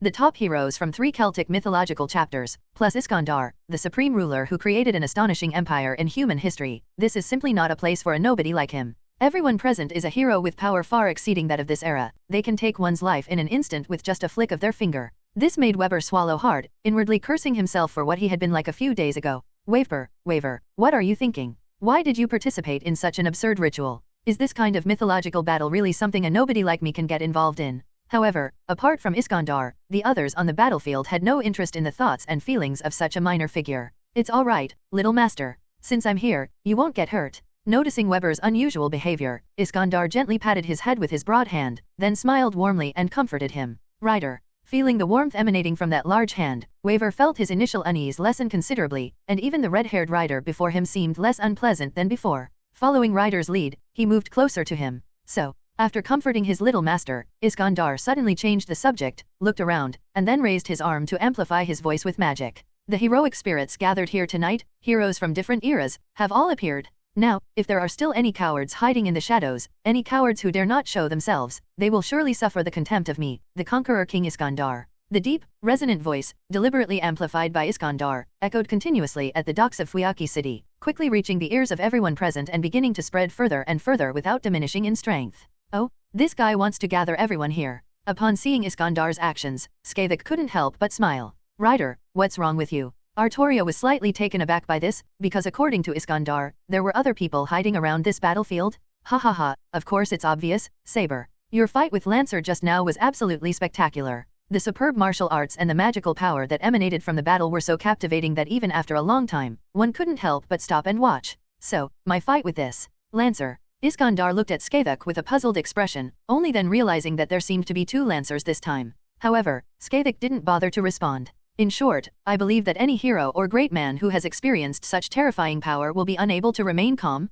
They will inevitably come here to observe. If they truly deserve to be called heroes, they will surely show themselves. Iskandar nodded to Artoria, then continued shouting loudly, his voice growing louder and soon echoing throughout the entire port. At this moment, a man in a suit who was staying at the Tosaka residence felt a sense of foreboding and his expression turned panicked. This is bad. Tokyo-mi Tosaka was inwardly panicking, and his face grew increasingly grim. This is indeed a bad sign. Kaire Kotomine, who was standing beside him, nodded. They never expected that this Holy Grail war would have such a straightforward hero as Iskandar, the king of conquerors, who not only openly revealed his real name but also used it to gather all the servants in one region. If their servants were just assassins with no sense of honor, that would be fine, but this time it's not like that at all. Tokyo-mi Tosaka knew the temperament of the ancestor he had summoned and could sense the great attraction this move would have for him, which was why he secretly thought things were going badly. And just as he had predicted, just as Tokyo-mi Tosaka and Kaire Kotomine sensed something was wrong, their ominous premonition soon came true. Humph. With a low, cold snort, golden light slowly emerged, followed by a figure clad in golden armor appearing on a street lamp around the port. Boom! The sound of shattering rang in my ears. Seemingly to express its dissatisfaction, the golden spirit stumped its foot, crushing the lamp wick beneath its feet into pieces. A golden-haired heroic spirit that seems to have a grudge against streetlights has appeared. This is truly unexpected. 3 of these bastards who dare to call themselves kings have appeared in just one night. He looked down at the 4 people below. Wavebird didn't count in his eyes, speaking with an arrogant attitude and a cold tone, showing no regard for these top heroes from history or mythology. Is this the Golden Archer who used overwhelming power to eliminate Assassin at the Tosaka mansion? Upon seeing the appearance of the golden heroic spirit, everyone who had gathered intelligence beforehand turned their attention to this terrifying opponent, and couldn't help but sigh inwardly. Truly incredibly powerful. Another formidable opponent, no less powerful than, and perhaps even stronger than, the 4 heroic spirits present. In just one glance, the 4 people present had a certain estimate of the strength of this golden heroic spirit. Even if you say that. Faced with the mockery of the golden heroic spirit, Iskandar, the conqueror king, did not become angry. Instead, he stroked his beard, revealing a thoughtful expression, and then said to him, "My name is Iskandar, the conqueror. The other 3 are also renowned heroes from mythology, and they have all given their names. Now, as the king, would you also like to give your name?" Okay. What was clearly just a simple inquiry and probe sounded incredibly grating to the golden servant, causing him to furrow his brow. The next moment, as if offended, he stumped the street lamp under his feet into pieces. Bang bang bang! A series of explosions, accompanied by angry shouts, rang in my ears. To have the honor of worshipping my glory, yet not recognize my true name, such arrogance and blindness are utterly deserving of death. The angry voice fell, and then the Golden King's hand suddenly swung in midair. Immediately, countless golden ripples rippled gently in the night sky, and then appeared one after another. Golden gates opened in the night sky, and countless golden treasures emerged from them, directly aimed at Iskandar below. These are all noble phantasms. Seeing the magical artifacts constantly emerging from the Golden Gate, this illogical scene caused a stir in the hearts of the heroic spirits present. Compared to the astonished Artoria and the bewildered Iskandar, Skavik, and Finn, standing to the side, both lit up when they saw the unfolding golden portal, as if they had realized something. Finn bit his finger, then began to ponder the possible answer. Are we going to start fighting now? What an unreasonable guy. Iskandar, positioned on the ground, dared not be negligent in the face of so many noble phantasms. He gripped the reins of the wheel tightly with both hands, and his eyes immediately turned serious, ready to fight them head-on at any moment. Rider, are these really all noble phantasms? Compared to Iskandar, who still managed to distract himself even when facing dozens of noble phantasms, Waver, huddled inside the Kamui wheel, was completely unable to hold on any longer. In his short life, he never dreamed that he would one day see so many treasures from the mythical age, and be locked in by them. Unlike Iskandar, Waver, being a top student, could even recognize the true names and functions of those noble phantasms through his memories. It was precisely because of this that he was in a panic and could only hug Ryder tightly, trembling with fear. Upon seeing this, Finn frowned slightly, and he subtly increased the pressure on his double-headed gun. He didn't care about Ryder's safety, but Waver was, after all, his lord's disciple. Although the lord kept grumbling about the 2 unfilial disciples, Finn could tell that Kenneth had no intention of killing Roe and Weber. He was more concerned with reprimanding and lecturing them. This also greatly changed his opinion of his lord.